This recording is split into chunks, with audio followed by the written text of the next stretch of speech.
Hear ye, man. Welcome to the show. If you would not mind, go ahead and find yourself a spot, get comfortable, grab a snack, do all that good stuff that we need to do, and we're about to get started. It's not important who I am.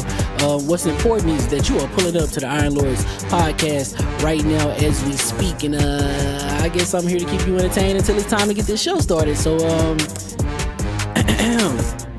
look, y'all done messed up and turned me to an animal, and haters be swearing they real, but come to find out that they really mechanical. And yeah, I be eating these rappers, but that's all a part of me being a cannibal. And they say I'm better than money because you can bank on me being accountable. I know a million rappers that don't want to be on a song with me, that's understandable. I kill a beat and they want to compare me to Freddie and Jason. I'd rather be Hannibal. They be like, why use a video game? Just be original, y'all too dramatical. I know it's random, but I am addicted to flipping the sample and making it flammable. This is that This is that yoga, fire, flame. They think it's arson up in the apartment, they call it department and I get the blame. Still I be running, collecting them rains. You just a target when I'm in the range. I was the hardest to start regardless back when you was messaging people on AIM. Check my vocals, all on Twitter but I'm anti-social. Love my city but I'm still bi-coastal. I got let's switch that up. What is you doing? Don't stop. Nah, that was dope. Keep that going. Keep that going. Look, I guess you could say that I'm very spoiled. For them to be your dogs, they ain't very loyal. But I ain't gon' hold ya, I ain't here to boil you. You ain't gotta say it, I'm embarrassed for ya. Always been a nerd, never been a loser. Making Voltron with a gang of cougars. And I'm going places, better tell a Uber. Cause it's pretty hard to sleep on Freddy Krueger. Let's do that again. Hear ye, man. Welcome to the show. If you would not mind, go ahead and find yourself a spot, get comfortable, grab a snack, do all that good stuff that we need to do, and we're about to get started. It's not important who I am. What's important is that you are pulling up to the Iron Lords podcast right now as we speak, and I guess I'm here to keep you entertained until it's time to get this show started. So look. Y'all done messed up and turned me to an animal. And haters be swearing they real, but come to find out that they really mechanical. And yeah, I be eating these rappers, but that's all a part of me being a cannibal. And they say I'm better than money because you can bank on me being accountable. I know a million rappers that don't wanna be on a song with me, that's understandable. I kill a beat and they wanna compare me to Freddie and Jason. I'd rather be Hannibal. They be like, why use a video game? Just be original, y'all too dramatical. I know it's random, but I am addicted to flipping the sample and making it flammable. This is that yoga, fire, flame. They think it's arson up in the apartment, they call it department and I get the blame. Still I be running, collecting them rains. You just a target when I'm in the range. I was the hardest to start regardless back when you was messaging people on AIM. Check my vocals, all on Twitter but I'm anti-social. Love my city but I'm still bi-coastal. I got let's switch that. What is you doing? What I wanna do? Don't stop. Nah, that was dope. I'm Keep that going. Nah, go ahead. Look, I guess you could say that I'm very spoiled. For them to be your dogs, they ain't very loyal. But I ain't gon' hold ya, I ain't here to boil you. You ain't gotta say it, I'm embarrassed for ya. Always been a nerd, never been a loser. Making Voltron with a gang of cougars. And I'm going places, better tell a Uber. Cause it's pretty hard to sleep on Freddy Krueger. Let's do that again. Hear ye, man. Welcome to the show. If you would not mind, go ahead and find yourself a spot, get comfortable, grab a snack, do all that good stuff that we need to do, and we're about to get started. It's not important who I am. What's important is that you are pulling up to the Iron Lords podcast right now as we speak, and I guess I'm here to keep you entertained until it's time to get this show started. So look. Y'all done messed up and turned me to an animal. And haters be swearing they real, but come to find out that they really mechanical. And yeah, I be eating these rappers, but that's all a part of me being a cannibal.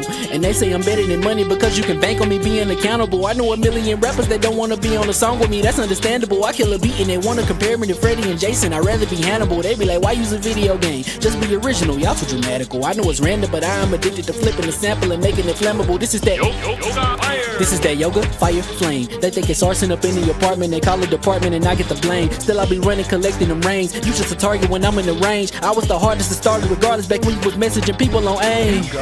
Check my vocals, all on Twitter but I'm anti-social. Love my city but I'm still bi-coastal. I got let's switch that. What is you doing? What I wanna do? Don't stop. Nah, that was dope. Keep that going. Nah, go ahead. Look, I guess you could say that I'm very spoiled. For them to be your dogs, they ain't very loyal. But I ain't gon' hold ya, I ain't here to boil you. You ain't gotta say it, I'm embarrassed for ya. Always been a nerd, never been a loser. Making Voltron with a gang of cougars. And I'm going places, better tell a Uber. Cause it's pretty hard to sleep on Freddy Krueger. Let's do that again. Hear ye, man. Welcome to the show. If you would not mind, go ahead and find yourself a spot, get comfortable, grab a snack, do all that good stuff that we need to do, and we're about to get started. It's not important who I am. What's important is that you are pulling up to the Iron Lords podcast right now as we speak, and I guess I'm here to keep you entertained until it's time to get this show started. So look. Y'all done messed up and turned me to an animal. And haters be swearing they real, but come to find out that they really mechanical. And yeah, I be eating these rappers, but that's all a part of me being a cannibal. And they say I'm better than money because you can bank on me being accountable.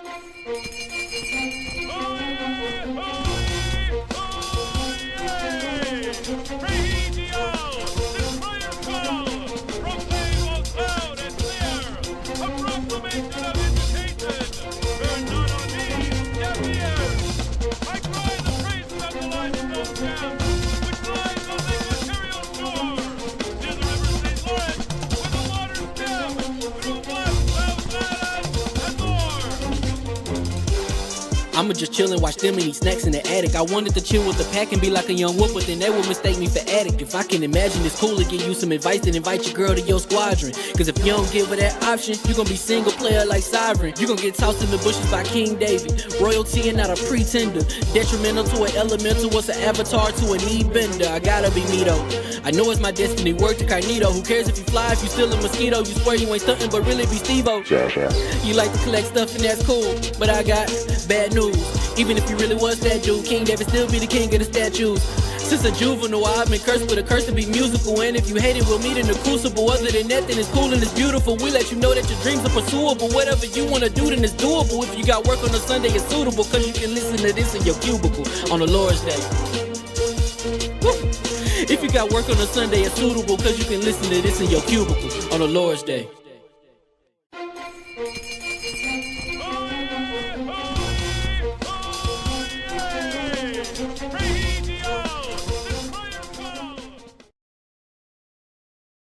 All right, switching over. Mics are hot, making sure our titles is switching. They like, yo, it's the wrong stream. Damn, sharing.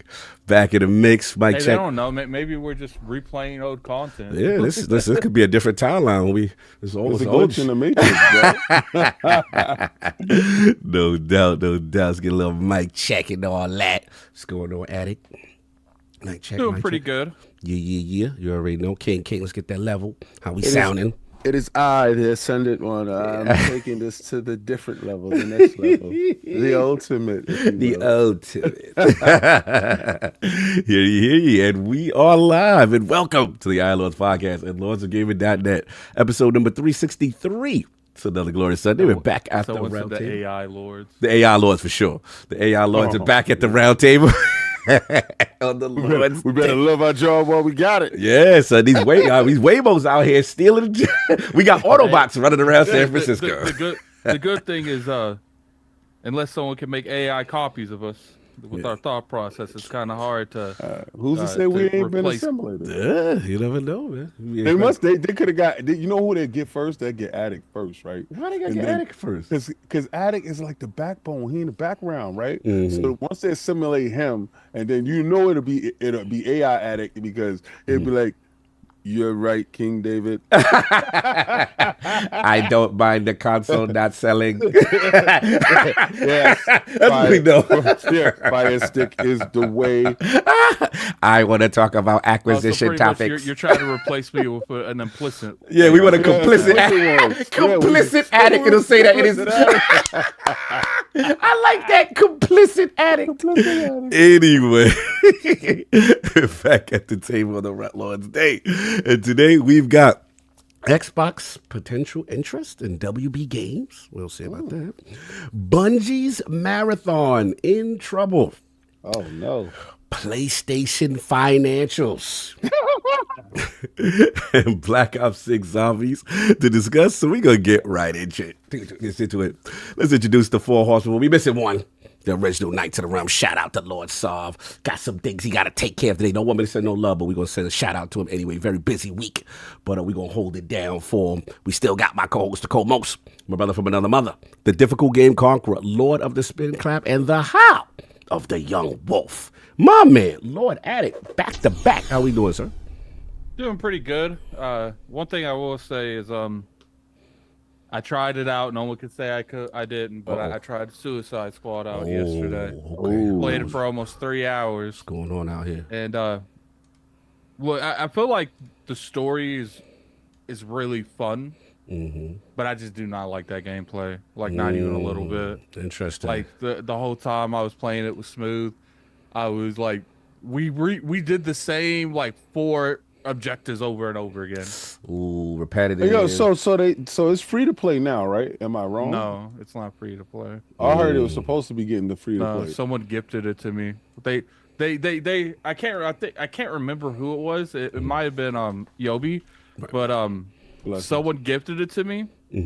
And they said turn up addict for some reason. I don't know what they say. Turn up addict. Turn up addict. They always say that. But anyway, so the thing that's funny is it's just like that game. I personally feel, and this is me, they should have went, because like one of the things that like I feel like they got really bad was like people wanted to play as Batman. Right. So I'm just like, when I play this, I'm like, even though the concept is fun, like it is, like the killing the Justice League, I feel like they should have went the direction like an Arkham style game, and they should have made it that, because I know there's a comic where Batman takes on the Justice League. Yeah.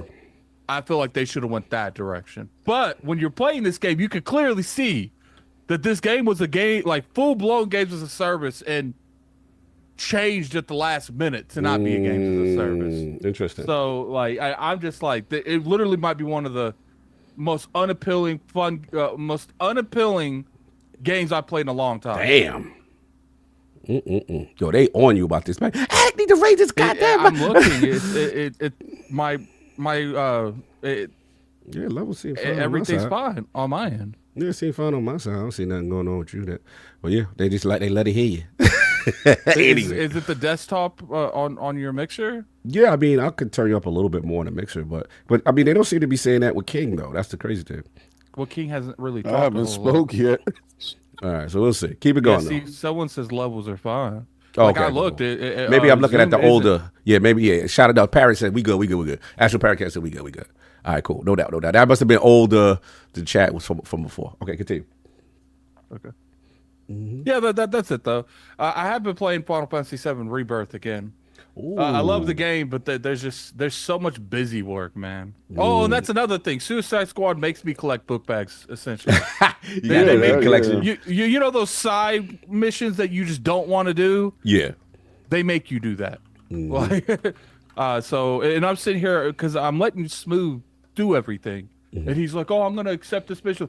Main mission, Smooth. No more side missions. He doing all that side quest stuff? Yeah, but back to like Final Fantasy. What's going on? There's just so much busy work. Like, look, I'm not saying it's a good thing or a bad thing, but it's like, man, like I'm playing this and like they making you, I feel like every 5 or 6 minutes they make you do like some kind of mini game. Like, but that's like the only real criticism I can get for this game. It's like, maybe relax on the mini games. Like you're supposed to be in the middle of like a crisis and you're doing a mini game. What's the name of that game with what is it? It's like a chess type thing. What's the name? It's Queen's Blood. Queen's Blood. Like the game. But I don't mind that because that's always been part of Final Fantasy. And besides you on the ship, you never really have to play that if you don't want to. Oh, they got other mini games on top. But they'll literally be in the main story. They'll be like, I know serious stuff is going down, but I want you to play a mini game with Yuffie right now.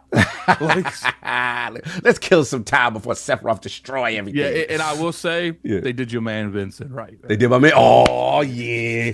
That's my man's Red Blood. Let's go. One blood, that's what we call him. Too bad nobody brought it. But. Oh, man, here we go. Anyway, that's been it, Eddie? Yeah. No doubt.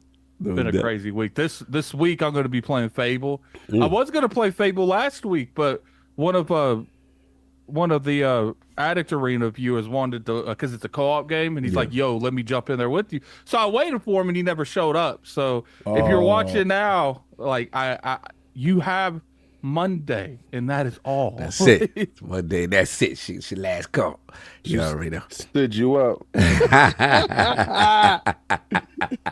And of course, it was date night, and Attic was just there like, what happened? And of course, we have the incredible Hulkliness, aka the Excess Gamer. Ooh. The prophet of Xbox. Swami. King of the statues, who demands nothing less than that premium experience. It is the ascended one of the Xbox platform movement. Ooh. Beloved. Lord King, how we doing, sir? I'm doing fantastic. It's incredible. This week is moving and shaking. Xbox is on some incredible stuff, and so is Iron Lord's podcast. Fight last night, Ortiz versus Boomba Chow, whatever his name was. Boomba Chow. Yeah. Ortiz, you got a gift. Boomba Chow. You got a gift in that one, Ortiz. Victor. You got a gift, baby. You know you lost that one. Oh. Oscar had it on lockdown. He was like, you messing up that check. You messing up the future fights now. Yeah, because they got him already slated to fight Crawford. You know it's bad business in the building when you the opponent and the dude you fighting already got a fight lined up. Yep. Oh, wow. Yeah, so it's like, I got to knock this dude out. I got to cancel his Christmas. I got to put blood in his snow. The Boomba Chat, you supposed to get in there and put blood in his snow, knock him out cold. It's that name. I don't like his name. No, that's not his name. I just forgot. Oh, you just making it up, Boomba Chat. I don't like that name, son. Here's what. At all. I've never heard of the dude that he was fighting. Yeah. Like Bud fought some Masvidal. Yeah. The week before. Nobody heard of this dude. I heard he was struggling a little bit. Oh nah, that dude put the hands on Bud. Yeah. I thought it was a draw, to be honest with you. I thought it was a draw. He put hands and feet on Bud. He had Bud, but Bud was, did Bud thing. I don't think in that fight either one of those dudes did anything to win. But last night, Boom Chow beat this dude, son. I don't like that. He beat him, so he got Ortiz. But Oscar, you was a slick one, baby. Oscar, I see you. Anyway, what I've been playing this week. Oh, everybody that came out for Fight Night Fridays on Friday. Yeah. Fantastic. Thank you guys for showing up. It shows a community that is engaging and playing games. And I'm sorry for you PlayStation dudes that don't have killer instinct and y'all can't partake. But what I do is tell y'all just watch and see us have fun, right? And then we can get to games like, do you know the multiplayer games that y'all got? What? Wait a second. Which ones are those? Oh, here we go. Oh, none. All right, so what we gonna do, right, is we gonna play the competitive stuff over here, and then when it's something that's crossplay, y'all can jump into and have fun. Now, one of my dear friends hit me up and was like, "Yo, why did I get an invite to Fight Night Friday?" There's no such thing. There's no such thing. I'm not reaching out to y'all individually. Hey, come on. No, Friday is everybody pull up. Yeah. I don't have to send you no link. Don't look for no link. Go and join and have fun, just like everybody else. And join the room, join the Discord, and They're killing your mic right now. They saying you got a PlayStation controller mic. They said his mic is low.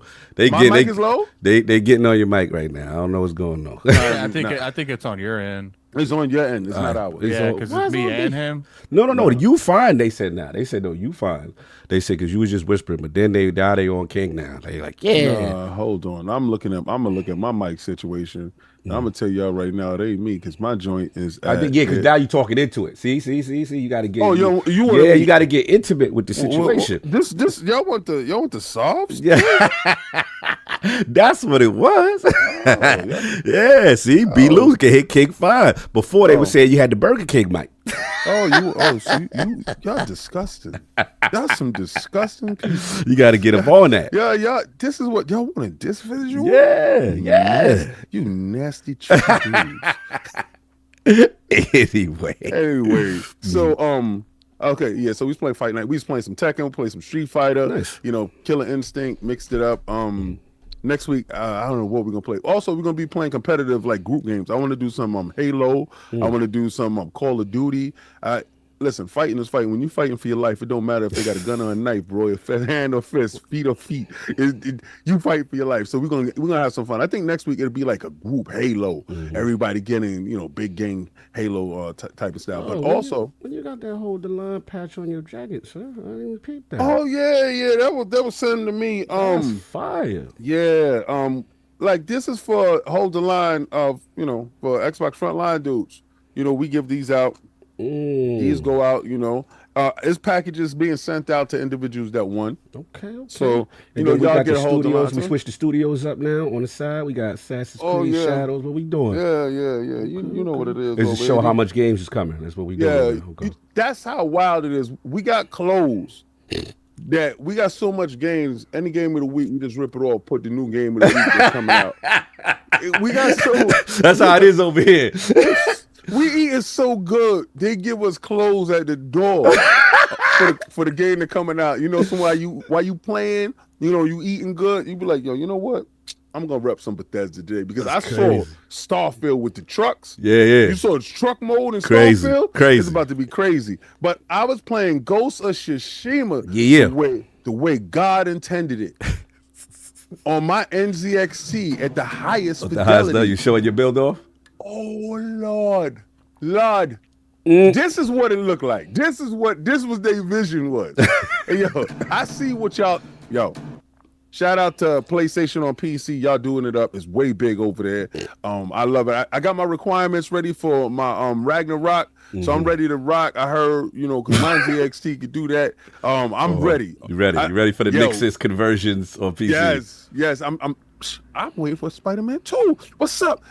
I'm down for everything that and I heard y'all supposed to be date with some stuff. Listen, PlayStation, y'all doing it up. I love it. Way big. Are you saying you heard a rumor? He had heard. That's what he had heard. Big up to Sony Camp. Big up Sony Big Camp. up, not the Lennox. Big up, Holy Camp. Y'all remember that? Big up Sony Camp. You are ridiculous. Has that been it, sir? Yeah, you know, just waiting for my friends to come. I'm waiting for Kyle to come through because Addict came through for the Tekken beatdowns. And what was we playing? Oh, Killer Instinct. Addict almost killed me. Word? Did the Killer Instinct? Yeah, he was waiting. He was waiting to have a moment. Yeah, he was trying to have another moment. I had to send him out of there. Get out of there. Addict doing his thing. Salute. You already know. And of course, we have the gaming ninja himself, the Shinobi, Lord Cognito, spreading that riddles in the realm of the ILP, not telling you what you want to hear, but what you need to hear. Shout out to Batty Play. Shout out to Finding Dupe. Talking at a vowel delay, they got me on this peanut butter and banana sandwich. Yeah, I heard somebody said they're gonna pay for you for doing. Bruh, like this joint is so it tastes good. It's overrated, fam. That's really good though. I could see in the protein shake, fam. Like I could see that. No, but they eat that straight raw dogs. Like it's the same pause. Yes. You guess that? You rocks with that? Yeah, peanut butter and banana. And banana? Oh, yeah. No. If you toast the breads. You know what I've noticed for Cognito, someone that always like says in the gaming sphere, you always got to look what everyone wants and not just me. Anytime Cog does not like someone's food preference, he just votes them weird off the bat. Like the moment he's like, oh man, people rock with banana and peanut butter. Yeah, people like, oh, they weird. That's literally the energy he's giving out. People like Nintendo Switch. He says they giving them van vibes. Oh, so people just can't like Nintendo Switch games. Listen, man, we'll do that over here, man. That's why. I never heard. Who raised y'all? Who raised y'all? Listen, pause. I like the crunchy one with the peanuts. Oh, you like the one with the seeds and the nuts and the cream? Hey, not seeds. There ain't no seeds in there. What's wrong with you? You like the seeds and the nuts and the cream? Okay. Yeah, that's what you like. You know what's funny, King? Mm-hmm. $20 say he ain't never tried it. He's just talking shit. I tried it when I was in San Francisco. See.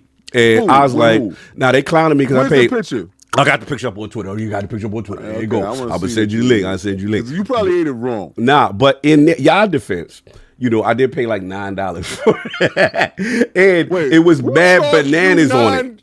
Wait, okay. So you went to a restaurant and had this? Yes. They don't do it well like that. Come on, man. It got to be hood style. You got to do it in your house with the Wonder Bread. You put the crunchy on one side, and then you put your 5 little slices. Yeah, they OD with bananas. The banana. This was a banana sandwich. They gave you banana overload. Yeah, they was wilding out with that. They overload you with the banana now. Yeah, I was like, but you can't go full banana on that. You got a half banana. You can't be all full banana. He gonna go full banana with it. He'll go full banana with that sandwich. We not doing that. That's too much banana. That's too much. That's too much to intake. Nah. Anyway, like I said, yes, I rock that. Shout out to them, because they was killing me. Like, you gotta try it. It's amazing. I will give it the real shot, I guess, not the restaurant quality one, because that wasn't it. Hood style. Yeah. Shout out to Travis. No last word. Shout out to Travis. Boy got married, man. Congratulations. Boy got married. I pulled up for the wedding.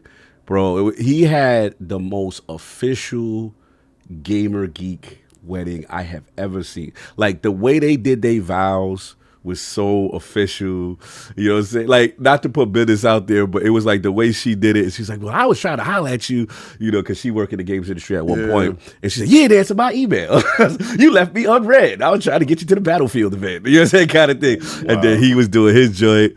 I ain't going front. Shout out to all the people that pulled up. Shout out to Tisa Teddy. Shout out to everybody that pulled up, man. It was cool. Shout out to Destiny Gary up in the building. Salute. You know what I'm saying? And that's my guy. No dudes don't like him right now. Yeah, they mad with him right now. We talked about that. They're very mad. We talked about concepts. Cool I was actually thinking about hitting him up to come on here for that. Yeah, bro. Yeah, he's very passionate about that topic, and he's very passionate about Hellblade too. We had a very interesting discussion about that. You know what? Mm-hmm. We should have him on. Yeah, because I would love to have a conversation with him. Yeah. On certain things. Oh yeah. We talk off record. Oh, shout out to Ainsley Bowden. the man. Ain't pulled up? Ain't pulled up. He originally from the Bay. He originally from San Fran. That's where he originally from. Did Before he drive there with the souped up car that he got? Cross country. Nah. He flew out. You know what I'm saying? Shout out to him. That was dope. But yeah, everybody pulled it was super dope. And then from there, I got a shout out. Listen, man, Skynet here, King. I saw you. Bro. I would have got that. I'm not getting in there. I'm not getting in there. Bro, the Autobots is running the city, son. Yo, Autobot Prowl pulled up with a Waymo car. Let's go. How did it feel that you displaced the Uber driver? How did that feel? It felt good. It felt good because you know what it was? Felt good. You know why I felt good? I had to, you know what I hate, Agent? Like, I hate addict when dudes want to talk to you in the joint, right? I'm like, I just came out the airport. I don't want to talk to you. I don't want to know your personal life. And then, you know, he ain't have a hangover. He wasn't drunk. You know what I'm saying? He was accurate to the road. He was efficient. Where did you get your Uber from? Because you know you and my Ubers be very, very nice. You just say drunk Ubers. You know what's, like where you know get funny? Ubers? Listen. King Cog be the biggest like I support the dev until AI comes involved. Listen, like, man. If we can make life easier, you know what I'm saying, and make development better, like why not? Listen, Skynet here. All the resistance. Skynet is not here. The whole city is running around with driverless cars. The whole city, like it's normal. Like these Waymos is everywhere. Go ahead. Where I'm always on TikTok and like YouTube Shorts. You only hear about the ones that don't wreck. Hear about the one that was in Texas that flipped going 90 miles an hour. I wanted to see the video do the horrible turn, right? There's a bunch of that going on. Listen, it's just they not Waymo. Now I want them to kidnap him. I wanted the doors to lock and for him to speed up and take him to a dark cave and open up and then be like, everybody like, yo, let him go now. I would trust it going around like the city, but where I would feel uncomfortable is this thing going like 60, 70. Because here's the thing, like obviously AI involved, but even with that, I don't 100% trust like a computer driving and this thing going 80 miles an hour. Listen, I feel you. And what we did with the short trips, I could believe because Travis was like, yo, you got he's the biggest advocate to tell me to try because he uses it all the time. So I'm like, all right, I'll do the short distance. Me and Teddy got in the joint. The thing that's impressive is what not only its recognition of like what you consider the racing line, you know, the correct way in the street, and then like, you know, in New York how we got mad parked cars on the side, stuff like that. This thing is auto correcting itself in real time to make sure it ensures proper distance. Also in two-way lanes when traffic is coming, you see a screen of everything it see, including pedestrians doing the random run out, the back. I'm like, and it's reacting in real time. So that's the first thing. Second thing, I was like, all right, it definitely ain't required on the why. It must have already downloaded the route and everything to the car because we tested it at day, we tested it at night. Now they ain't going to the airport yet. They do. It would be like the equivalent of they launched it in Manhattan and the Bronx, but they don't go to Brooklyn yet. You see what I'm saying? It don't go to Queens yet. It don't go to JFK. It don't go to the airport yet. Now, where I'm with you... Oh, so this place goes nowhere. It goes like 2 streets. Bro, it's a whole borough. Stop it. Don't do that. I'm just listening to them. But I will say, this is the only fear I have. Because, look, San Francisco is more complicated than New York. Because remember, King, they got the trolley cars that go through the street. It's very complicated. Now, the thing where I have a concern, like for New York, is we got a lot of bridges and tunnels, right? Now, I'm with you, King. I ain't ready to take that over no bridge yet. Because my thing is he want to be like, the destination is right. And he want to veer off the bridge. My fear is bridges. Like, don't do that. Listen, my fear... Okay, your fear is the actual implementation of it and driving it. Yeah. My thing is, it was a person that used to be there. That used to get paid. That got displaced. And he out now. He out. And they've been marginalizing us and moving us and getting smaller and smaller. Yeah. Delivery industry was the only industry that since this pandemic stuff that boomed in a way that allowed people that was displaced from work to make cash. I get it. Along come this dude. I feel you. Said, you know what? Let's take what little humanity had. I feel like that's where it's at, though. You know, let's get back to crime. But you know what? Crime. Let's get back to the jokes. Let's start sticking up these driverless cars. Let's start kidnapping the driverless cars.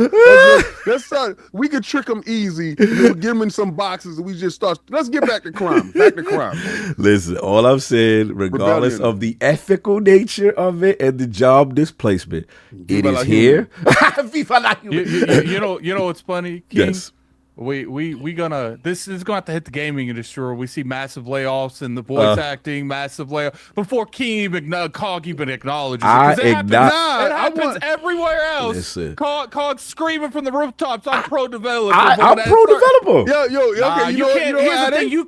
In my personal opinion, you can't be pro developer when AI is taking the developer's job. Listen, you gotta have regulation. You gotta have regulation, just like anything else. See, the difference between me and y'all, Obsidian, right? Listen, the difference between me and y'all is I'm not sitting there yelling at stop making the car when we in the age of the horse and buggy. But the car is coming. The car is coming. So we can sit here and say we don't like it, we don't want it. It is here. It's in a full city, and it's in LA. It debuted in LA in June. It's coming to Arizona. You're not stopping Skynet. That's why it's funny to hear y'all complain. Now, but no one's complaining. We're just saying we don't like it as a moral standpoint. I get that. But you're acting like everyone's screaming from the rooftops and people are complaining. Absolutely. No, they are. No, a lot of people are. A lot of people are screaming for the rooftops. A lot of people are. I'm not. Maybe that's not you, but I'm just telling you what's going on. So to me, I don't run from the inevitable. My thing is you got to have regulation in place. You have to have this thing completely thought out. Because yes, if it runs completely rampant, then it's going to run rampant. Well, it is what it is. This is where we go. There's no way to stop it. It's going back to run crime. Rampant. Back to crime. The problem is the people that are in place that are supposed to look out for us. They're the ones that's going to be investing into these companies. They're the ones that's going to have stock in these companies. Why would they pass law or regulate when they're the ones benefiting from this industry? And then when it go down and things get more efficient and they have use case scenarios where people start utilizing it more, that's what's going to happen. It's the demand. Kidnap all the driverless cars, and we gonna hold them for ransom until we get our jobs back. You know what you see. I guess to me too, like I don't want to go more this direction because we just saw what happened with this. Man, I just was thinking of the name. Like a giant outage just happened. Like the biggest. Oh yeah. Like strike something. Yeah, I know what you're talking about. Like literally the one that hit Microsoft. Everywhere. They shut down whole 911 protocols, everything. And to me, it's like when you look at something that serious, it's something that like one update messed up the cloud strike. Oh, for sure. One update messed up the whole infrastructure of multiple industries. For sure. One would think you would look at something like that. Okay, maybe let's pull back a little bit. They're like, no, let's put it in a situation where the whole world just shuts down. Yeah, and that's why they tested for 10 years. That's why it's the same thing. Technology is going to advance, regardless of whatever it's going to advance. Cog ain't betting on this. Oh no, because to me that's like, yo, why you guys gonna make the telephone? Why are you guys like that's life? I understand what you're talking about. Yeah, but no.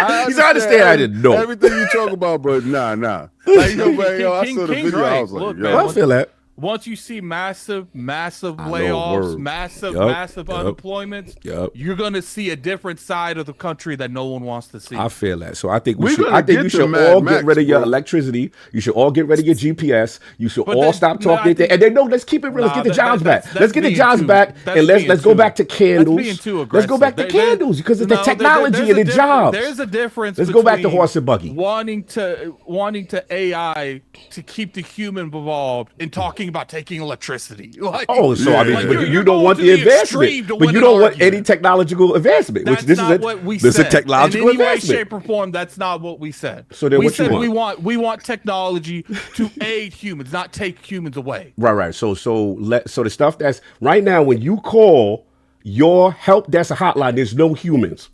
When you call, it'd be like press 1, speak your name. That's what you're doing right now. Tell me a good experience talking to AI customer service. Oh no, it's been absolutely terrible for me. It's horrible. I've had good I don't like that. It's literally it's some of the worst customer service you can have. You can't even get a hold of anyone. Yeah, because they'd be like, yo, so what is your problem? I'm like, my package wasn't delivered. Your package was delivered? Like, no, my package wasn't delivered. So your package was delivered? Yes. I'm like, they'll be like, go ahead and say, they'll be like, go ahead and type in your tracking number. No, I don't have my package. If you need a moment to find your tracking number. Y'all funny. Y'all all using AI right now. That's what's hilarious about this. Y'all using thumbnail AI. All y'all. Y'all all frauds. All of y'all frauds. All y'all using AI right now. Talking about AI is. Oh my God. He like Jarvis. He like Jarvis, the driver, the AI Jarvis. The thing is I don't mind AI. But until it gets to the point where it's doing the job better than the human would be, then I can understand a conversation more. But it's not. The majority of these things that are taking over are worse. We seen the AI-driven game that was god awful. Like there's so many. Let's just move on because you're being sarcastic. It's upsetting. No, it's funny because it's funny to me. You using it right now. It's funny. You go to Target, Walmart right now. Y'all using self-check. That joint is hilarious. No, I hate that. And what's funny is they're taking away the self-checkouts from Walmart because there's so much stuff going on. So taking away back to a person. crime. Look how much stuff is added on. Back to crime. Hog only wants to highlight the stuff that's happening, not highlight the stuff you want to highlight the stuff that you're already using. I'm just saying it's inevitable. We can fight it all we want. It's inevitable. Yeah, I really don't like that checkout stuff.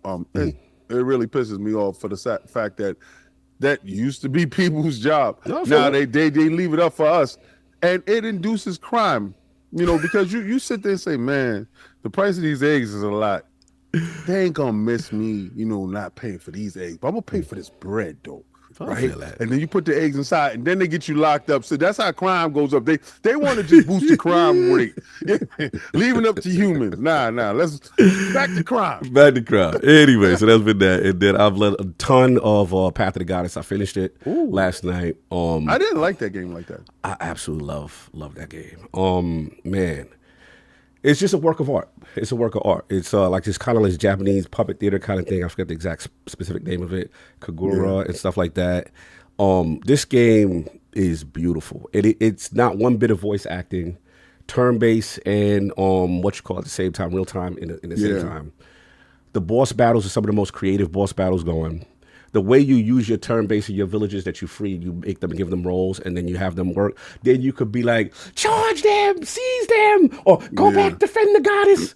Game is absolutely amazing. And now I'm hearing if you do New Game Plus, you get the real ending and some real special stuff. So I might actually do New Game Plus. They lock a real ending behind New Game Plus. Yeah, I did find out. I thought I ended, and I was like, but I'm not going to front. It is creative because, again, it forced you play the game a whole other time. That's creative. It's creative in the way, I don't want to spoil it, the way they told the story. I was like, I felt the way. And I'm like, okay. So I accepted that as the ending. And I'm like, okay, cool. So I was speaking to my man. He's like, yo, New Game Plus. I was like, word? So I was like, okay. And I did sneak peek something. I was like, oh, that's amazing. So look, it's not going to be for everyone to do the New Game Plus stuff. I totally get that. But I mean, if they're kind of like locking a true ending behind it, like it has to be be for everyone. Yeah, no, it is. Anybody that liked the game, if you like it, if you're done, that you're kind done. of makes me not want to play, to be honest with you. Because like, there was another game that did that.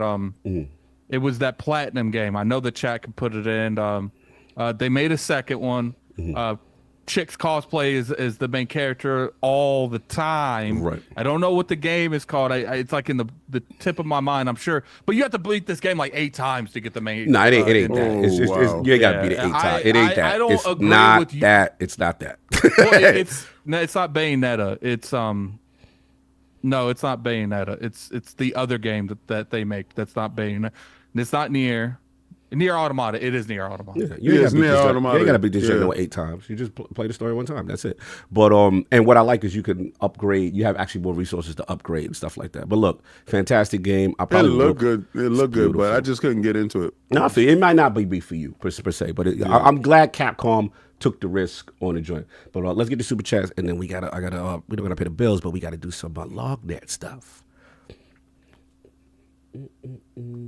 I was playing that Doom. Addy, you got the super chats up? Because we ain't got no saw today.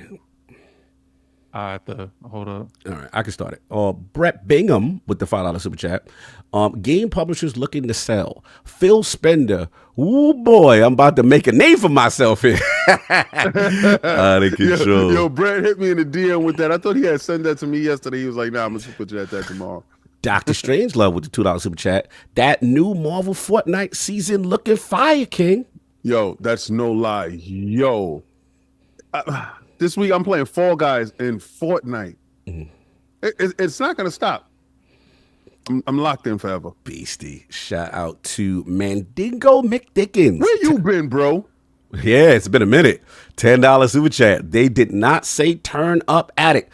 They said turn out addict. Oh. Wow, what's that about? Shout out to the lords in the chat. Mandingo unfortunately can't hang, swang, and slang today. I'm tearing down my deck and listening in today. So he's tearing down. Oh, bless him. That's That's wow. Yeah, crazy. Watch those hands, man. Watch those hands, bro. Shout out. You should have AI tear it down. It'll be more efficient. Let me stop. So I'm just barbering addict today. Brett Bigger with the $2 super chat. Get God Save the Queen. Oh, Concord. Oh, that's messy. $2 super chat. I am not reading this next one. Y'all gonna have to read the Dr. Strangelove. Okay, hold on. Dr. Strangelove, member for 3 months. Cog, if you don't eat a proper peanut butter and banana sandwich, I'll spread peanut butter and banana between your cheeks and make my own sandwich. Wow. What, bro? Yo, you know it had to be strong for me to be able to wear it, read it through my chest. $5 super chat from Brett Brickham. Don't go full bananas, so just the tip then. Pause. $5 super chat from Donna Taco. Cause paying $9 for a sandwich that would be the first thing a child ever makes for themselves as what? You Nintendo dudes like them kind of foods.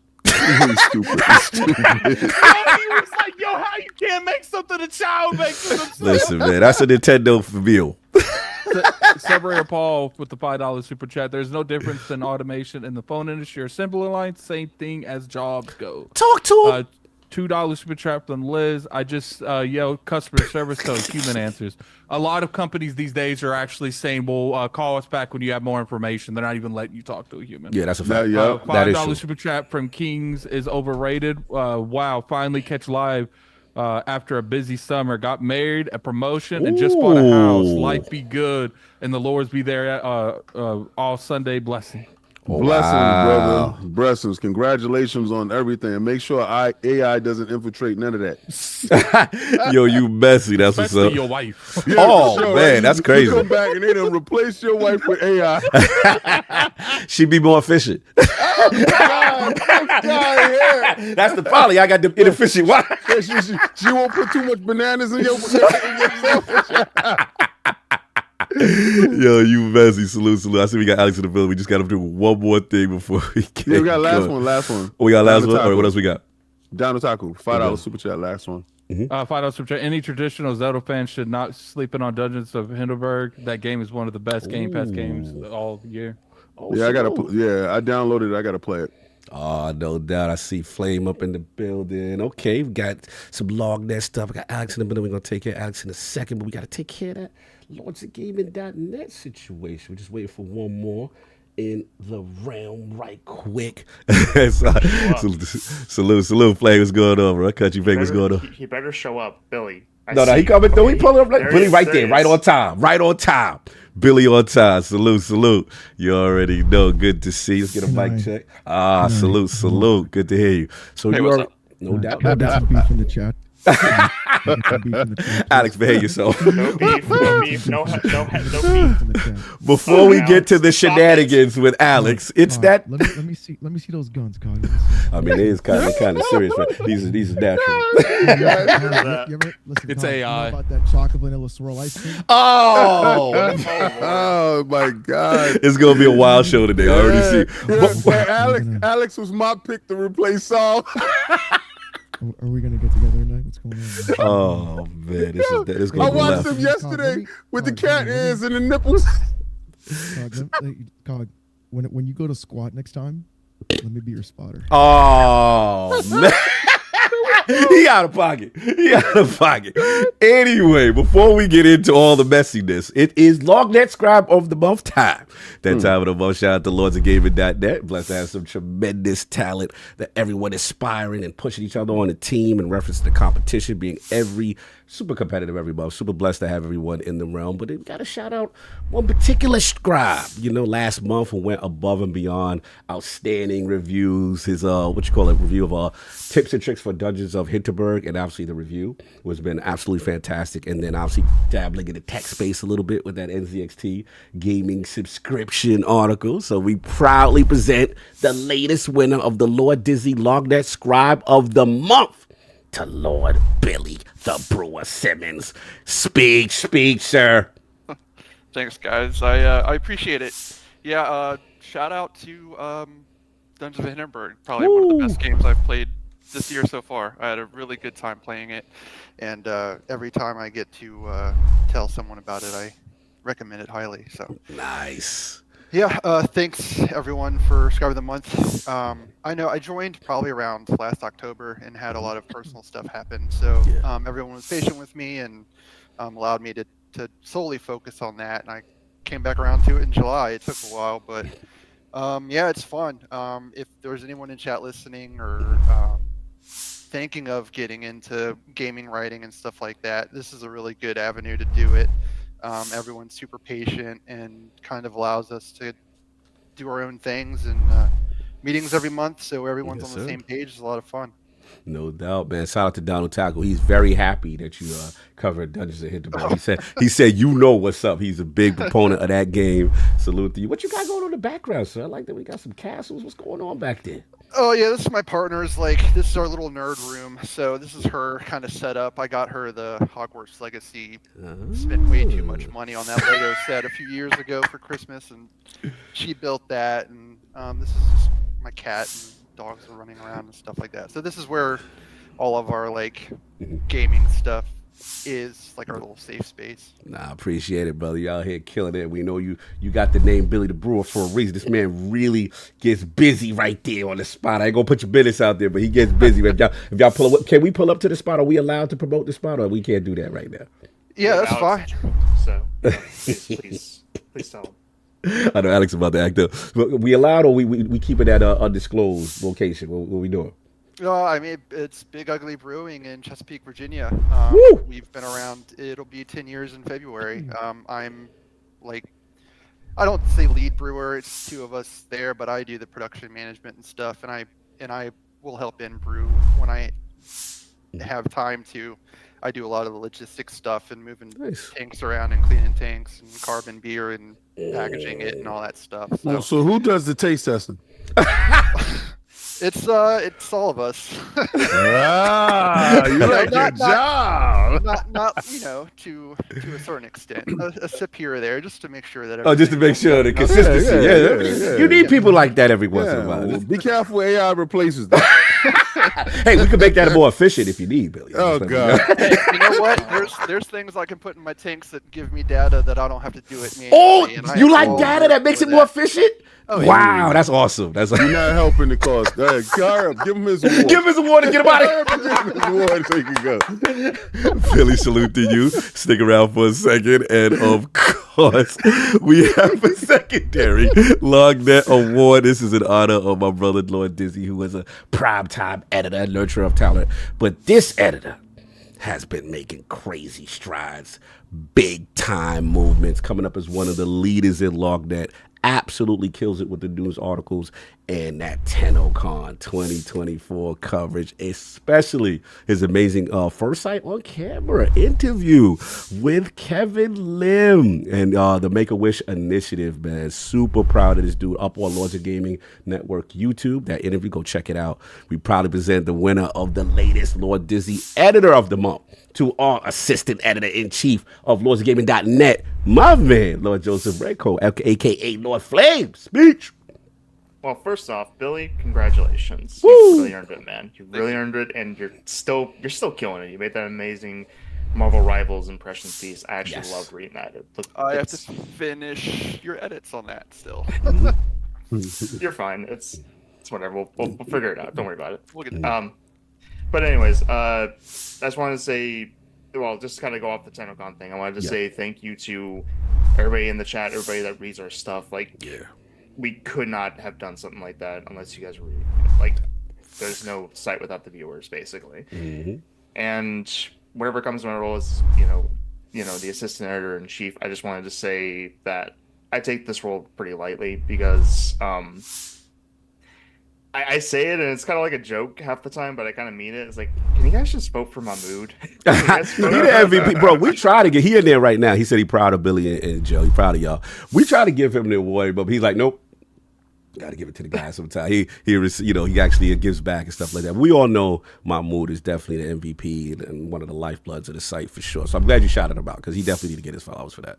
Not even that. It's like Josh too. Like every time we submit anything to him for review, it's like we think that we're gonna improve. We got everything down. Brings us right down to earth. And in a manner of speaking. Yeah. He'll write a lot of red on your article. Josh, his name is literally Joshua Redding.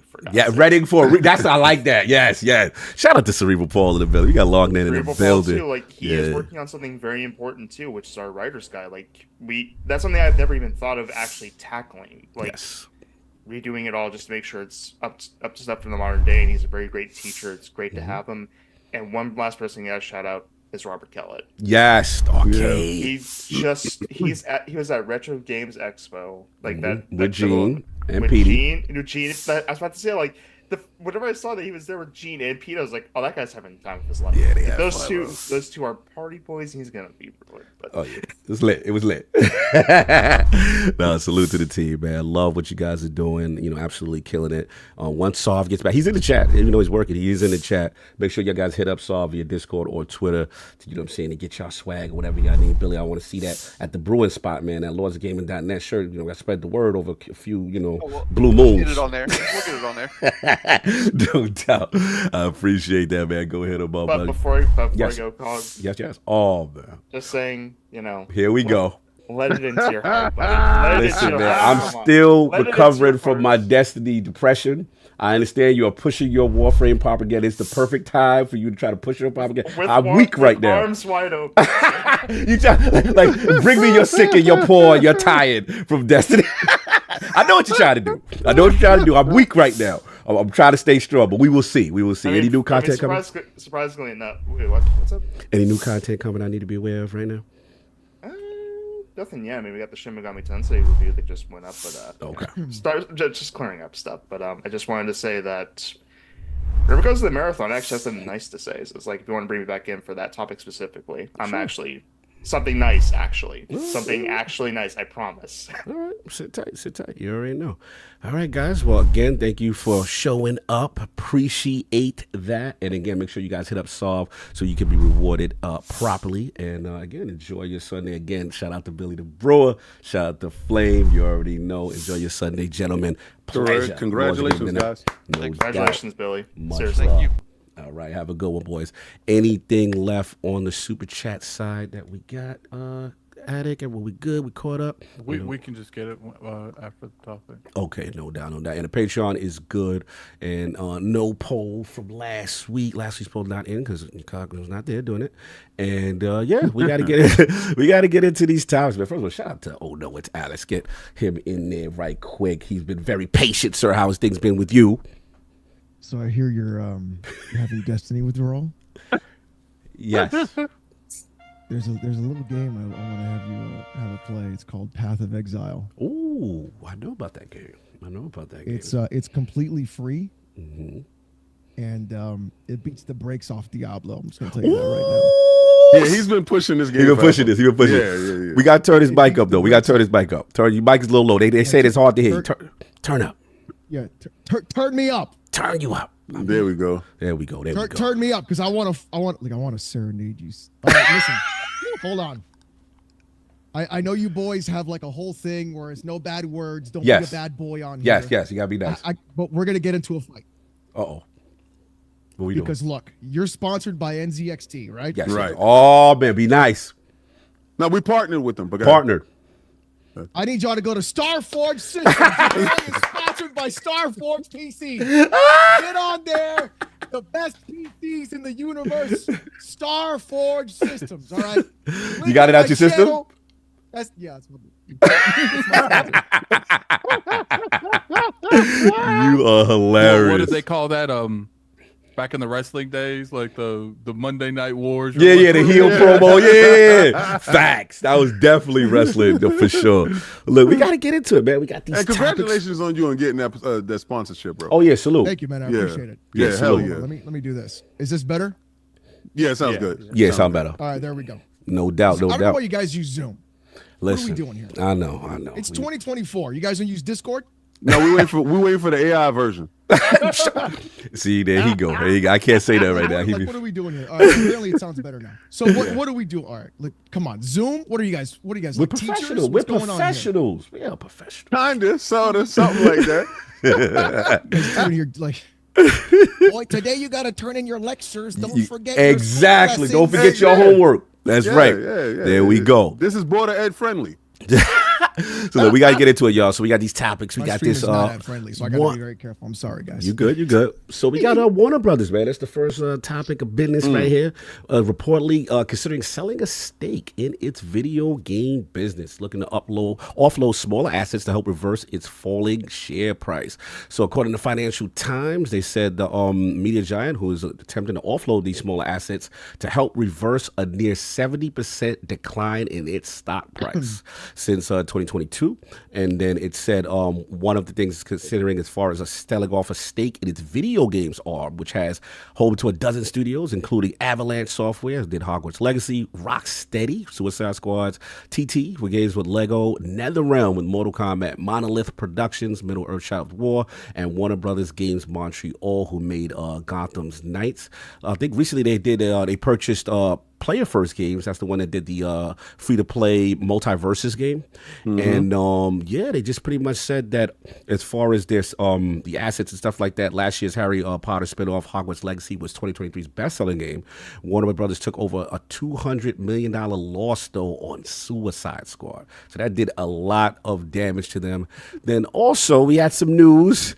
Random Twitter user, excuse me, I'm not being disrespectful, I just don't know you, Mustafa, said, urgent. According to reliable sources, the owner of Warner Brothers are currently studying options to sell it. The most important bidders for its acquisition are Tencent and Microsoft. So this is according to Mustafa, but we do know with the FTC leaks that Xbox did have active discussions, this is before the ABK stuff, as far as target list of buying Warner Brothers games. So just in general, let's talk about it. You know, what do the lords think in reference to Warner Brothers looking to sell stake off, obviously potential Xbox interest.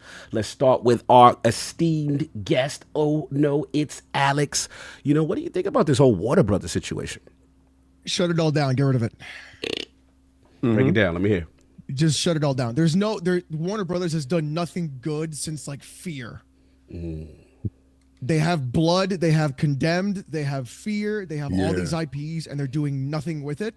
Just sell the IP rights, just get rid of it and shut it down. Like, they are doing nothing with these devs. They're doing nothing with these companies. They're just sitting there siphoning money.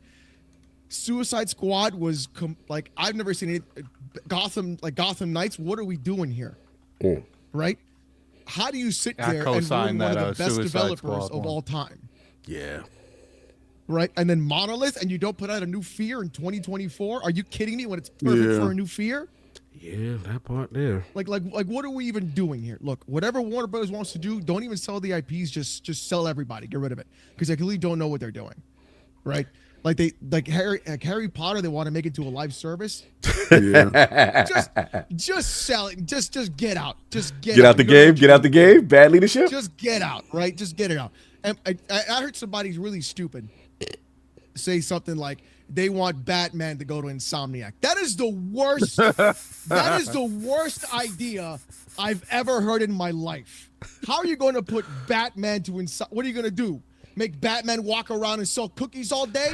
Like, I don't want to sit here and help him hook people up. Oh, be like, no. You don't want to get the Don't backpacks? get Batman to Insomniac. What are you doing?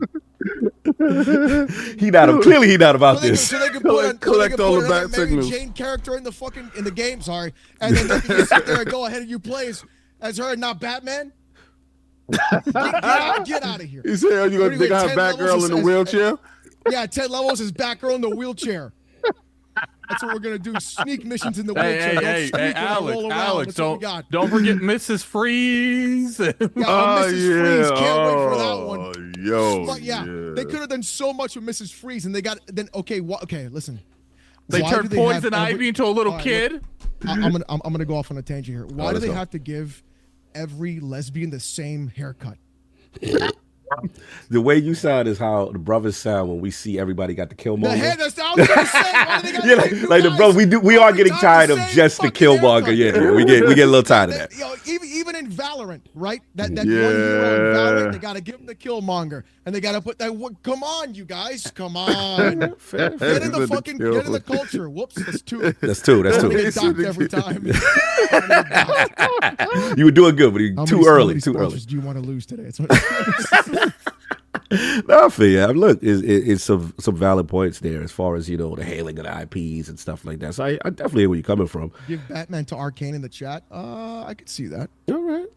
So Lord Addict, man, where you at? This whole WBGames looking to sell off. And obviously we knew about Xbox interest in the past.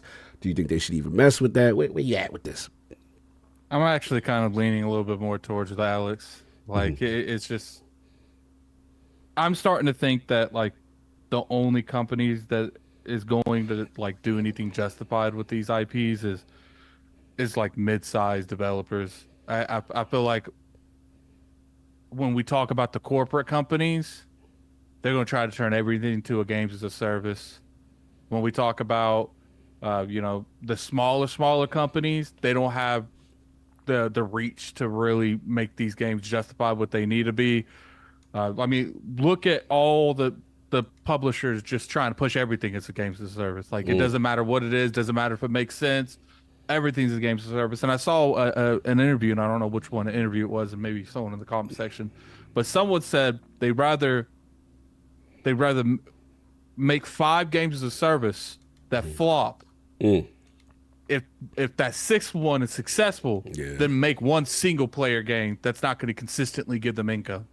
So it's just like, look, like I kind of want to blame Fortnite for all this because like Fortnite catch a straight. Fortnite is like one of the most successful games to change the industry for the good and bad in history.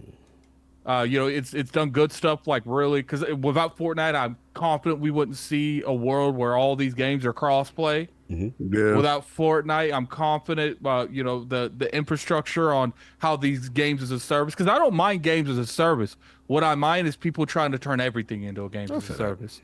There's some games that just don't vibe with games as a service, and there's some games that do. But the problem is the industry looks at that Fortnite money and they're like, we want that. We need that. And it's just like, but you don't have a Fortnite product.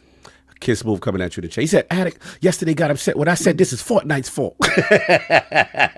I just got an idea. What you got? I just got an idea. Did you guys ever watch the anime of Batman in Japan? Yeah. Yes. I didn't. Yeah. Give the Batman IP to Capcom. Oh, I'm with this. I'm on this pro cat. I ain't gonna front. I'm gonna hold you, Alex. I'm on a pro. Give the Batman IP to Capcom and said it like that. He doing his video right now, like that. Show the leg. Show the leg. Where when you go get the quad? Smack the quad when you say it. Oh, we doing only feet. What we doing? What's going on here? The only feet account is start. What we doing, Alex? Chat, if somebody donates $50 right now, Cog will take off his shirt. No, Cog ain't doing none of that. But this is Alex's segment. Cog will take off his shirt if somebody donates $50 right now. This is not the beefy OnlyFans for you. I want to see it.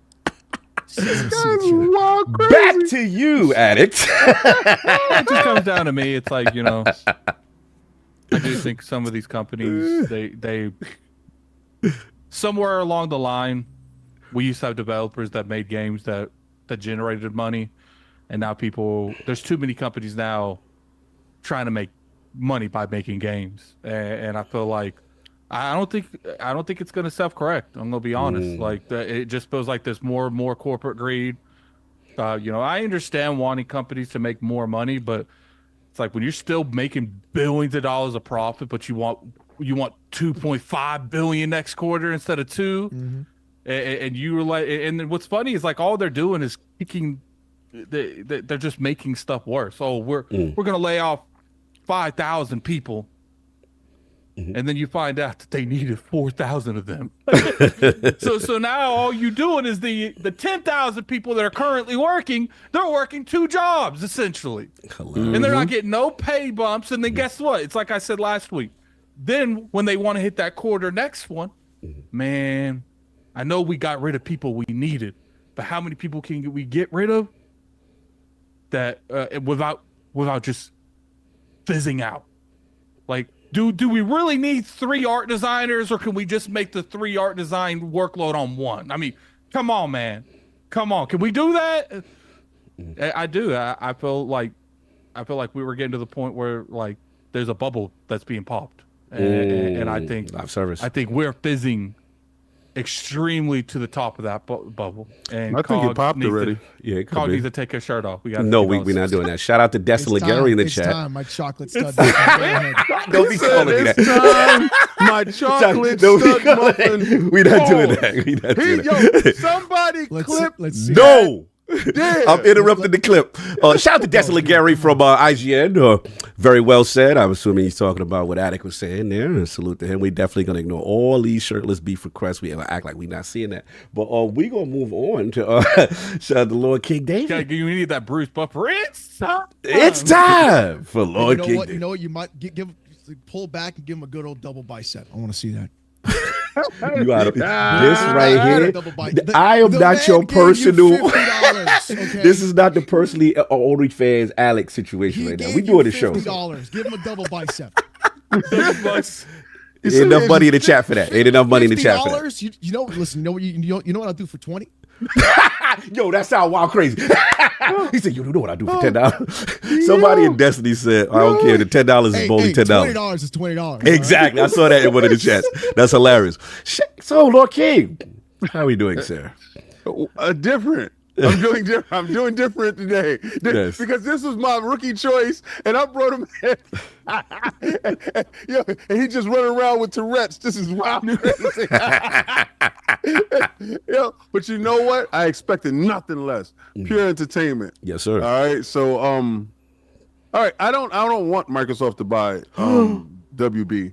Wow. I'm shocked by this. Not at all. No, because they don't need any more publishers, developers. They don't need none of that stuff. Them to expand anymore. Nothing. But if they're going to buy the IPs, okay, I'm highly interested in getting some coveted IPs that make sense. Okay. I think the DC IP makes sense because I believe DC is going to go on a way up with James Gunn and what he's going to do with their universe. So, but that's going to take time to curate. So buy the IPs now, and then you can figure out how you're going to make a Superman game, or how you're going to make a Batman game, or how you're going to do something like that a little bit later.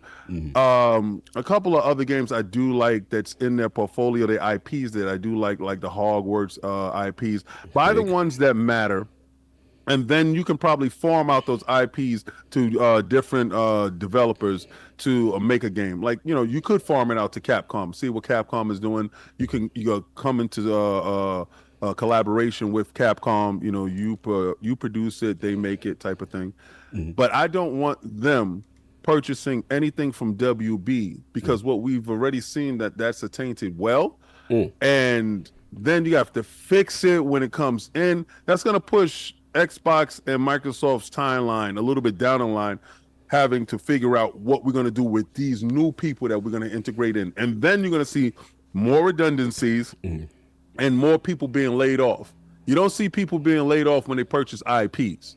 You purchase an IPs because those intellectual properties are used for games for later. So actually you see more studios being opened up when they go and purchase IPs because they're trying to figure out how they can make more work for individuals. So I would go with the IP purchase. To hell with WB. WB reminds me of Bungie.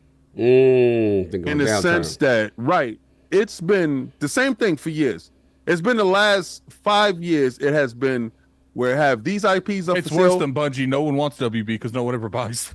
Yeah, but they have more to offer than Bungie. Bungie came to the table and she only had a rack. But dudes love the rack.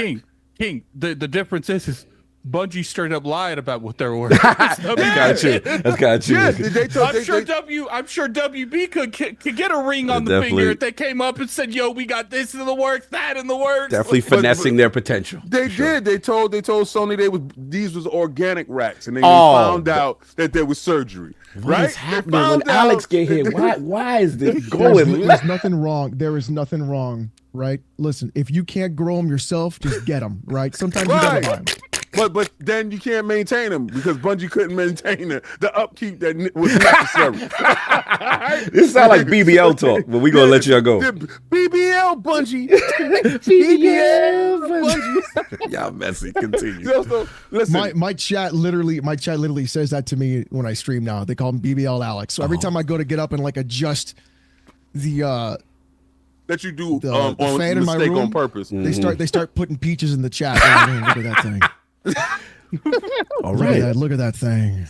Yeah, I don't even want to imagine the stream me and Alex are gonna do playing chain together. Oh like that. Lord, that's gonna be fun. Yeah, So no, I'm not down for Microsoft even going that way. And Tencent, you can't.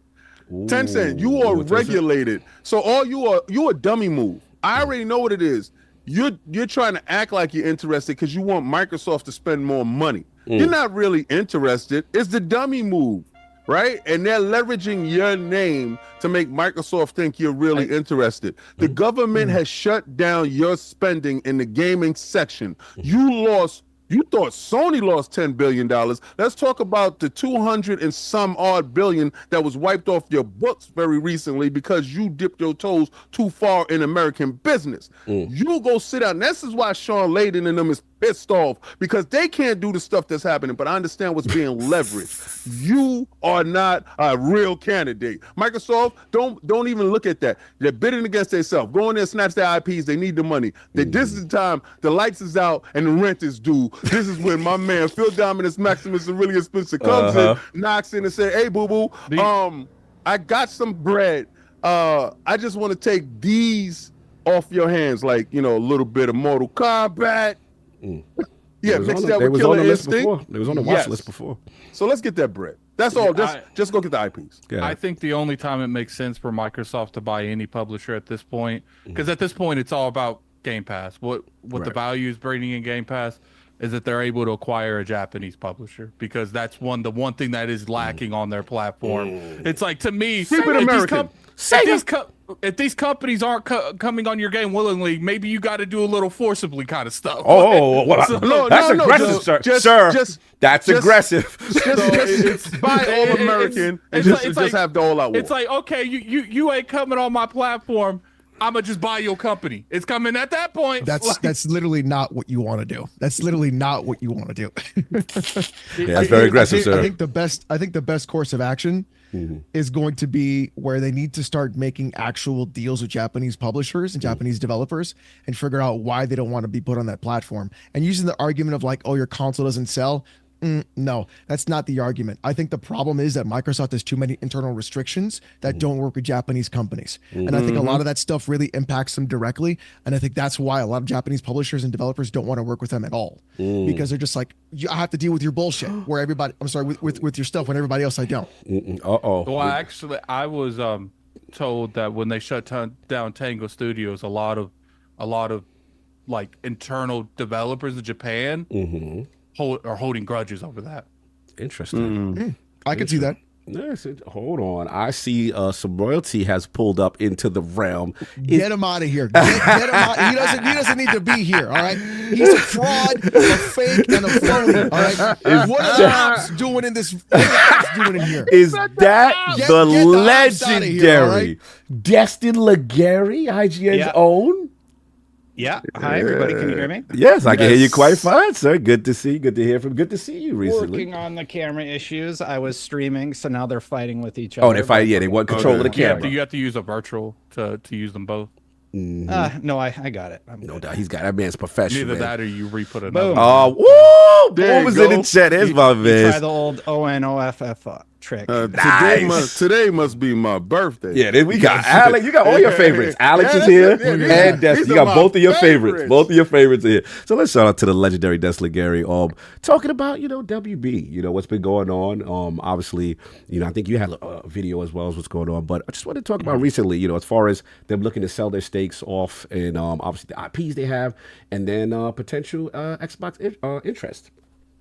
Yeah, well, as you know, in the FTC documents, there was a very clear interest from Xbox about acquiring Warner Brothers. They were on the list, as was Bungie, who they said had a high burn rate, and everybody else. So I do think that it would be very smart for Microsoft to look at taking that minority stake in WB, because the franchises that they have control of are massive. And also, don't forget, with Shadow of Mordor, they also own the rights to the Nemesis system. They patented that and locked it away. Love that. Yes. Yeah, from other games utilizing it. And I would love to see the company actually get rid of the IPs that they're not doing anything with and let other people utilize them. Obviously, Mortal Kombat would probably come at a high price point, but beyond that, yeah, who knows? Yeah, no, I mean that's sort of my take on it. No, I get you. Valuable IP. Obviously NetherRealm. I forgot about the Nemesis system. I'm glad you brought that up, because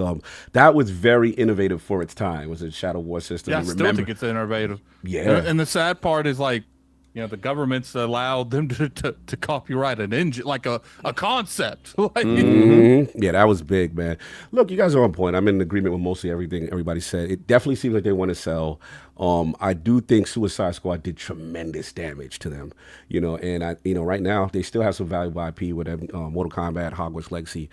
I'm going to surprise y'all. I agree with King on this in the sense of normally corporate cog, Lord acquisition, but I don't know if this is the play, man. There's a part of me that I kind of feel them on a decline. Now, historically, Microsoft does tend to swoop in when people are in decline, and stock and stuff is low. But I would say not this much of a decline, though. Yeah. You're right, Cog. I think that PlayStation should buy instead. That's a good call. Yeah.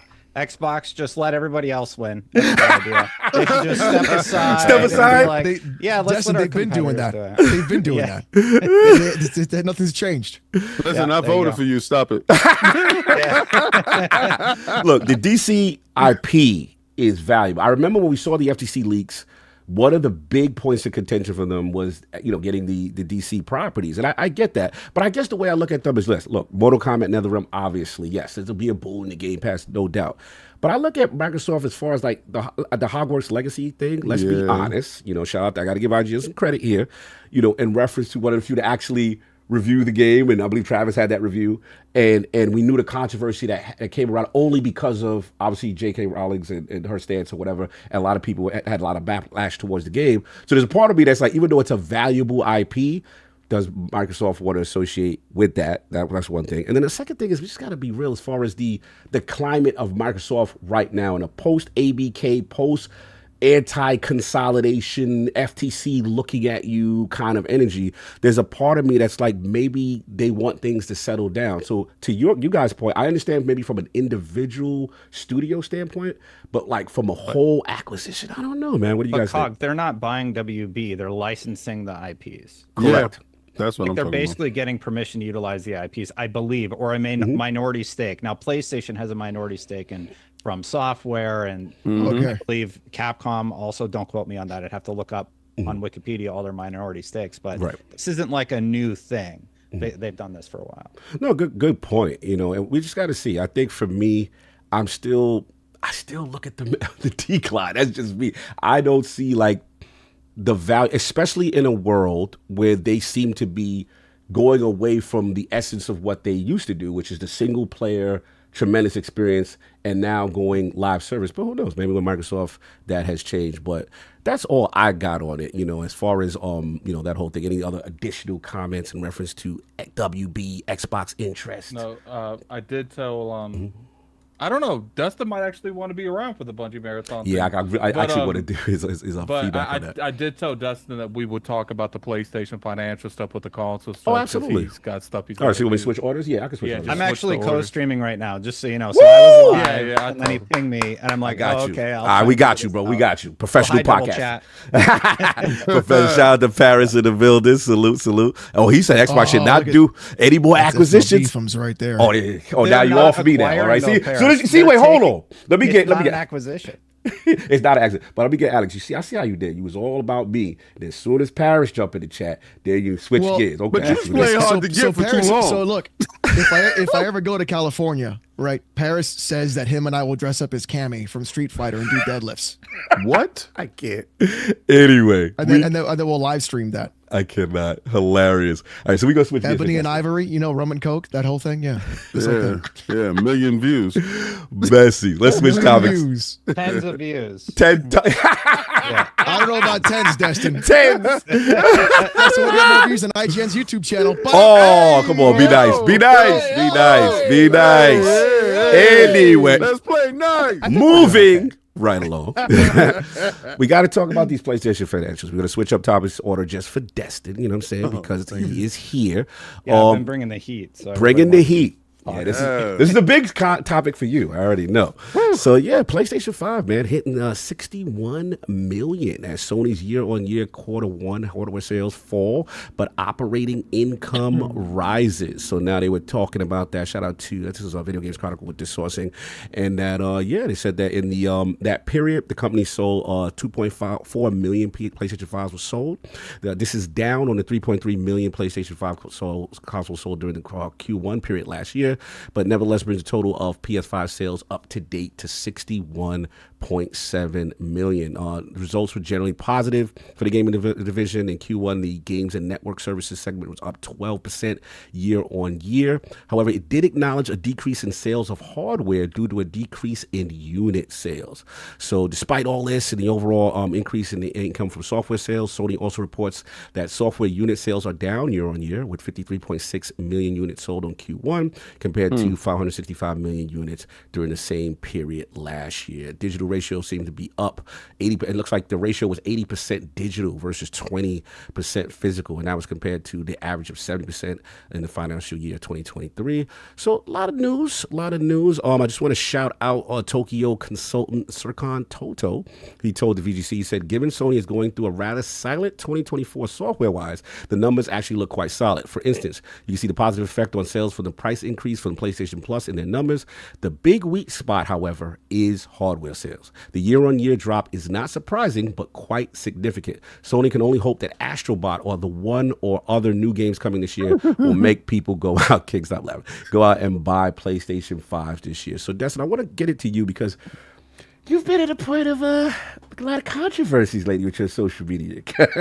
So here's the thing that's been difficult to explain. It seems like people can't separate the conversation I'm having, which is very specific. Mm-hmm. It's specifically about hardware sales. Okay. The PlayStation 5 is pacing 7% above where the PlayStation 4 was, according to Matt Piscatella, and I believe that's U.S. statistics, meaning that they are on pace to have their second best-selling console of all time, even in a year when, as you just said, they have nothing. And they're seeing the sales decline. They're dealing with all the same challenges as everybody else, right? Mm-hmm. But they are at, according to their financial reports, they are at 61.6 million units sold. Mm-hmm. That is huge. That is massive. To compare, I believe by the end of the fiscal year 2017 for the PlayStation 4, they were at 75.7. We'll see what ends up happening, as we only have, I believe, Q1... don't quote me on this, 2024 reported for PlayStation. So they're pacing quite well. We'll see where they end up pacing by the end of the year, as will we with Xbox. No question. Now, this made me wonder, where is Xbox currently standing? Now, in that same tweet, Matt Piscatella said, console hardware is fine. Yeah. The Xbox Series X and S is pacing where the Xbox 360 was. Now, the Xbox 360 in 2008 was at about 28 million units sold, and my source on that is NBC News via Microsoft making the statement. Xbox Series X, they purposely obfuscate console sales. Correct. But the last leak or mistake that they had was about 2023 console sales, which put them in the range of 25 million to 27.7 million. And at the same time, the Xbox One, I'm estimating here, was at about 26.5, 27 million, about the same. The following year in 2017, they were at 35 million. Mm-hmm. So I estimate we're probably around 30 million Xboxes sold in this fiscal year. And I'm wondering, do we really think they're going to sell 5 million more units to pace with the Xbox One, or to pace with the 360? Right. What, 9-10 million more units? Because in 2009 they were at 39.2 million. And I'm sorry to get into the numbers here, but my question is, let's say they see a reduction in sales from the 360 to the Xbox One, and then from the Xbox One to the Xbox Series X and S era, they also see a continued reduction in sales. And then when Gen 10 comes, which is rumored to be a really cool handheld, powerful console combo, if they again fail to see growth, do the money hats at Microsoft continue investing in the console? This isn't about monthly active users. This isn't about the overall strategy with Game Pass. This is specifically about hardware. I do not want them to get out of the hardware business, because it creates basically 1-2 console life for everybody on planet Earth with the PlayStation whatever and the Nintendo whatever. I like competition. I've been very clear about that. My concern is that they get out, and then what are we left with? This isn't me saying that they say you're doom and glooming. So wait. There it is, Destin. There it is, Destin. You're horrible. So what you're saying? Sorry is, to throw all that math at you. No, like, I'm not crazy. So what you were saying is you don't want them to get out of the hardware space. You gave hypotheticals if certain things align with what you were saying. Is that going to be the outcome? Yes, because I don't think Phil Spencer wants to get out of hardware. I don't think he wanted to shut down Tango Gameworks. I don't think he wanted to lay off the thousands of people that they laid off at the beginning of the year. Do you think anybody wanted that to happen? No, but what's the reality of the situation? It happened. It's unfortunate. And a lot of people have hypothesized that it's Microsoft gaming now, not Xbox gaming. So how much leeway will Microsoft gaming continue to give the Xbox branch and the console hardware? That's concerning to me, and that's the only that's basically all I'm trying to bring up about the topic.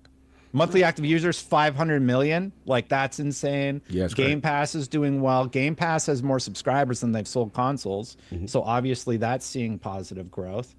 And like, there's a lot of positive things going on. And I'm going to talk about that on my stream here in a little bit. But the topic of hardware was where I was at with PlayStation and how they're doing, second best selling console ever, and Xbox pacing to have the second worst selling console ever. No, that's 360 was the worst console that Xbox sold, or was it the best generation? He's saying this right above the Xbox, right below the Xbox One. So the Xbox 360, the last figure I saw was 85 million. Some people said it might have been a little bit higher than that. And then the Xbox One capped out because of that ID at Xbox leak from Brazil. Capped out around 58 million. And it seems like we all like the Xbox Series X. Everybody agrees the components in there are good, but it's pacing below where the Xbox One was pacing. And I got a follow-up question to you in reference, because you're making some fantastic points. I think the questions I have is, one, obviously you mentioned Matt Piscatella's tweet in reference to the console market being doomed, and one particular Sorry, to clarify, Matt actually says the console market's fine, and people not shouldn't be worried about it. Right, correct. So what one reference point he mentioned was college football 25, right? And the fact that he expects to see a huge boost on the platform, the consoles, in reference to that, because we do know next gen only, right? Sorry, Alex, not PC on this one, but that's fine. I'll let you peasants speak. It's fine. Well, I mean, at this point, it's like it's not next gen only; it's current gen. Like you know what I meant to say. You know what I meant to say. You know what I mean? Yeah. Thank you for that. And it's like, so current gen only, and then also another reference point that is being utilized a lot is the fact that the new Grand Theft Auto, which was supposed to come out this year, obviously got delayed, which then hurts console sales and people then adopting. Because one thing we do have to realize with this particular generation, it's very interesting. I call it the Sinister Six, right? There's these like 5 to 6 games that are either free to play, and you can play them still on last-gen hardware. So it seems like the adoption rate for people to move from PlayStation 4 to PlayStation 5, from the Xbox One to, the series consoles is still a little stagnated by these until there's that hard cutoff where you say, okay, you have to get that. So I guess my question to you, Destin, is with a College Football 25, with a GTA 6, do you think these type of titles could boost, Xbox sales specifically? Or do you still think, are you still concerned that, hey, they are still lagging so far behind that you don't see them, beating the Xbox One? I do think that some of the games might bolster console sales, but does anybody in chat or does anybody in this group think that they're going to move 5 to 9 million units through December of this year? It's August. It is August 11th today. So the question is, are we going to see explosive growth in the way that the 360 grew, or is it going to taper off from this point? Because we're already looking forward to the most powerful console they've ever made. Cerebon's already teasing that they're going to make new hardware. So we're at the end of the console life cycle. Sales are going to decline. There's no price cuts because of the world economic situation. Meanwhile, PlayStation with nothing has sold 61.6 million units basically through, I don't know, I wish I had it on my docket, but that's their Q1 for 2024. So they still have several months of reporting to come in for their financials. We don't know where Xbox is until the next person screws up and gives us some inkling of where they're at with their consoles. Right. And then the final question I have for you before we open it up is in reference to, one point of contention. I know I've had this conversation with Addict. I've had this conversation with a lot of people where, obviously people feel that Xbox is not valuing the consoles. Like they're utilizing verbiage like, no console required, or, and things of that nature, which some people feel, hey, you're doing self-inflicting damage to a console. But at the same time, they're really about, hey, play anywhere, PC, mobile, cloud, and we don't care where you play kind of thing. Do you think it's a situation where maybe they just don't value the console? We even see with the Xbox Game Pass pricing, right? Obviously, it's very enticing to PC users. You know what I'm saying? We've seen console users, their structure kind of go up in price with the restructure. But, PC Game Pass seems to be that nice, sweet spot where they really kind of see the more growth there. So, what do you say to that, where maybe there is a shift internally where, not that they don't want people to buy the console, but they want to kind of broaden their horizon, so to speak, to get those more active users? My whole take is, man, I hope they keep making a console, because these figures, what I'm seeing right now is that they're pacing below the Xbox One. I hope they keep making the console. I'm glad they are, but I'm worried the business hats basically are going to say, how much does it cost to make a new console? What do you think the R&D cost is? 100 million, costs $200 million to make a game. How much goes into making a new piece of hardware? And Xbox is selling at a loss. I don't believe they've started turning a profit, but PlayStation, after 1 year, said they were turning a profit on the PlayStation 5. So every PlayStation 5 is sold at a profit, and that was when they were at 20 million units sold. So they've sold 40 million units at a profit, right? Meanwhile, Xbox is burning money on hardware. There's some other things to consider, of course. A lot of people have brought up good points, like that's your most engaged audience. That's where they end up spending the most money. But more specifically, what was your sorry, I feel like I'm not getting to your question though. What's your question? My question is more so about the philosophical approach, right? Which is, hey, play us anywhere, right? We don't care where you consume it, but we have to be honest that they have been catering to PC, cloud, mobile, making things more attractive, even with the pricing structure for Game Pass, to these other platforms. Yeah, and what's crazy, I feel like I was the contrarian just several months ago when the console user base was upset about what Xbox was doing. And I'm like, I think Xbox is going to be fine. Yeah, they're changing strategies. And now I'm expressing a concern about them getting out of the console market. And all the console fanboys or fans are basically saying, like, they don't care about the console. The console doesn't matter. It's all about monthly active users. And I'm like, yes, you're correct. So why keep making a console if they don't care about the console? Because that's what you're saying to me. And then people are like, oh, the Wii U sold bad. Should Nintendo have gotten out? Because after that, I watched the boomstick thing. Yeah. And anyway, they're like, so should they get out of the console business? You have to realize the Wii U sold like 19 million units in its lifetime. So the Xbox would have sold like 5 million units at this point. I think they would have dropped out of hardware if it was that catastrophic. My question isn't about Gen 9, which is the gen we're in. It's if Gen 10 again sees a sales reduction in the console business, as we all can agree, the industry is evolving. We're expanding in the cloud. There's tablets where you can play Xbox games via the cloud. They're talking about how important mobile is to see their growth strategy. And PC, of course, because Alex is here. So we gotta remember. So that was my question to you last night. Did you take a look at the Surface and see how that's doing? Because that's down. Like, Surface saw a catastrophic drop in 2023, but they have dropped hardware before. They dropped the Zune, and like at some point they look at hardware and the they Windows just say, Phone. Time to cut it off. Yeah, the Nokia. Attic fix your Windows, face. I think too, like they didn't feel like it was worth it. Get Alex. We gotta get Alex. I mean, their idea with Mixer was so flawed. It was really ridiculous. Like they could have been still active today if they didn't just give those people tons of money and do nothing with it. I think the thing is that Microsoft, I don't think they're going to ever abandon a console. I think consoles are going to change in the future. I think they're going to be very different than what we have right now. Exactly. I think everybody's stuck in the 90s and the 2000s, or even in the 80s, where they're like, my console's selling. Microsoft has never cared about the console sales. Like surprise. I don't know like why people are shocked by this.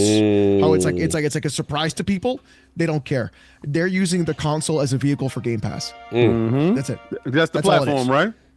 That's it. They only care about monthly active users in Game Pass. They don't care about console sales. So people touting console sales like the console's dying, they don't really give a shit. I'm sorry, they don't care. What they care about is it a vehicle for Game Pass? Which is why I feel like if they did a PC handheld hybrid, that would do very well because it is a simple vehicle for Game Pass. I think that would be ideal. But they only see it as that. They only like if they could put Game Pass on PlayStation. They would.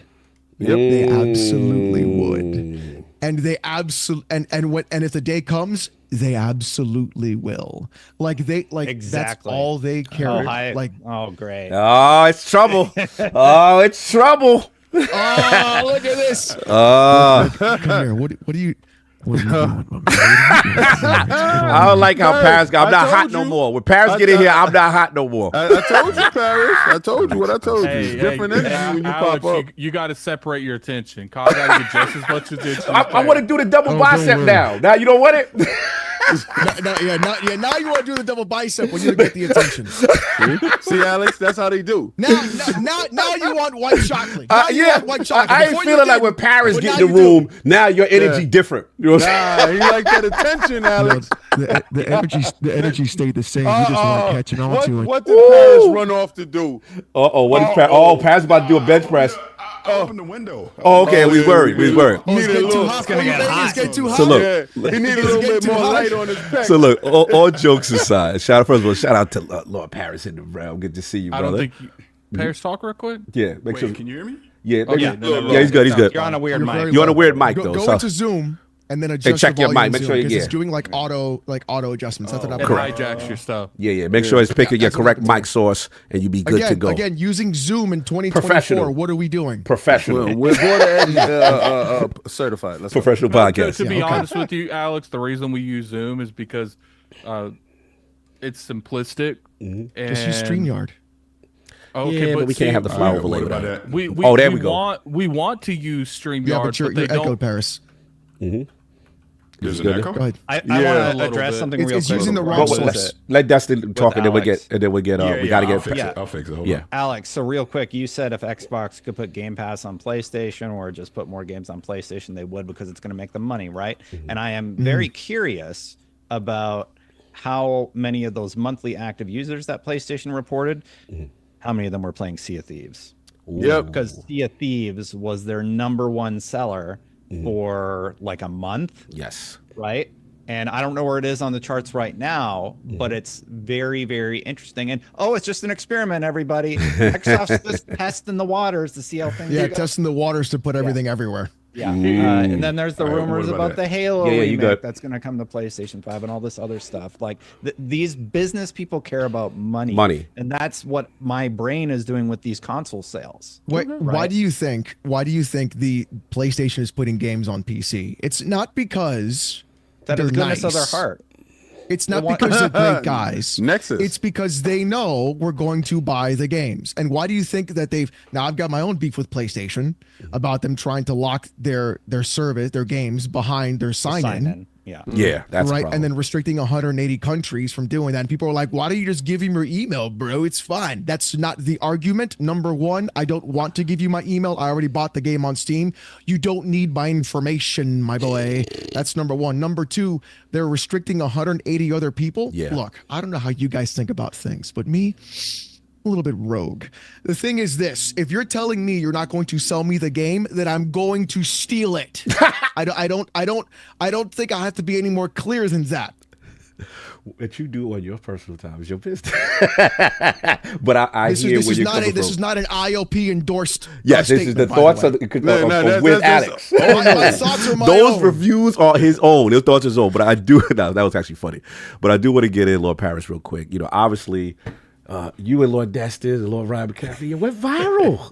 With console sale talk. So the perfect second person as well to get in here with Alex in reference to what's been going on. So Lord Paris, what's your thoughts obviously on the PlayStation financials? And then do you have any extra context for the comments that may have been clipped from you and Destin this recent Unlocked episode?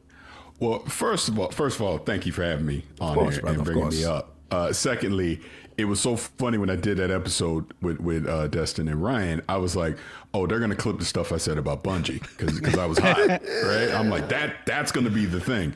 And then when all of a sudden I'm seeing these clips come out about the Xbox hardware stuff. In the moment, I did not think this was that big of a deal because I'm thinking it's just what it is right now. Now, Destin and I don't 100% agree in that, but I think even what you just said now is where I kind of lean, that they're gonna keep making hardware. They're not gonna stop making hardware going into this next generation. Of course not. They've already confirmed they're making Gen 10. So we're not arguing about Gen 10. We're talking Gen 11. 2030 is Gen 11 for some year to give you an idea. And that's where I think you and I align. It's not about this next console generation. It's about the potential one after. Does that even exist? We don't know. Everyone wants to safely assume, there'll be a PlayStation 7 and whatever, but we'll be in the 2030s at that point. Who knows what the landscape of video games might look like? Yeah, we might not even get a PlayStation 6. We might not. Phil Spencer, Satya Nadella will likely be retired around 2030 because Exactly. they're going to be in their 60s. Absolutely. So like the leadership at Microsoft will be different. The leadership at Xbox will be different. So we're not arguing about Gen 10. Just for some additional context. And it really just comes down to this. You can take Nintendo as the example. The Wii U was a complete disaster for them, but they didn't give up on hardware. They created something that was unique, and now the Switch is just, it just exploded. And the irony is, a lot of those games that were in the Wii U generation, they just quietly ported them right on over to the Switch, and people started buying them again. I do think Xbox has a similar opportunity. We see the games that are coming. We see the acquisitions they've done. We see all these studios working on stuff. It may be a lot, which people want to take out of context. It may be a lost cause this current generation, which I was specifically talking about the quarter, not overall. Gotcha. But even like we said in Unlocked, I don't see them dragging this out to holiday 2028, deciding, okay, now we're going to put out new hardware. They're going to do it earlier. I know a lot of people have said 2026. It could be 2027, but you got something like a Gears of War E-Day that you could pair with new hardware. Pair with a handheld. Hey now. People are going to be excited about that. We obviously know Elder Scrolls and all this other stuff is coming down the pipeline as well. It may just simply be, all right, this generation, due to various reasons, and this is not a slight against the 30 plus million people that have an Xbox Series X, because I am one and I play on mine all the time. But it just may be that this console generation is never going to meet their projections. So why stay in it? And the one thing that we talked about, Destin, with Ryan, part of the reason is price. Manufacturing costs have not dropped, so you don't have a $350 Xbox Series X right now. Good point. So you can't pair that with Indiana Jones this holiday, and it's going to fly off shelves. It's still $500, and even the digital one that came out costs too much right now. You know what I mean? So that factors into it. I get people in the chat and people that want to cook me online. We're the hardcore people. But the casual people, this is typically the point in the generation where you're seeing a big price drop and more people start jumping in. And it's a tough year for everyone this year too. Of course. So this holiday season, I think we see softer sales across the board. Yeah, I agree. To bolster your point. Sorry, Paris. Only if they have software to sell. But go ahead. No, but one other point I want to make, again, since our conversation was taken out of context and clipped all over the damn internet. Clip, boy. Wow. Oh, my God, that was ridiculous. And y'all know who you are. Some of y'all in here, too.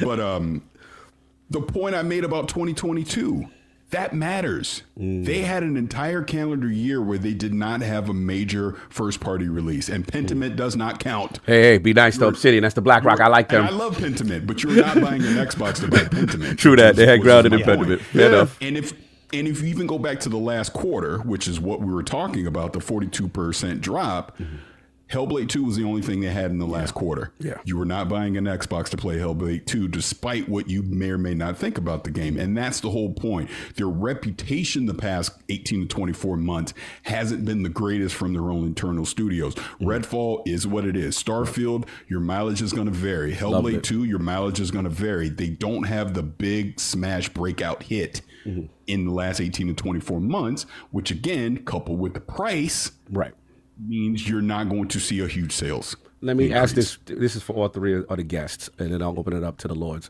I did want to ask about the impact of the ABK transition and how the integration now with Call of Duty, as well as being into the service, and obviously Black Ops 6 and stuff like that. How do you think that impacts them? Do you think it's still a status quo where it's like, yeah, you'll improve Game Pass, but not necessarily improve console sales? Or do you think it will have any boost to console sales? And any three of you can answer, up to you. Well, I think Mike. Or you want to go ahead, Dustin? No, go for it, Alex. I talked a lot. I think Microsoft's biggest problem this entire generation has been three things. One is their development pipeline, which is absolute garbage, which is why so many games skip Xbox that are backwards compatible from other generations like PS4 to PS5. People think it's the Capcom whatever MT framework thing that they were talking about.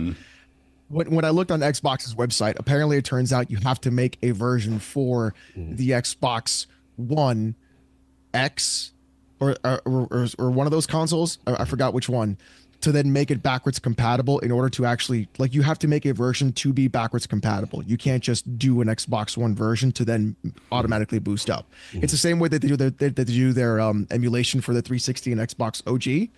They use an emulator for each individual game. And then the Xbox 360 was actually able to emulate OG Xbox games. So they emulate OG Xbox with a 360 emulator inside an emulator. Their development pipeline is absolute garbage. And I don't know why. Their second problem is their messaging. They don't know how to message anything to a consumer or to an actual core gamer. That's the second thing. And the third thing, probably the most important thing, to is investors. Yeah, and the third thing and the most important thing is they are horrible at marketing. They don't know how to market their product. They don't know how to market the Xbox. They don't know how to market the Series S. They don't know how they're not going to know how to say Call of Duty Black Ops 6 Game Pass, buy a console, or get the serve. They don't know how to say that. Off the record, they don't. You make a fantastic points. Off the record, think about their I have scrappy- heard. I just want to interject this quickly, and I got Sorry. you. I heard off the record they literally can't do that part with Call of Duty. I actually heard that off the record. It's not even just I can that. add context to that, by the way. Can you please do? Yeah. So, and I'm going to shamelessly plug, I did a preview on IGN for Call of Duty Black Ops 6 Zombies. You should go check it out. Go check that out. really It was very good. by the way. Yeah. The best preview on the internet. Yes, it was. It was. There you go. But while I was at With that Treyarch, voice, I saw the comments. no, but while I was at Treyarch, and Yes. again, these were off the record conversations. Yes. The people involved shall remain nameless. Okay. You are 100% correct, sir. They cannot use that in their current marketing because we were having a conversation about Game Pass. Yeah, I was surprised. And the impact that they think it's going to have on Black Ops 6. Some people at Treyarch think it is going to be a big deal on Game Pass, but you're not going to see that big marketing push that you would expect where Game Pass has uttered every other word.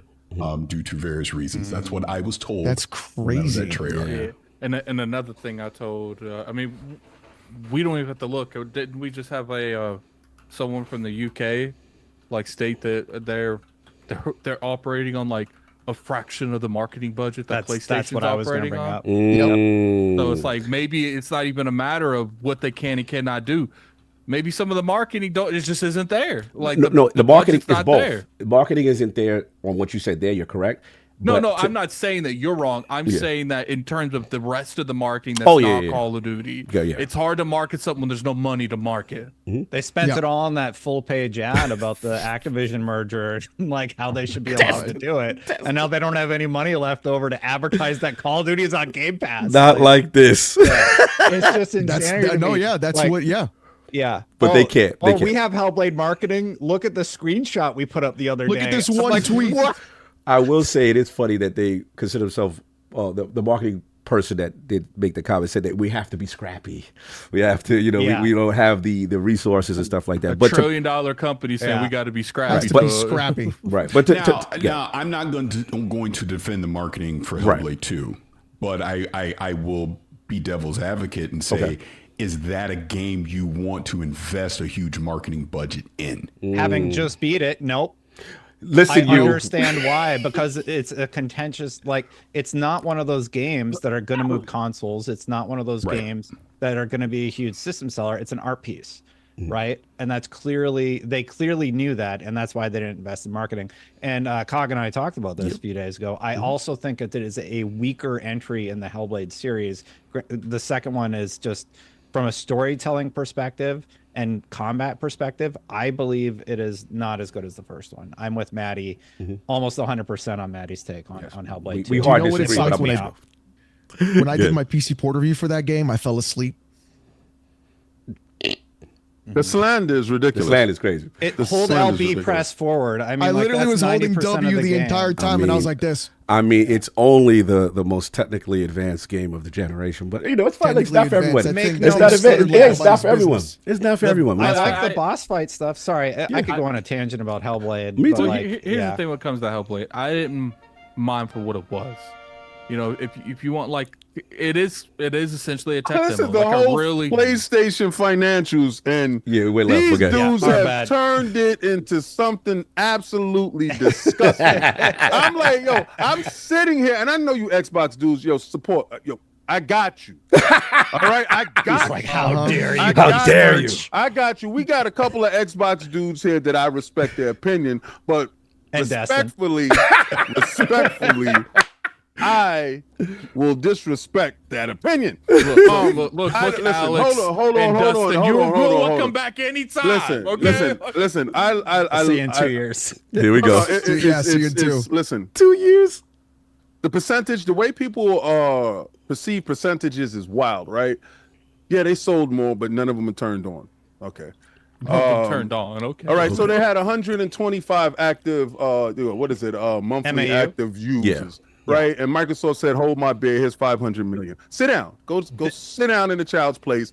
Let's continue to have the conversation." Now, That's insane. That figure's insane, and that's what I was going to talk about on my stream. That's the whole topic of my stream. It's just this is additionally why I'm concerned about the console. What percentage of MAUs is contributing that 500 million on the Xbox? Thieves or Minecraft on PlayStation, Right. PC, or So that's the assumption that everybody on PlayStation, because they ain't have nothing to play over there, everybody's playing Sea of Thieves, right? That's the assumption. Yeah, they're playing Sea of Thieves and Minecraft over on your PlayStation 5, and that's contributing about 100 million MAUs for Microsoft. That's right. Let's get their strategy. Get it's not the about the money. console. Get the money, right? Now, Game Pass is the platform. And y'all said that if Microsoft would put it over there, hell yeah. Put it in there. Invest them. If you're going to sell 61, we want part of that money. Of course they're going to offer that. Yeah, and we'll do it at $8 cheaper like we do the PC. Invest them. Make it happen. Get the bread. All right, cool. Back to your 61, back to whatever number that Microsoft is selling. If y'all said they don't care about selling consoles, all they care about is getting Game Pass numbers, because you did say that they have more Game Pass subscribers than they do consoles, then of course that is going to be the number, right? So you're going to say, what is it, like 37 million Game Pass subscribers ultimate, supposedly, and it's like, what, 31 million Xbox Series is out there, supposedly. All right, estimates 30 to most generously, I'd say 31. I'll round up. Yeah. I'll go with 31. Continue, King. More likely like 29, but okay. No, I'm not going to round down. Continue, King. The convenience of King is unreal. Yes, it's hilarious. I'm just saying, like, everybody, we all depressed at this point as far as a marketplace as consoles being sold. Everybody's down, right? But the conversation is Xbox is doing really bad.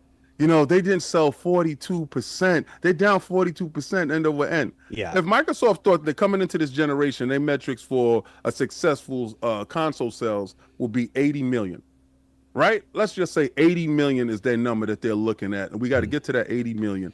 Or we're going to get to that 80 million. We're at 30 right now. We're supposed to be at 40 right now, to be honest with you. 40, 41. So we're 10 million behind our actual projections. All right, we're going to see how we can get these sales that we missed, i.e. Fire Stick, i.e. all these other stuff that's happening behind the scenes, so we can make a bread in between that. Console sales are supposed to be dropped down at this point.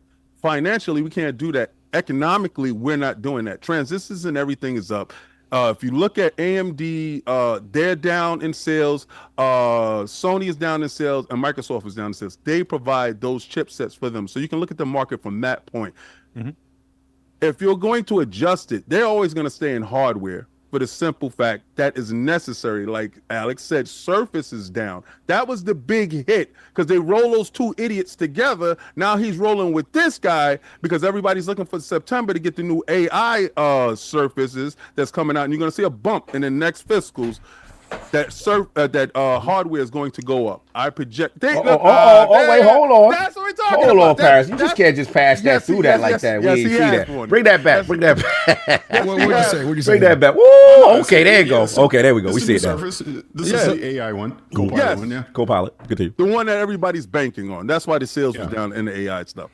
And it's going to change. And I respect Dustin because I'm glad he cleared it up. Everybody was thinking he was telling them, get out of the hardware now.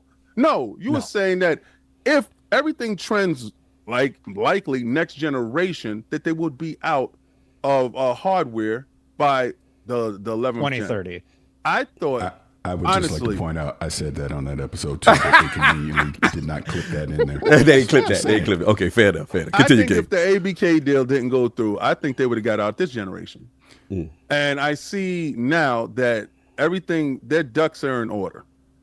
We're going to see what it looks like from this holiday season. Now, we're not going to get a drop in hardware prices. We're not going to get a bundlement when it comes with Call of Duty on the box, Call of Duty and Game Pass. How can you market strategically around this to show that you have this inside your section, but making strides? I think next fiscal period, everybody going to see Xbox as a net positive. I think they do gain ground during this period of time. I don't feel it as doom and gloom. I don't feel that they should get out of hardware. I don't feel it just because Microsoft is percentage-wise lower but they had a lower ceiling to sell, that so the percentage will be higher. If PlayStation is going to sell 5 million and they only sell 3 million, of course their percentage will be lower. If Xbox was supposed to sell 2 million and they only sold 1 million, their percentage will be higher. But you're looking at percentages trying to figure out who's doing worse. I think they probably did about the same, because the projections on both were about what they were supposed to do, and they're both down from that. So it's not Xbox is doing worse or PlayStation is doing better. They're doing pretty much the same. They're both behind projections. And I was just clearing up the fact that those financials don't look good, especially if you got to roll in music to go with your service to change perceptions on you having upwards in services. You're not. Your services are down. But projection-wise, everybody is making a big stink about one, but not the other. And that was my point. But I'm glad everybody is here today, so we can all talk about that part. But I'm not going to let them dudes run over Xbox like they've been doing. Yeah, that's it. I know Paris. I agree with most of what you said, King. The one thing I keep seeing in chat and just people saying, they're like, Destin wants Xbox to get out of hardware. This isn't about what Destin wants. You want to know what Destin wants? I want them to keep making consoles forever. I want them to make badass hardware and have tons of users. I want to see more people utilizing Game Pass. That's what I would like to see. But we live in a reality where the people who control the money will stop investing in stuff if it's not seeing growth. Line not going up for a third year in a row is bad. And that's what my concern is. My concern is Microsoft is going to look at that and say, do we really need the box? Or could we just put Game Pass on PlayStation? Could we just release all of our games on PlayStation and Nintendo and take our 500 million MAU and bump it up and stop investing $200 million in R&D, et cetera. And the nuance of the conversation, I think, is completely lost. Like, you see Dreamcast guy talking about how Xbox is doing. Xbox isn't doomed, but what's their strategy going to look like in 2030? Will the console still be part of that strategy? And it's really frustrating to see, like, people not understand the nuance of the conversation. I get it. Can I'm going to defend Destin here even more than he already has himself, because I was on that same episode and a part of the conversation. And I think the one key thing that people keep leaving out of what you said on the episode, looking at it from a business standpoint. In other words, to what you just said, what is Amy Hood going to say? Let's just keep it simple. Amy Hood going to look at this and go, well, we keep losing money. Maybe we don't need to be doing this hardware. And that potentially could be after this generation, once we get into the 2030s, what happens. I'll just say this. I think they will continue to make a form of console hardware moving forward, because I do think, and I've said this all year, they want to keep a hand on the wheel. They do not want to just rely on Nintendo and PlayStation to deliver home consoles. They want to have a hand on the wheel so they can still push where the quote unquote technical leap is going to happen, where innovation is going to happen with the home console. Now, if they completely get out of the console, the hardware console business, then yeah, they're Sega at that point. But and again, I'm just going to be all talking about myself right now. When we had Phil on XCast last year, he said it then. He was like, I can see it. He can see where they're headed. We just saw this in the showcase. We see what the next 24 months of content is going to look like for them. It's pretty good. We see all the acquisitions they've done.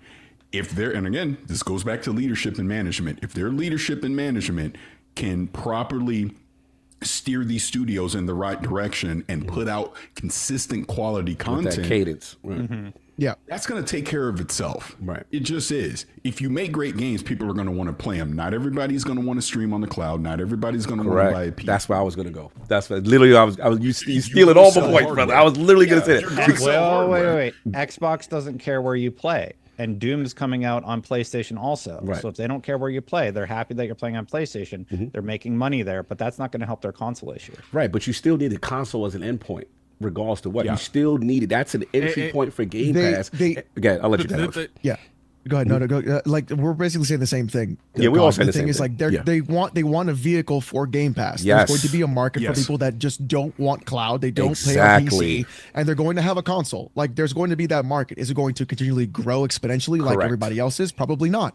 But they're going, like, people saying like, oh, they got to get out of hardware. That is so incredibly short-sighted that people don't really understand the fact that they just need another vehicle for somebody to get into that service. It's an endpoint. That's me do the same thing. Yeah. It is. If they, like I said, if they do the handheld, if they solve the problems that the Asus ROG Ally has, that the Steam Deck has, if they solve those problems as a handheld device, and they allow third-party applications like Steam and Epic and everybody else to be on there, that is listen, every PC gamer will probably buy one because that is like everything all together. And that's your entire library and that. And then and they're like, oh, and then if they even finagle it, you got your PlayStation games on your Xbox handheld because they're on PC. Yeah. Right. That's the other potential, right? Their next thing comes out, the handheld most powerful console ever, and it's an astronomical success. Yes. Then they're fine. Like they're going to stay in hardware. Nintendo gave the template with the Switch. Well, and Steam Deck. Yeah. I agree. I agree with all you guys. Fantastic point. Last thing, because I know we got off traffic. King is right. I do have to ask the panel, y'all, this quick in reference to PlayStation 5 and the actual console sales in their decline, right? So my question for you guys, obviously there's been no price drop, and then the rumors of a PlayStation 5 Pro, right? How do we think that affects them, and in addition to their, software line and stuff that's going on? Can I answer that one so I can get in trouble? Please. Yes, please. This is a good clip. Let's go.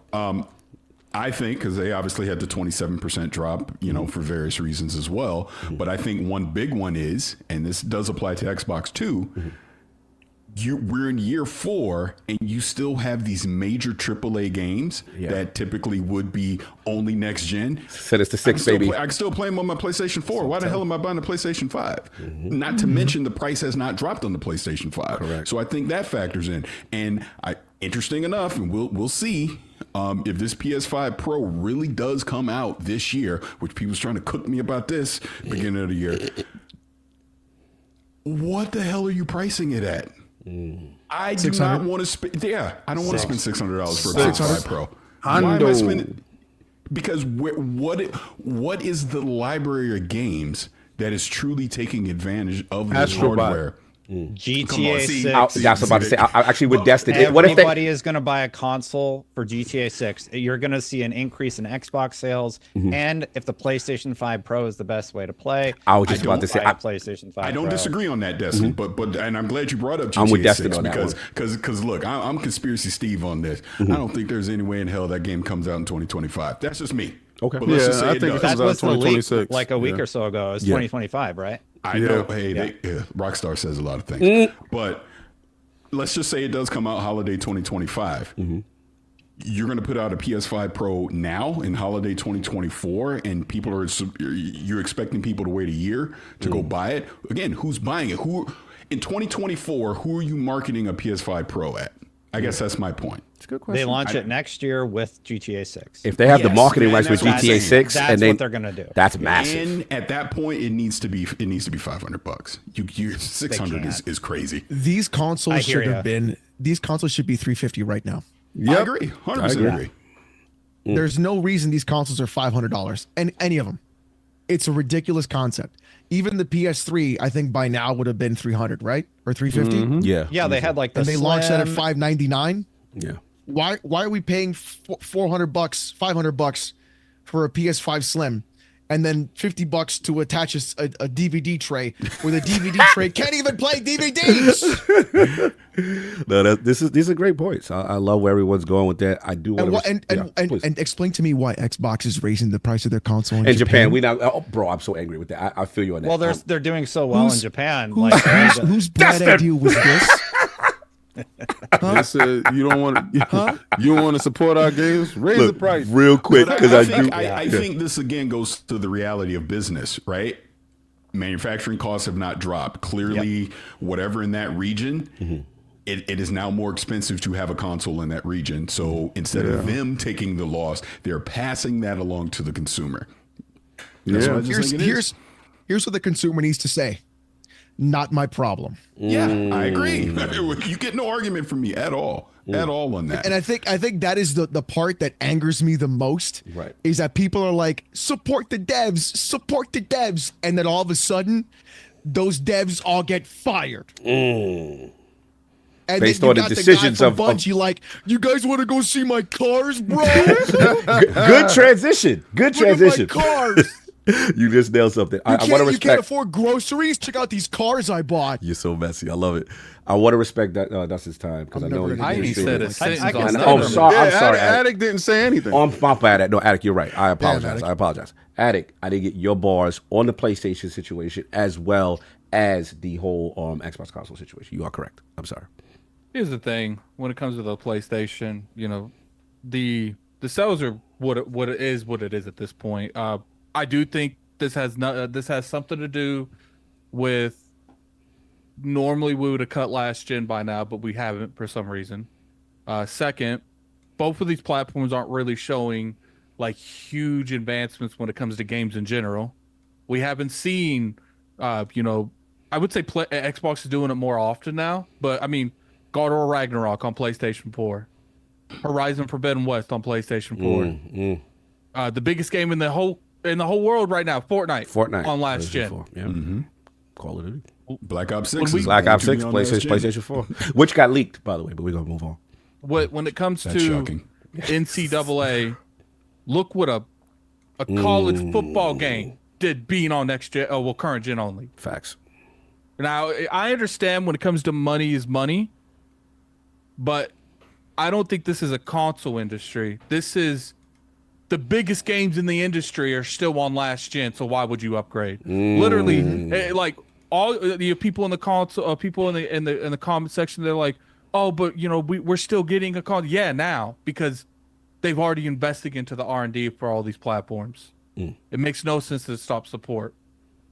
But my worry is a little bit where Dustin is, and I've said it for a while. If the trajectory, because it's not a coincidence that if you look at when they started slowly going on the downward trajectory, what quarter was it in? It was the quarter that they announced that we putting our stuff on PlayStation. Yeah, you talk about the business update. Yep. That's when you start. I think it was like negative 31% that quarter. And then it's like, what, 44% this quarter. Look, PlayStation's in the exact same situation, but I don't think you compare them. You know, Xbox is falling below its predecessors. PlayStation isn't. Yep. When it comes to something that's going on right now, people are like, oh, they'll never abandon hardware. Yeah, right now. But when we're in the next gen and we're 2-3 years in and they're selling a fifth of what they used to sell, and they're only selling like 1 million or 2 a year. I mean, how many did they sell last quarter? I mean, the quarter with the last holiday. I believe that it was bad. Yeah.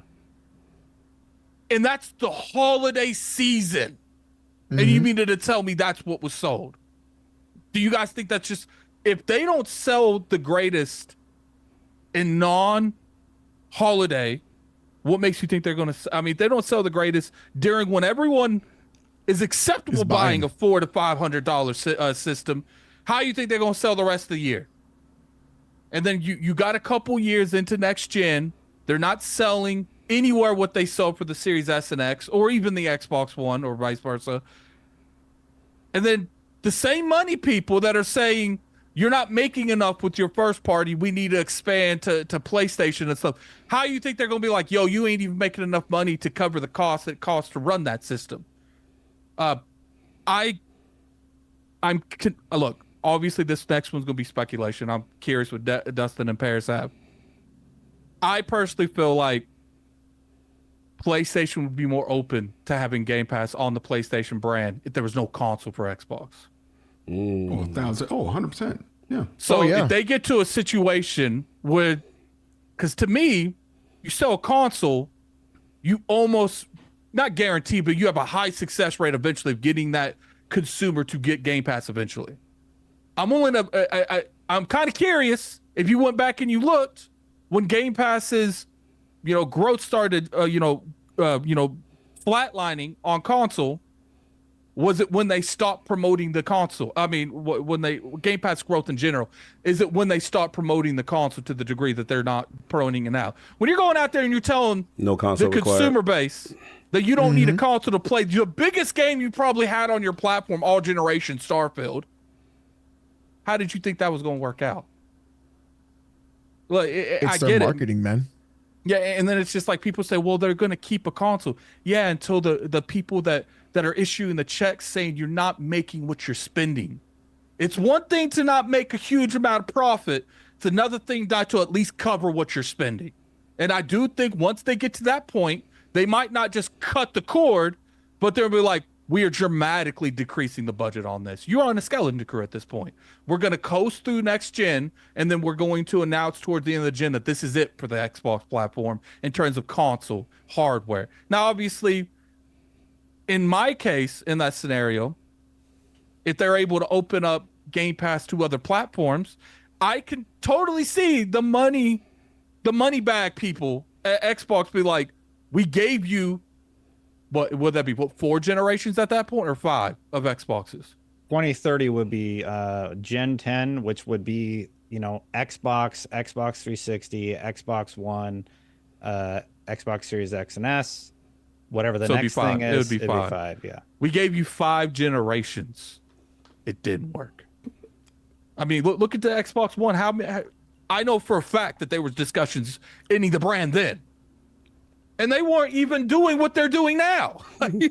So it's like, you mean to tell me they're hitting lower than those numbers, and you mean to tell me that they're having they had conversations then, but they're not having that now?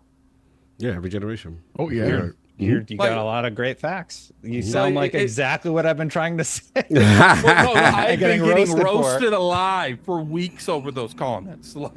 And I didn't even look at the chat. Man. I had to click away from the chat because I know they're going to trigger me. So I had to click away from the chat. You good. So it's just like, look, and the funny thing, Dustin, that irritates me is you have people coming at me, people attacking my personal appearance, people just going to scrolls, droves over there on my personal YouTube channel, saying this, saying that. And it's like, we want the same thing. Right. You guys want the console to succeed. Yeah, both of you guys want the console to succeed. Conclusion. No, I agree with that. I just have a different perspective of how it's handled. But for some reason, I'm being called all these names under the sun just because I disagree with how they're handling the hardware market. I'm sorry.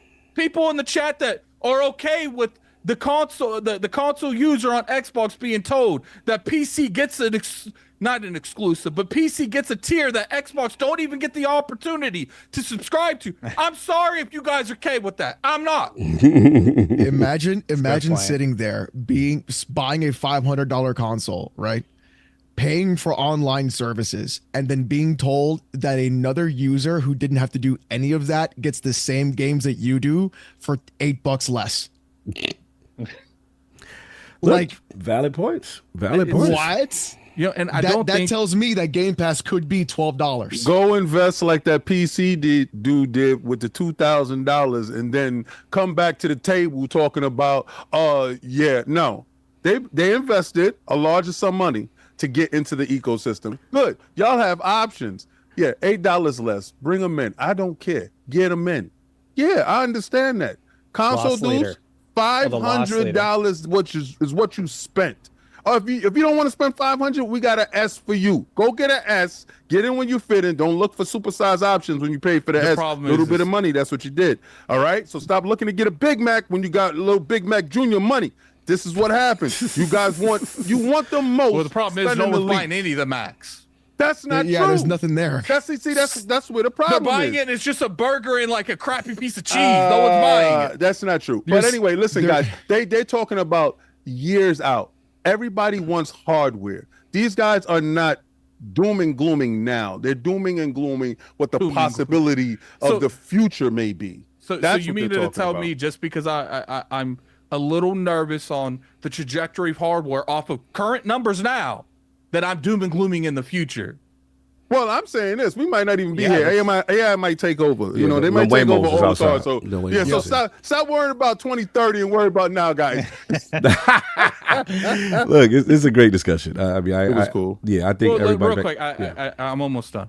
I don't think it's genuine to use the numbers from last quarter, because I feel like you would probably want to use the numbers from this quarter with the holiday sales, because it's like you're literally using numbers during a season no one buys. I was just about to something say like this. So it's just like, I feel like if you find next quarter and Xbox has another 30-40% lower, then we can start to talk about a trajectory down or up. But right now, you can't really compare them apples to apples. That's literally what I was about to say. I said that on IGN, but that's what I was saying. The thing is, Paris, the thing is, and Dustin and you, they don't care about that. Some of the audience, all they care about is complacency. They want everyone to have the same thought process. They want everyone to have the same mindset. They want us all to be a grave mind from Halo. They want us all to be. We all got to be Flood, and I guess King got to be the gray mind. Like that's what's going on here. It is just like, look.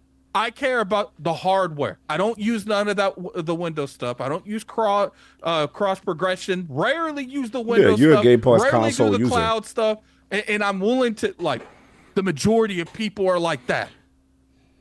Attic, one thing that's super interesting is, like, we're all sitting here, we're having a great conversation about how we feel about the hardware and everything like that. I feel like Alex has challenged some things, King has challenged some things, and we're conversing about our different perspectives on where we're going in 2030 with Xbox.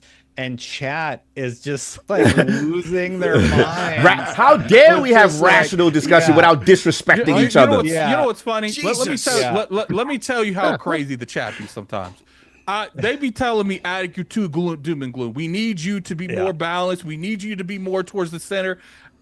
They skip 5 or 6 videos I make talking about Game Pass is going to do well this year. And then they go to something called a Bungie video I just made. And there was really a dude in that chat that said, I'm curious if you would be this. It's interesting you're not this doom and gloom on Xbox, on PlayStation content. So you want me to be more doom and gloom when it's convenient for your narrative that you want driven. And you know what's funny, Dustin? All I said is, I'm a Destiny fan. What happened? Pause. What happened? No, let him. You keep saying Dustin. And It's not Dustin. Destin. Whatever. I will continue to call him Dustin because you said that. But so Dustin. So Destin. That's right. Yeah, keep calling him Dustin. Do it. I'm going The whole show. Oh, you shouldn't Lord. even said that, man. So my issue is, I said in the video, I said, this is more on Bungie. I've been a huge Destiny fan. I keep track of all the Destiny drama. This is more on Bungie than PlayStation. And people said, why are you trying to take all the responsibility off of PlayStation? Be like, man, if you don't shut your ass up. Sunday. Sunday's the Lord's Day. But look, It's because I'm here. It's because I'm here. I'm sorry. It's because I'm here. Yeah. Look, I think we got our points across in this. Oh, very valid. And Attic, that's all I was going to say. That's literally what I was going to say. It's like, I'm the type of person, it's nuance to the conversation, it's nuance to the period that's being tracked. And we have to look at the trajectory. It is definitely valid to be concerned about the devaluing of the console long term. I think that is fair. At the same time, there's a part of me that wants to see what happens when Call of Duty is in the service? What happens when the cadence happens? What happens when the things that they had in place actually line up? And more importantly, the games are actually good. That's the key. Like you have to have a quality bar and a consistent cadence to show why there's value in this ecosystem. And that's what I see. Now, what we saw from the showcase, for what we saw, was very positive. And to Paris's point, what I feel, I've always felt this, and this is just my opinion, I'm going to get killed for saying this, but there's a part of me that wants them to start that next generation, 2026, 2027, because I feel they need to decouple themselves from launching simultaneously with PlayStation at the same time. The facts of the matter is, regardless of how we feel about what platform you like, we cannot deny the brand power of PlayStation and Nintendo in terms of video games and to the casual. If you separate yourself and you have this awesome lineup that you now can have a Gears Emergence Day, you now can have Elder Scrolls 6, you now can have whatever the next lineup of these amazing titles that we are seeing in a launch line. Because let's be honest, the problem with the Series S and X consoles is not that it's not a good console, it's just been inconsistent. You have a launch year where you don't have Halo. You have Halo in the box, but no damn Halo Infinite, and it's late, right? And then Halo launch is totally empty. Totally late. Then no you have support for Infinite either beyond like the multiplayer. So that's a really good point. Correct. They dropped all the campaign. Yeah. It didn't launch with co-op. It didn't launch with so many features missing. Wow. Then we I didn't have think a of that. 2021 with their publisher of the year, and they have the Halo, the Forzas, the Psychonauts, the Age of Empires, the Michael Flights. We're like, okay, here comes the cadence, and then to Paris's point, here comes 2022, right? And all you have is Pentiment. All you have is Grounded. Starfield and Redfall don't make the launch, right? So it's been this, and the sad part for them is, no disrespect to PlayStation, outside of a couple of years, they've kind of been coasting. They, as far as from a first party lineup perspective, they really haven't. Yes, they've had they made the God of War stuff like that. Dog, I think that's what makes it. Yeah. I was gonna say, I think that. I'm sorry, Dustin. I think that's what makes. I think that's what makes it worse. They have nothing and they're still successful. Right. And good. Destin. Well, they had Helldivers and Stellar Blade, and they're just like, yeah, we don't even need pure First console party. exclusives because we No, have. because they're going to do Concord now. But can I jump in? They're going to do the Yeah, mech Paris. version of be a Overwatch. huge Is what they're going to do. Are you kidding me? Go ahead, Paris. Go ahead, Paris. Yeah, I just want to jump on two things on what you were just saying, Cog, because that I agree. Think about what was the most successful time period for Xbox. It was when the original Xbox, they kneecapped it early and put out the 360 unopposed. Peter Boy had it to himself. Remember that 1 year ahead? Yeah. Unopposed with a robust launch lineup. Correct. And the rest was history from there. But the second point, I want to go back to something you guys talked about before I came on, just briefly. This is why I don't want them to get back into acquisitions right now. You have enough content and enough things to worry about with your leadership as far as management goes. Get your internal studios right. Get on that cadence. Get these games out at quality and not tie your leadership up for the next 18 to 24 months with the FTC and the CMA and the EU.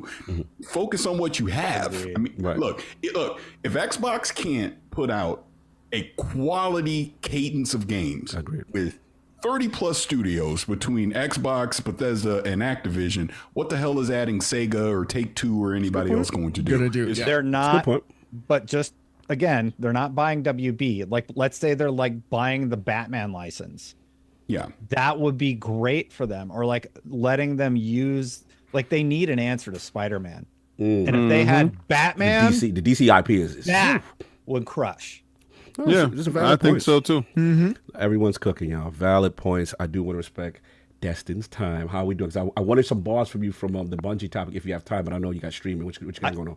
I can stick with a marathon, and then I should probably. All right, so let's just go. We'll transition. This has been great. Thank you. Oh, this has been awesome. No, this has been awesome. Yeah. Let's transition right into that. Get out of here, Dustin. No, we keep it up. Dustin, you bad. We keep it. We keep it up for a little bit. So look, this is the hot one, and I appreciate everyone hanging out. Bungie, man, Marathon. Obviously, there's been talk. Shout out to Jason Schreier, and shout out to good friend Skill Up and Friends Per Second. They had him on in reference to what's been going on in reference to Marathon, and it seems the sentiment around Marathon at Bungie is not great. It is claimed. Some staff are reportedly, pessimistic about it currently hitting its deadline. When asked specifically, he said, it's not great. He said the reason it was planned for this year and slipped a whole year, and people that he's talked to were a little pessimistic about it even hitting its current planned deadline. But he said, we'll see. I don't know exactly when that is. Sometimes in 2025. He's not sure. Then he also pointed out, obviously, the shakeup. Christopher Barrett, game director and executive producer, Carrie Guskos, left the project. He also talked about... I think Barrett's no longer at Bungie, but don't quote me on that. I haven't looked into it, but I noticed that in December or something, and I was talking to some friends about it, and I'm like, I think Barrett's gone. So a lot of very senior people had already been leaving, like the lead on the Final Shape, which was fantastic. She was left. Gone. She just announced she went to a new studio.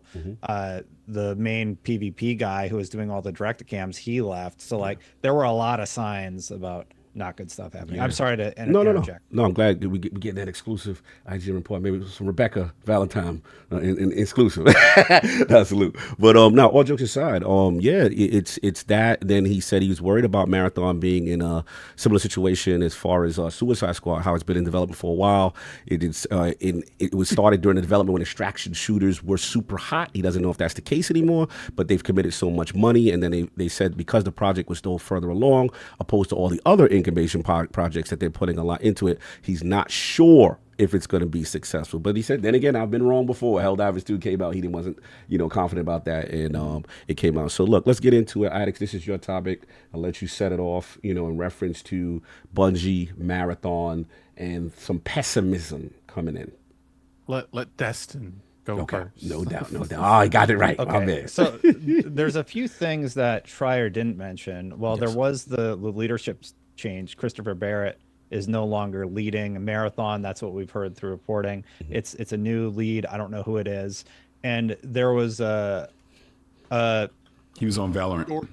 Yeah, and there was a story made that Marathon is no longer an extraction shooter, but a hero shooter.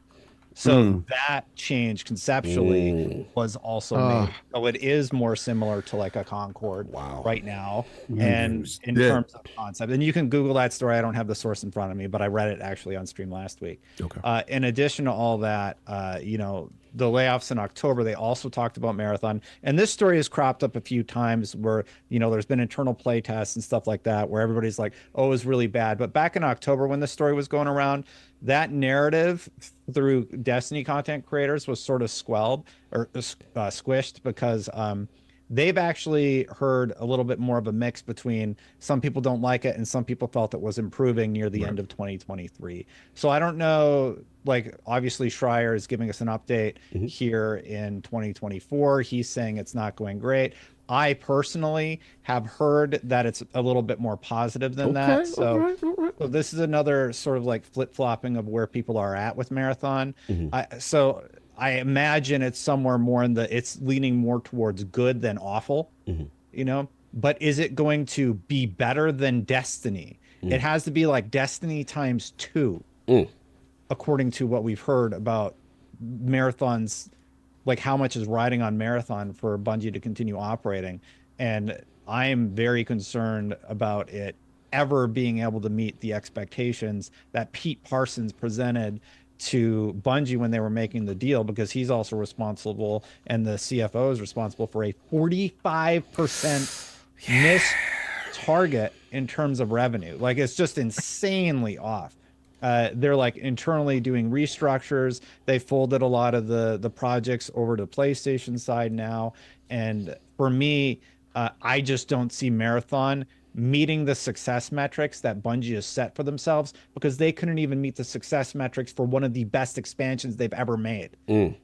So I'm very concerned about Marathon and Bungie's future. No, well said. I definitely hear the sentiment there. Let's go with Paris Lily. You've been a big fan of Destiny and Bungie. Great history with your son, and I love those clips. And obviously, you have tons of ties with Halo, and obviously now we're hearing about the whole Marathon situation. So, what's your feel, top level down, as far as what you're hearing, what's going on, and the amount of stakes that are put in on Marathon success? Sir, I will respectfully sit out this conversation. Oh, all right, fair enough. I got you, but we're going to protect you. We got you. I respect that. But we're going to move on. We ain't going to do that to Paris. We're going to get Alex, Lord PvP. All right. Hot take. Uh-oh. Destiny was never a good game. Oh, don't do this. Oh, don't see, do now this. I gotta go. Bye, everybody. Later, Destiny was never a good game. It was a first-person World of Warcraft gear treadmill that literally put you on there, and no one has ever been able to like get off of it since. It is. So they stuck with it. Then the exact same as Yeah. World of Warcraft retail right now, and why it is suffering on that same point. Destiny. It should have been taken out back after the first one. Like my personal opinion. I feel like that game and the amount that they put in, I think Thor Pirate Software made a point saying how Activision was trying to hold Bungie back from the intense monetization that they wanted to do in that game. He has clarified those statements. That thing got there was a clarification that he made out too. But I mean, he's right. Yeah, it's honestly insane that if Activision has to say, "Hey, stop it." Are you implying that the villain was it like the Scooby-Doo cartoon? The villain was always Bungie. Yeah, it was like I would have gotten away with it if it wasn't for you kids, and then he pulled the thing off and it's Bungie all along. The fact that Microsoft went back and they were like, "Now you guys are burning way too much. We're not gonna buy you." Sort of FTC like that, leaks. like yeah.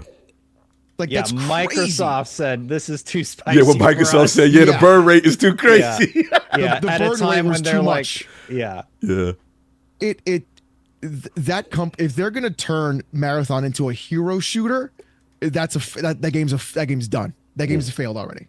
Because you're not gonna be able to compete with Valorant because that's Marvel a hero Rivals. shooter, but it's a Marvel tactical Rivals one. outside. Marvel Rivals, yeah. Marvel Rivals is another one. You're going up against, like, if it's not a tactical shooter like Rainbow Six or anything like that, like look how long it took R6 to actually be good. Yeah. Good point. Fantastic point. And like that's and crazy. there's a chance right? in all of this, Overwatch and Blizzard get Overwatch in a better position because there's more competition with Marvel Rivals. So you got like a lot more things to compete with. Yeah. So sitting there and being exactly like everybody else, that's a ridiculous thing to do. They need to do what made them great, and that was the fact that they made an arena shooter that was fun, like Halo. Like the whole reason Halo Infinite is not good is because it doesn't focus on the fun, it focuses on the esport. Stop. It needs to focus on fun modes and fun engagement, and that's what they need to do. Go back to being a good arena shooter with power-ups on the map, with the ability to go through and have team engagement tactics, and go through and actually have fun modes like Griff Ball and all those other things that Marathon can do. And also, they need to just take Marathon and not make it a hero shooter. It needs to be a battle royale. I'm sorry. Okay. That game needs to be a battle royale. Because if they have a good battle royale and it's PvE, PvP, that's going to be able to catch everybody. Sitting here and doing another hero shooter is not going to do it. Because the only reason Overwatch was successful, I'm going to tell you right now, the only reason people would play Overwatch is because they like to crank their hog to the characters. It's not because the game is good. It's because Overwatch, the characters are attractive. Get him, Destin. The game was good when it launched. They had all those. The game was awesome never animated good, Destin. shorts. It's full of choke points. The characters are minimal I at have a all. lot of time. Let Destin cook. Fine. The original Overwatch was a good game. They just It was kind of never a screwed it good up game. and relaunched it with Overwatch 2. They're sitting at like what 30 million concurrents, right? Or 30,000. I mean, it had one of the concurrents right craziest monetization factors of all time, and the only reason that people actually liked it was because because Widowmaker actually her body inflates. Destin, when she does her ultimate, her literal upper and lower torso inflates. now. I played as the robot gun. Did you know that Widowmaker's actually designed from a character in a hentai? robot- That's what they designed her from. The robot is named Bastion, by the way. I mean, it's been what 10 years since I played. It's been a while. Look, strong opinions. Go ahead, look, finish that. Get your balls off. Bungie is in a serious state of like they've run out of good ideas, and the people that made Bungie great are no longer there.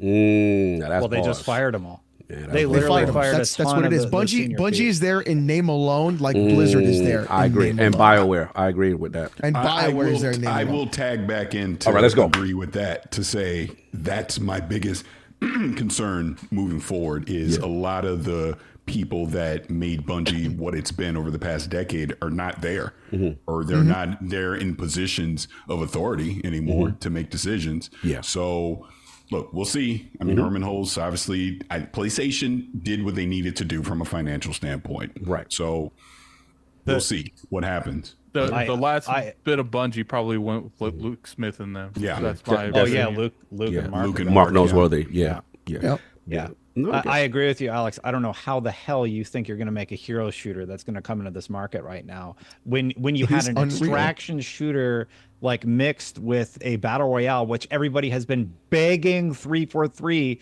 to make with Halo.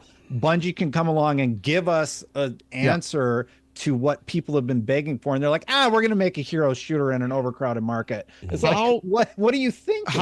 I want to go into 343 and slap everyone because I don't understand how they didn't just say, why do we make a battle royale that's PvP, PvE, that you play as an ODST, and when you drop, you get fired out of the Pillar of Autumn, and everybody's shooting down to the ring, and then you get to pick where you are, and then you drop out, the pod explodes, and then you run to go get your stuff. You know, it'd be like, how do you not do this? And I've actually thought about this for a while. There's like little upgrade modules where you can actually upgrade to a Spartan and no, a lot of potential. Like all these simple things that, and then you have fully customizable ODSTs, right? And then you can do all your, come on, man. How do you guys not? Imagine, Alex, like a team has to hold down an objective and there's like loud noises and like everyone on the map's like, these people are trying to turn into Spartans. Like, fire. That's the simplest thing to do. And then like you can do all the gravity hooks, you can do everything. You can, and then you get in the, and then you do like warthogs with the cars. And it's the easiest. It is the easiest layup that they do not want to do for some insane reason.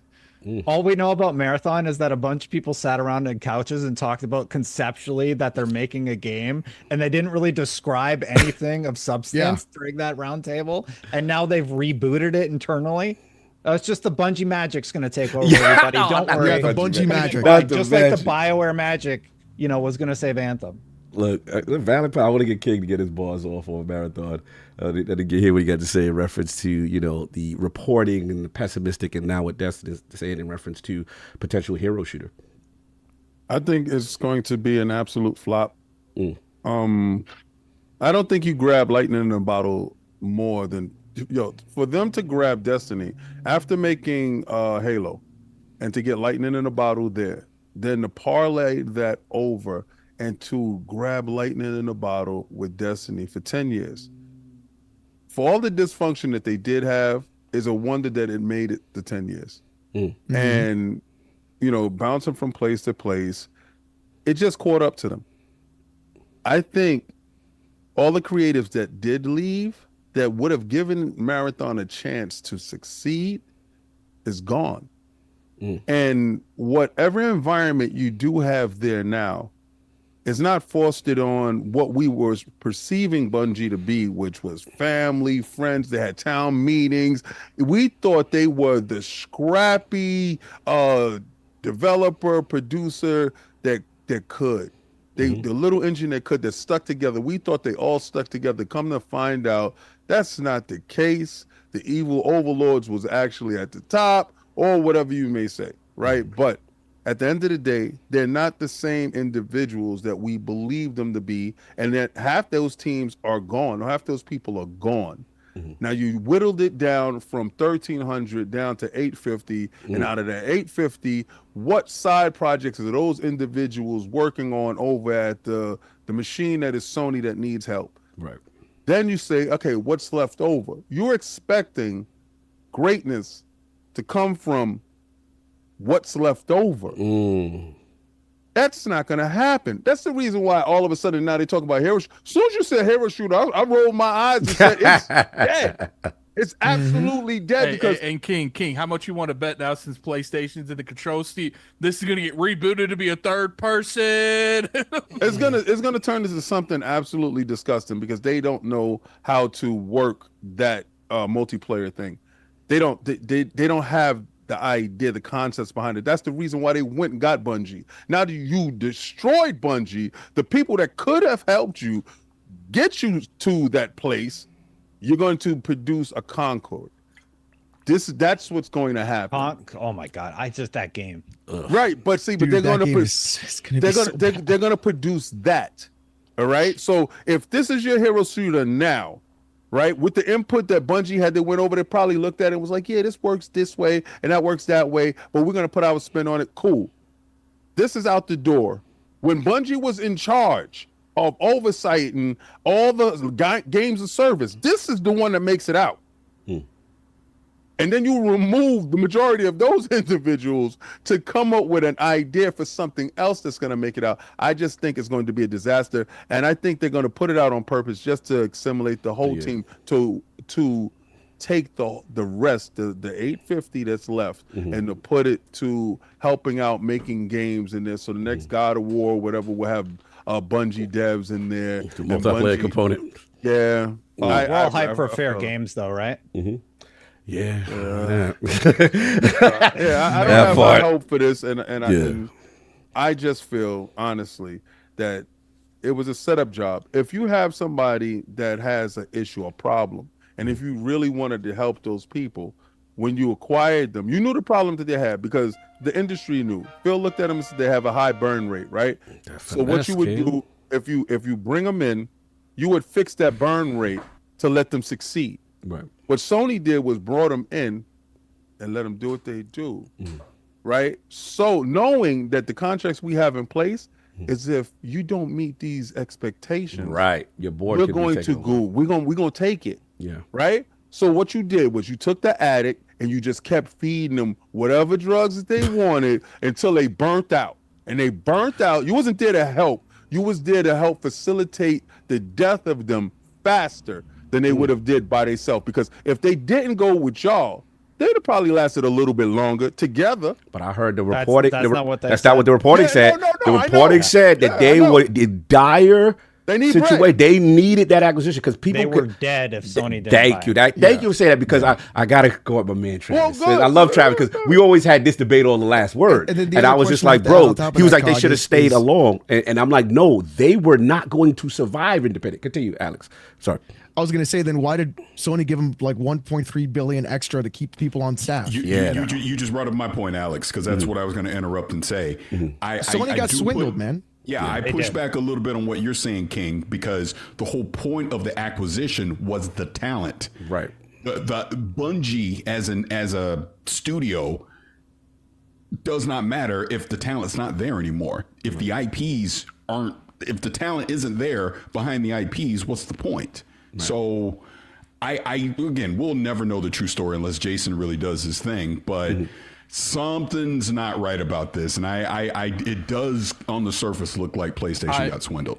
Yeah. I personally feel like Jim Ryan, man, he can sell anything. That's my guy. Like that man came in there was like, that's my guy. That man came in there was like, we need to all move to games as a service. Yeah. We need every studio making it. Man, like he giving Aaron from Attack on Titan a run for his money with that speech. He's like, they were not. We need all of these games as a service. And to me, that's why I'm with you at it, because there's a part of me that I do think this is a finesse on the highest order, right? As far as expressing, I don't even think it was a finesse. I think that PlayStation at that time, because of Jim Ryan, was feeling like the extra money was worth it because they were going to be so essential to the future of their games as a service. And everybody thought the money wasn't going to stop coming in. We thought we were in a pandemic era where they're seeing astronomical growth that they had not seen at that point. They're thinking that's going to continue. Then let's be honest. Now, this is one of my theories. You guys correct me if you think I'm wrong, but one of my theories, in conjunction with the pandemic and all this growth, they also see Microsoft make the ABK move, which essentially now takes Call of Duty as their live service game that they were kind of flourishing under with the marketing rights from them, right? So now you have that. Of course, making deals with Bungie takes longer and it's not going to be reactionary, but I'm of the firm belief that helps accelerate finalizing the process. And then you're talking to Jim Ryan's reign during an era where he wants to do live service games. To me, it was the perfect marriage at the time. You know what I'm saying? Where two people were trying to take advantage of each other and be reactionary in that space. I'm sorry, was that Dustin that said? Yeah. Jim Ryan freaked out about the Activision deal. Yes. He was flying all over planet Earth trying to get it stopped. He was talking to Congress people. And then, I'm going to retire when it doesn't work out. Okay. Yeah. Like, look, sure, he's retirement age. He wants to spend more time with his family. Yeah, I don't know if I will never buy that. I just don't buy that. You're telling me you failed to block the biggest merger in video game history, which was definitely your goal, and you greenlit all of these 12 live service games, one of which was Concord, which we've all now seen and played. And well, the gameplay is there. It's just clearly not resonating with people. And then we have games like the one I mentioned earlier. I can't even remember the name of it. Fair Games. I have to Google it every time I want to talk about it. Like, he made all bad call after bad call. Michael Pachter said the Bungie deal made absolutely no sense. Even not to cut you, even we had Hogue Law on. He was surprised all the things that Bungie were allowed contractually at the time. Because remember, let's be honest, PlayStation Studios has been known for exclusivity. You kind of operate within our framework. They had this almost all this autonomy, like unprecedented power. Now to Sony's, because PlayStation at that time did not think their games was going to be their games would be vital to like generating revenue, but they didn't buy them for their games. They bought them because they honestly felt like they were the king of the crop when it comes to making a games as a service mad successful. And then when they wanted to make 12 of them. And then when the heads came off and he left, then they restructured, because it wasn't a coincidence the day after or the week of Jim Ryan leaving the company. They canceled mad projects. They canceled all types of stuff. That's because that was officially the end of the Jim Ryan games as a service era. 100%. And we saw, because if you look at the comments from Hiroki Totoki, he called out Bungie specifically as far as inefficiency as a studio, how they operating, and accountability. There you go. There you go. Cog spending too much money, like all this wacky stuff. And it's like, So I want to point out one thing. Hey chat, I'm gonna do it, Alex. Hey chat, where's the doom and gloom? Doom and gloom right now, chat. Where's the doom and gloom? Stop being messy. But look, no, I'll finish my balls off and let you, because you guys are on fire with this. I agree. I think that now there is a reckoning, as far as their board and how they're going to be operated. And obviously we saw the the shift down to 800. As far as Marathon is concerned, I'm with y'all. Look.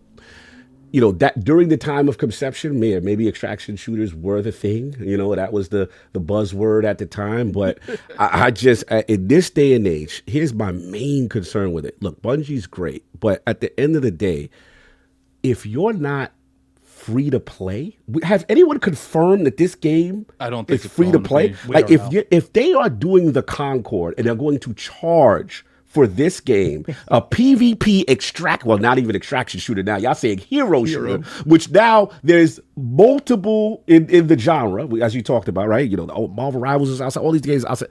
That's a big ask. So to me, I look at the mistakes that was made, and it's sad because, Destiny, Destiny was their money maker. They then took the eye off the ball, took their PvP staff and all these guys, because Destiny fans complain the PvP component of Destiny has been lagging for some time. It's because they all were working on Marathon. All working on Marathon. Now you got that. They're working on Concord. That's where they are. Most of the Marathon team is still there. You're right, Paris, and that's why Concord feels gameplay-wise so much like Destiny, but something about all those characters and the movement and everything, like it's just not working for people. So like Concord, like I've said, like it feels like you're beating the dead horse, right? Yeah, absolutely. Absolutely. I think it's doomed. Yeah, it doesn't sound good. And if their future is tied to this game specifically, I'm concerned. The last thing I'll say, because obviously I have a lot of friends, in the building at Bungie, and obviously I'm biased. I love Destiny, despite what Alex's slander has been saying. Unbelievable. But my thing, hey, 10 summons, 10. We like Hove out here. 10 summons, 10 winners, brother. We was rocking this. You know what, Alex? I'd like to see you beat a raid on Destiny. Talk to him. Bro, I used to raid in Warcraft. This is nothing to me, okay? Okay, we'll see. We'll see. We're going to bring him through the I have final shape. 1,200 hours in Counter-Strike. I used to raid lead World of Warcraft Classic, Lich King, and Burning Crusade. This is nothing to me, okay? Luke Smith fully admitted that, yes, he was inspired by World of Warcraft to make Destiny, so Alex isn't too far off. Yeah, fair enough. They've talked about this. Yeah, I do feel like in a lot of those games, they have the ceiling, because you can have so many people doing stuff. There's a lot less room for error. Yeah. Like when it comes to Destiny raids, especially the harder ones, one person drops the ball, the whole raid is out. Alex, completely two different things. Trust me, I was the World of Warcraft idiot. that stuff, you lose friendships over Destiny. Oh, that's a fact. You know what I'm saying? But yeah, and the last thing I'll say is that, I guess my disappointment is just that, again, taking the eye off the ball of Destiny, and now we're in a situation where we don't have the legendary Luke Smith anymore. We don't have Mark Knowles. We have these people. It's because they don't see Destiny as the future anymore. You know what I mean? Like, that's the DNA of Destiny. To me, it's the equivalent of the Casey Hudson's leaving BioWare and all these stuff that kind of make these games. And Alex made a fantastic point. At that point, you're just Bungie or BioWare in name, right? And you're not the essence of what makes you. Now, again, salute the veteran director Tyson Green. I've heard good things about him, that he's there, but we've talked. Took over. Right, that took over. But to King's point, now you're forced to do more with less, right? That's a big ask. And then in conjunction with the fact that, the cadence might be different. It might be smaller DLCs destined to like maybe a D1 thing with a free Into the Light expansion. Look, in my opinion, at least I have more faith in them dying out with that than this hero shooter. But we'll see. I'm pulling for them, but this doesn't look good. I have to be honest. Yeah. I'm just hoping that if Marathon comes out and it's not a success like everyone wants it to be, that Sony won't just like either dismantle the studio or put them on like a glorified support studio. I hope they're like, okay, go back to Destiny. Like I don't know if that's the case. I don't know if that's even on the table, but we could say it's not on the table now. But then when you're looking at the investment and the higher ups of PlayStation's like, what do we do with them? Like, like Destiny worked to some degree. And I'm hoping that if this game is, if Marathon's a success, it's over. Destiny's done. It's sad that I kind of like low-key hope Marathon doesn't succeed because I want Destiny. I don't want Marathon. It could be a slowdown. But the last point I'll say, I did find it very interesting that Sony took that project Destin and then they spun that off into one of their projects and spun that off into a gummy bear. Gummy bear, yeah. So it's supposed that is very interesting to me. You do lose a lot of who you are. And the last thing I'll just say, just from a humanity standpoint, it is awful what happened. You know what I'm saying? All these people who lost their jobs. And I have to be honest, what frustrates me is where is the accountability from stakeholders? They are continually to make these mistakes that the development community has been listening. Because the thing about Destiny, if I've been a fan of this game, is that it's this constant up and down. They do something, the community gets upset, the devs listen, it goes back up, and we have things like the Witch Queen, right? And then, it's this constant battle. It's like this game was succeeding despite the decisions of stakeholders. It's like COG, us as Destiny players, it's like, we know what's going on with the game. Yes. And the sad part is the devs had to be penalized and punished and lose their jobs when the reality is the mistakes of stakeholders put them in this situation. Well, and still there's no unfortunately, when it comes to situations like this, there's no real consequence you can give Bungie because the only consequence you can is to withdraw your money from the ecosystem. Yeah. And that's just going to lead to more layoffs. Yeah. It's sad because there's no way of giving accountability unless the whole studio goes down. The way their contract is set up, they have to hit some sort of target based on my very basic understanding of it. And they've missed, and reporting is now saying that they're in the process of getting another person basically on the Bungie board. Wow. Basically, Really? It sounds like Herman Holst is he's taking over in the position. process of Hey, Herm. Hey, Herm. Yeah. Wow. So, and I'll be honest, I actually do like the new structure. Like I was really hard under the Jim Ryan era. I felt like Jim Ryan was very anti-consumer in a lot of the decisions that he made. Like one of the first to raise the prices to 70. Just a lot of I talked about it for like 2 years. Oh yeah. But now under Herman Holst, and I don't remember the other gentleman's name, but like he manages hardware and like that's his focus. But I trust Herman Holst, somebody who made games, way more than I trust somebody like Jim Ryan, who was, more business focused than somebody that was a creator. Yeah. But I mean, I never trust businesses. Just generally speaking. There you go, Alex. Real quick. Yes. Chat, do me a favor. Go over here to Twitter and like this post. COG is gonna love this post. Oh God, what the hell y'all did? But continue. But no, fantastic discussion, guys. That's all. Y'all out of. That's ridiculous. Oh no, fantastic discussion. I want to be respectful of people's time.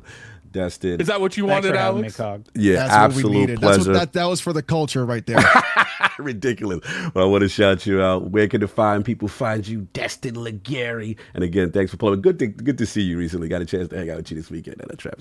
It was very nice to see you, and thank you so much for everybody having me on the show. I really do appreciate, Addict reaching out, and maybe he'll learn how to say my name someday. It was great to be on the channel. There's about 8 people in this chat that get mad every day I don't pronounce their name right. Oh, You just been the 7th one. Oh Lord. You can find my personal stuff over on youtube.com/Destin channel, and of course I work at IGN full time, and I just actually did an analysis of the Samsung integrated Xbox app versus the Amazon Fire it was TV good. app. It was good. Yeah, some interesting findings about where they're at with that technology. So check that on an IGN, and I'm actually streaming now, so I'm going to go do my little thing. Go check over them on out. My channel. My See you, man. Destin. Destin. Thanks. Appreciate Bro, appreciate the nuanced discussion without name calling. Isn't it fun Destin. to have nuanced discussions without being disrespectful to each other? It's great.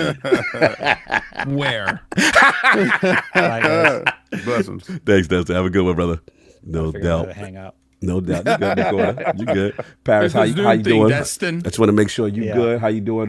We only got zombies topic, or if you got to go, I want to be respectful of people time. Paris, how you holding up over there, sir? I mean, I could roll through zombies. All right, no doubt. Since I actually I'm gonna be played it. messy as hell, Paris. I'm gonna tell you right now, they're gonna clip the hell out of this segment. No doubt. Addict, and Alex, I know I feel Alex is good. I just want to make sure we good on the super chats before we jump into the last yeah, one. We'll we're good. read I the got a rest little of bit the left. super We're good. chats at the end of At the end? Okay. the stream. And yeah. Alex, you good, bro? You good? Yeah, for a little bit more. I got you. All right, cool. I don't like how you Nigga, he got the Hugh Jackman going on got right the now. Hugh Let's go. Jackman Let's right get now. him. Let's use him. Yeah, I think you should change it from Ben Affleck to the Hugh Jackman joint right now. I think he hot right now. more Hugh Hugh? Jackman.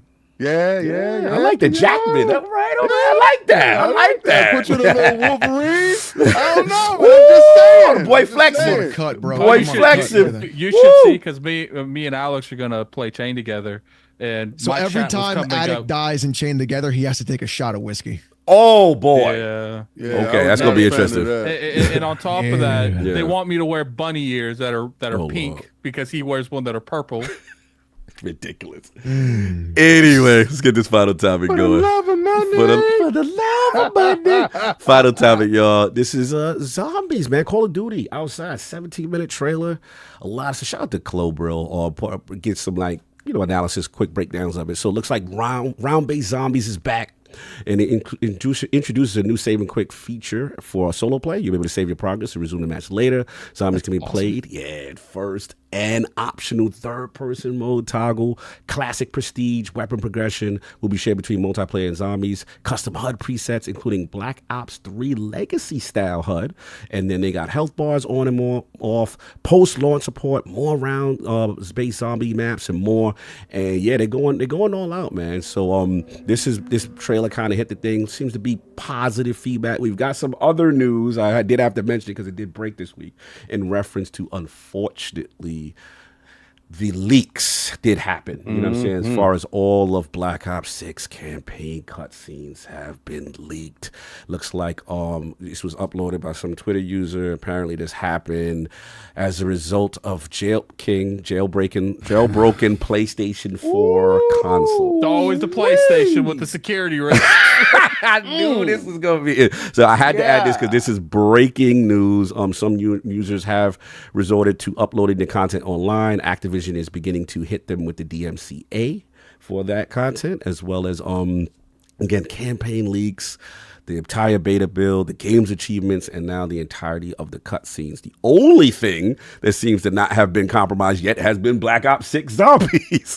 That mode has not been compromised, but with data miners continuing to extract and find data, it could only be a matter of time before that game mode is leaked. So let's get back on focus. I want to start with Paris. Zombies, what you saw, how did you like it? How are you tied to the series? And then obviously the leak situation. So I'm not like a huge zombies player. I mean, I've dabbled in it over the years, but it wasn't like one of my main things to play. Like, ironically enough, that's Danny's Godfrey. He loves it. I saw him popping So, off. Hey, he was salty as hell. But you take it.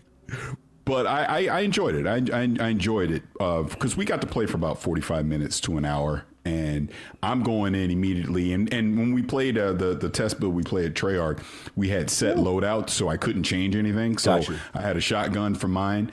And I'm just coming in, first few rounds, like, oh, this ain't so bad. Boom, boom, boom, doing my thing.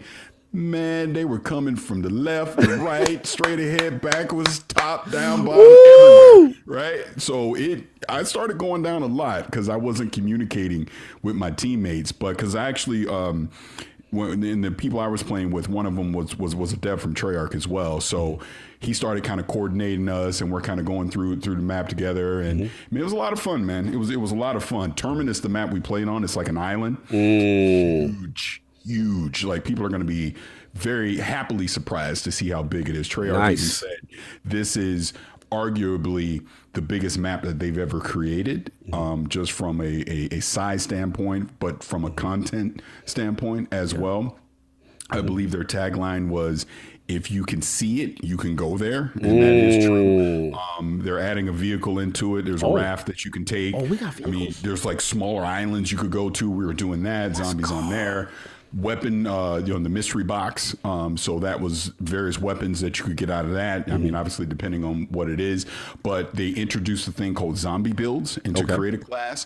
So now, let's say you have your favorite SMG that you've added all these custom attachments to and things.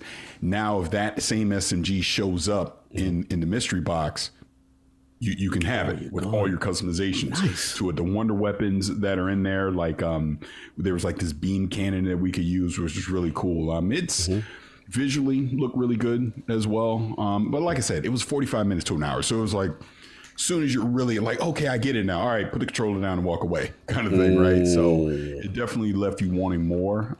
There's a second map that, because we had like an hour briefing before we played, called Liberty Falls. Right. And that's in West Virginia. So they showed us concept stuff of it, but we didn't get to play it. And they'll talk about that more at a later date. Omni movement is in zombies. You will find out more at a later date.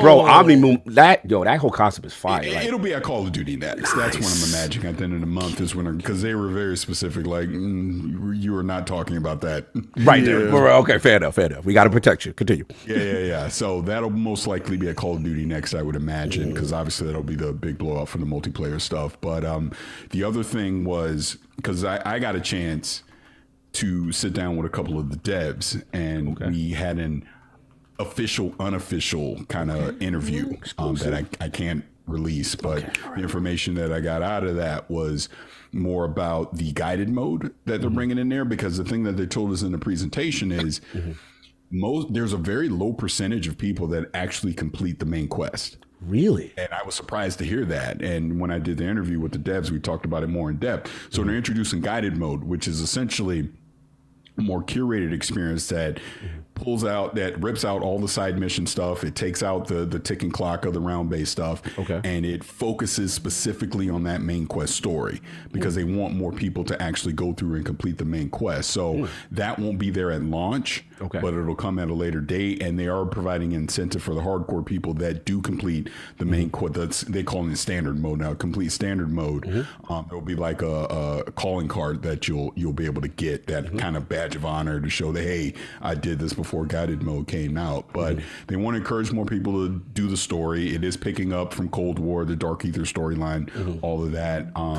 Peck, who is the villain, actually is now your guide moving forward with the characters. They're introducing a new character called Maya, who was a part of the team to break you out of jail. Because you jump out the gulag. That joy looks fire. Yeah, so that'll be a part of the story as well. But like I said, 45 minutes to an hour. Nice. And an hour presentation with Treyarch, and then after we played, we did like another hour of Q&A, because they brought in like the top zombie creators from around the world to come into Treyarch and do it. And I was a part of the few press people that came in, which again, shout out to IGN, because last minute, like I was going anyways, but then IGN reached out to me because the person that was supposed to do it for them couldn't do it and asked me like, hey, would you like to, do the preview coverage for it? So I said, sure, and was instantly terrified. I'm like, oh my God, y'all want me to write something and do the voiceover and it's going to be out there for everybody? Let's get that sultry voice, that smooth voice over. But it worked out,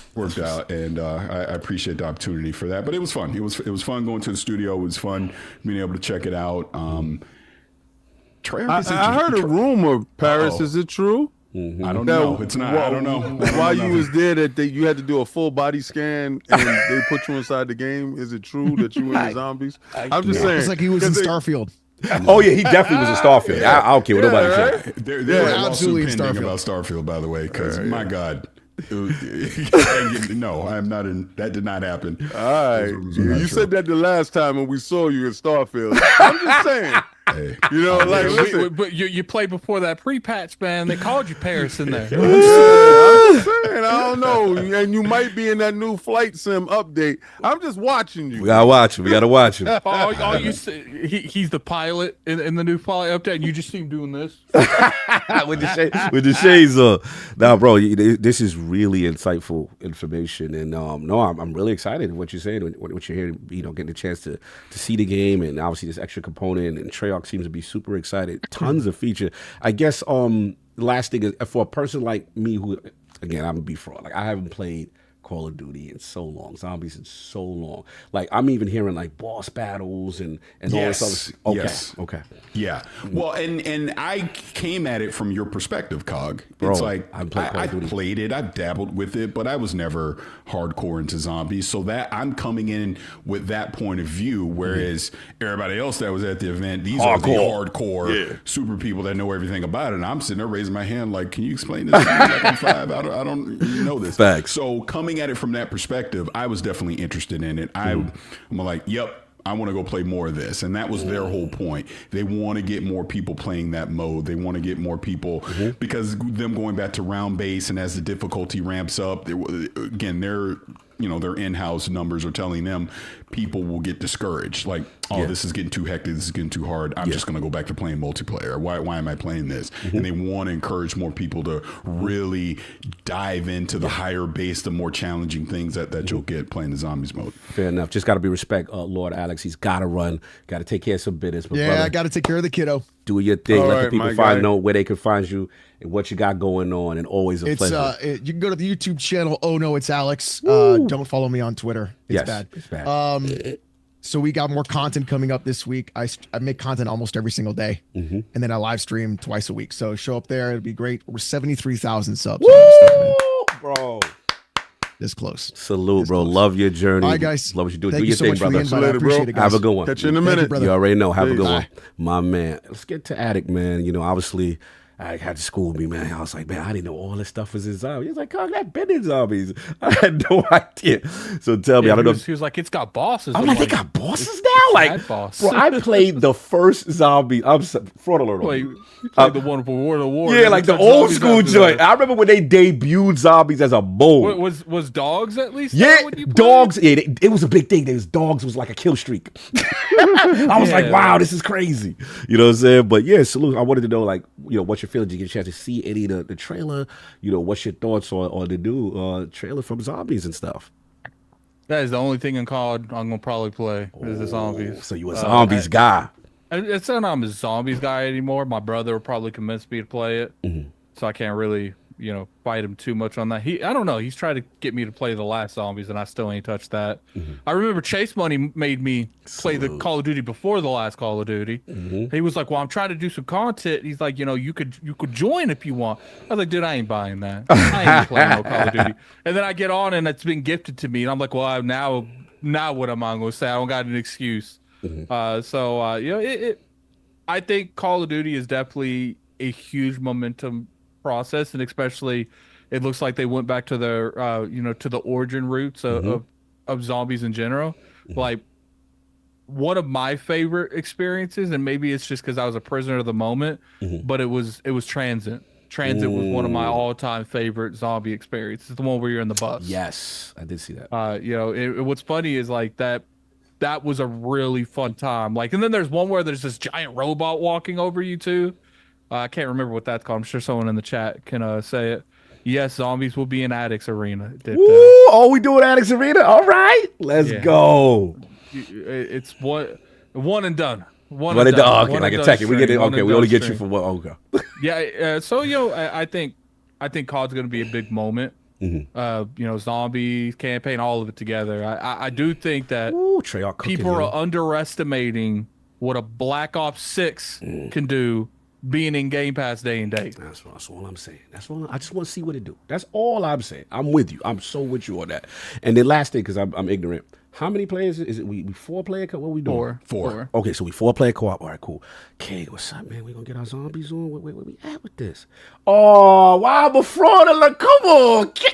What happened? What I do? That's for me, bro. Okay, so we frauded together. We haven't played it. I haven't played it since Green Mason. Shout out to my guy. Shout out to Green Mason. Salute. He kept bothering me to play this stupidness, and I'm like, yo, listen, I'm having fun playing Destiny. I'm doing my college course. Leave me alone.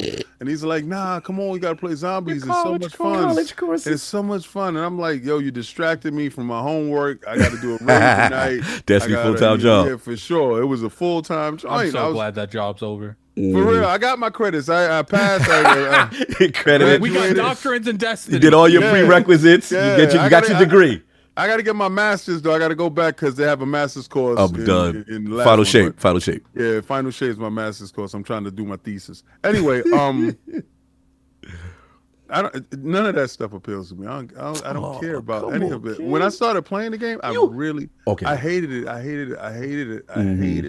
I hated the recklessness of the zombies. I hated the frantic pace of the game.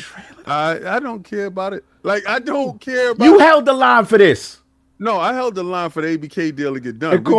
We got that. We got that. Now, I'm a campaign dude. I like to play the campaign. I like the campaign. I don't care about the multiplayer. I don't care about the zombies. No, is co-op. zombies is a multi. I don't care about that either. Me and you could do the Left 4 Dead. Me and you, yeah. No, it's not Left 4 Dead. We're gonna stop that. But it's like it's Left 4 Dead like. No, it's not. It's not. It's cooperative. I wouldn't compare the two experiences whatsoever. That's the problem. But it's not. It's now not. You got it. Now Left 4 Dead is like Left 4 Dead is like an experience on a kit. Like I get that. I'm just saying cooperative. That's all. That's what. At that point, you can compare anything to anything. If it's just cooperative experience. Let's put the fraud alert for COD. You can put the fraud alert on me. But what I'm just saying is, but we all know you don't like the prestige one-on-one multiplayer. The shooting. I know you don't like that, but this is against the AI. I'm cool with this. Anyway, let's get back to how that stuff leaked. All right, let's get to the leak then. That's the only thing I care about. I care about is them damn PlayStation 4s. This is where you leave, Paris. Yes. PlayStation 4. Yeah. Let's protect him now. Yes. Out of here now. First of all, before you go, Paris, brother, an absolute pleasure. Always good to see you. I know you got stuff cooking. Love what you're doing over there. And then obviously the IGN thing. Salute. Obviously everything you're doing over Kind of Funny and stuff. Where can I find people find you before you head out, sir? You can find me at Kind of Funny, like you just said. You can find me at Gamertag Radio, an addict at my YouTube channel that I'm lazy on. Yes, I know. That's a fair term. Yes, it's very fair. And Cog, I'll see you soon. I'll see you soon. Yeah, facts. Yeah. I'll see you soon. You won't see me, Paris. Paris, I'll see you soon. I guess I will say one other thing. I'm gonna be at PAX West this year. I know y'all not going, but I'm gonna be at PAX West. So if anybody's at PAX West, let me. Look forward to it. Yeah, well, watch it. Y'all better pull up correctly, bro. Exactly. Oh yeah, don't be out there talking reckless online, and then you see him and your energy different. Remember that. Let's be respectful. Well, I had another incident this week. That was another one. Yes. Wait. Oh, I think I saw something about some court something. Right, that one. I was in court because somebody was talking to me crazy online, and then he came up. Because I'm like, hey, if you're gonna talk crazy to me, talk crazy to me on voice. And then he started stuttering and got nervous and ran away. But you gotta stop scaring these people up. I'd have been more extra on voice. I'm gonna be rude. It's like there's no way you can touch me from. Nuts. Anyway, bro. But y'all have a good rest of the show, and Y'all got me in before football season because I I already know. We know the rules. Podcast, if it's football season, he ain't joining your show. The Lord's learned the hard way. He's off. He's off at that time. All right. Have a good show. Much love, brother. Blessings. Have a good one, King. PlayStation 4. I need you guys to step up to the congregation. I told you port beggars is out here and y'all was going to do the most. Mm-hmm. I knew y'all was going to be the ones that was going to do this. Y'all are upset that the ABK deal went through. Y'all upset. This is sabotage. They heard there's Game Pass now. I knew we was going to trace it back to you. I knew y'all holding back the whole generation. And now y'all out here with wearing the wires, giving up information. We know that you're confidential informants. Oh, man. You rats have done the worst. And we found out we got the sealed indictment with your name on it out here putting up information. You don't put the blueprint to the streets. You done gave the cutscenes to the streets. You trying to ruin it. Why are you trying to ruin it? Because it's in Game Pass and it's not inside your service? You mad that you gotta pay the $70? You gotta pony up and pay the $70? And this is all Xbox Frontline King right now. I already know. This work because you dudes is the ones that's the problem in the community. And I told you, and I'm glad that we could put a bell around it and show you exactly for who you are with the light. I knew the moment that joint hit the web, PlayStation did it. I said, I don't know if it was Portal. I don't know if it was the VR. I don't know if it was the 5, but I know them 4 dudes is shady. Them 4 dudes, y'all the dudes that ran over the PlayStation when y'all heard it was $100 cheaper. And y'all them dudes that ran over there and left Xbox. Now you mad you can't come back and you gonna leak the footage. You leak the footage because you upset and we got you. I knew it was you and there's no denying it now. The video tomorrow is going to be so disgusting because you dudes are the rats. I knew you was going. I knew you was them and y'all proved it. Thank you. We got you. You thought you was confidentially snitching, but we got you on wax. We got your name in the skies. PlayStation 4 is the dudes. They hacked you. You've been hacked. Your security over there is lax, but y'all snitching. Y'all wearing a wire, man. Talk around the PlayStation, dude. Listen, you are ridiculous. I knew this was coming. Oh, yeah, I did find it hilarious that it was jailbroken PlayStation 4s that was culprit. Bro, all the cinemas, though. Oh, man. That dude had hate in his soul when he said yes. Yeah, like leaked every cinematic. I feel for Treyarch on that. But to Addict's point, I'm with him. Like, I ain't going to hold you.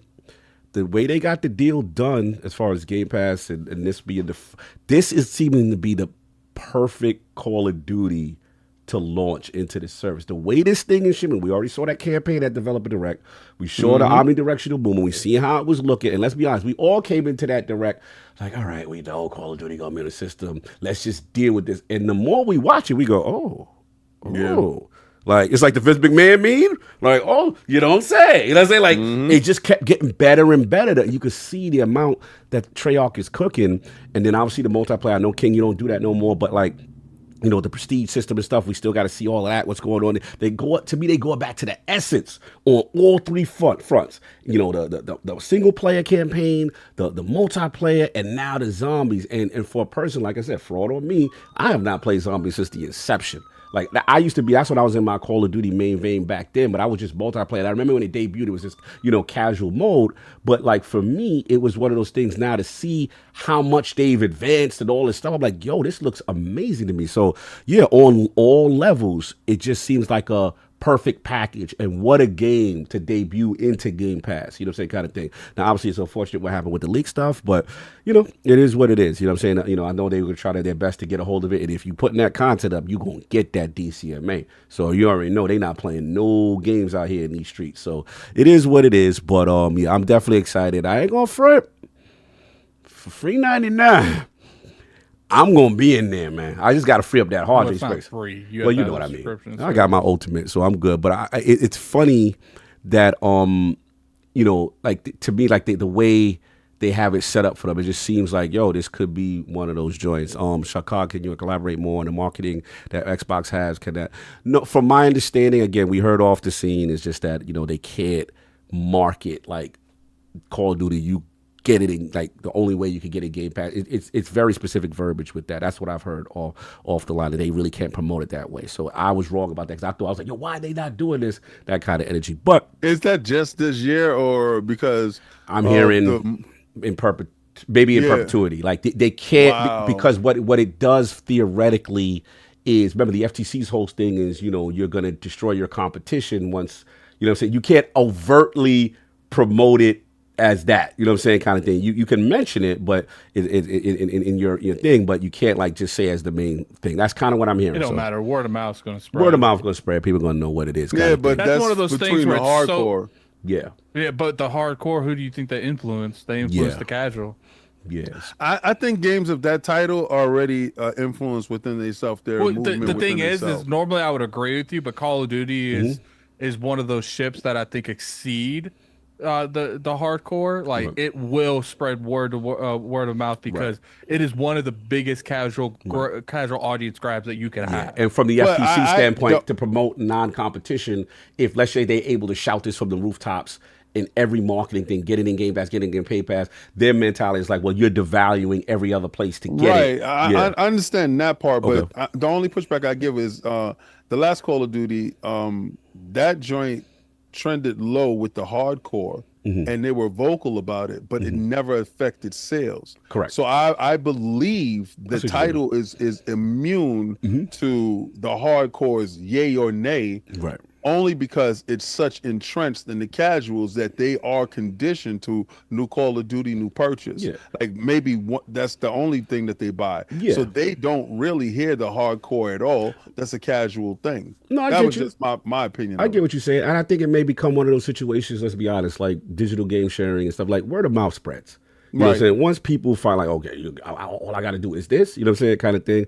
And then I think that's what they're banking on. But look, regardless to what, my main thing is I am not going to front. Black Ops 6 as a complete package is looking like that deal, straight up. And it looks like this is the best one to debut in their service. And I just want to see what it do. I'm not guaranteeing anything. I just want to see what it do, how it affects Game Pass subscription numbers, and how it affects consoles. I want to see what that does. But that's all I got. Salute to everybody that pulled up. I got the let's take care of the super chats, and then we'll do the poll, and we get up on it. Wow, we had a 4 o'clock. This is a nice show today. so we can blame Saul, because we had 4 more people show up, and this. The reason why we stay late is Saul. Okay. Yeah, because Saul fan base, they always want to. They always putting up. All right. So what I got is from George Purcell. Shout out with the £5 super chat. My boy Alex is on the best pod. This is about to be the best episode. He got foot emojis. Oh Lord. Here we go. Shout out to my man Back for Dead member for 17 months. Cog, don't go for that old crusty Warframe. Yo, we got the new fresh Descendant if you need to scratch the itch. Hey, yo, slander. Don't let Flame hear that. JD Gaming with the $2 super chat. Oh, no, it's Alex. The himbo is here. Let's go. Yes, he did. He pulled up. Oh, boy. Let's play with each other's joysticks with the $5 super chat.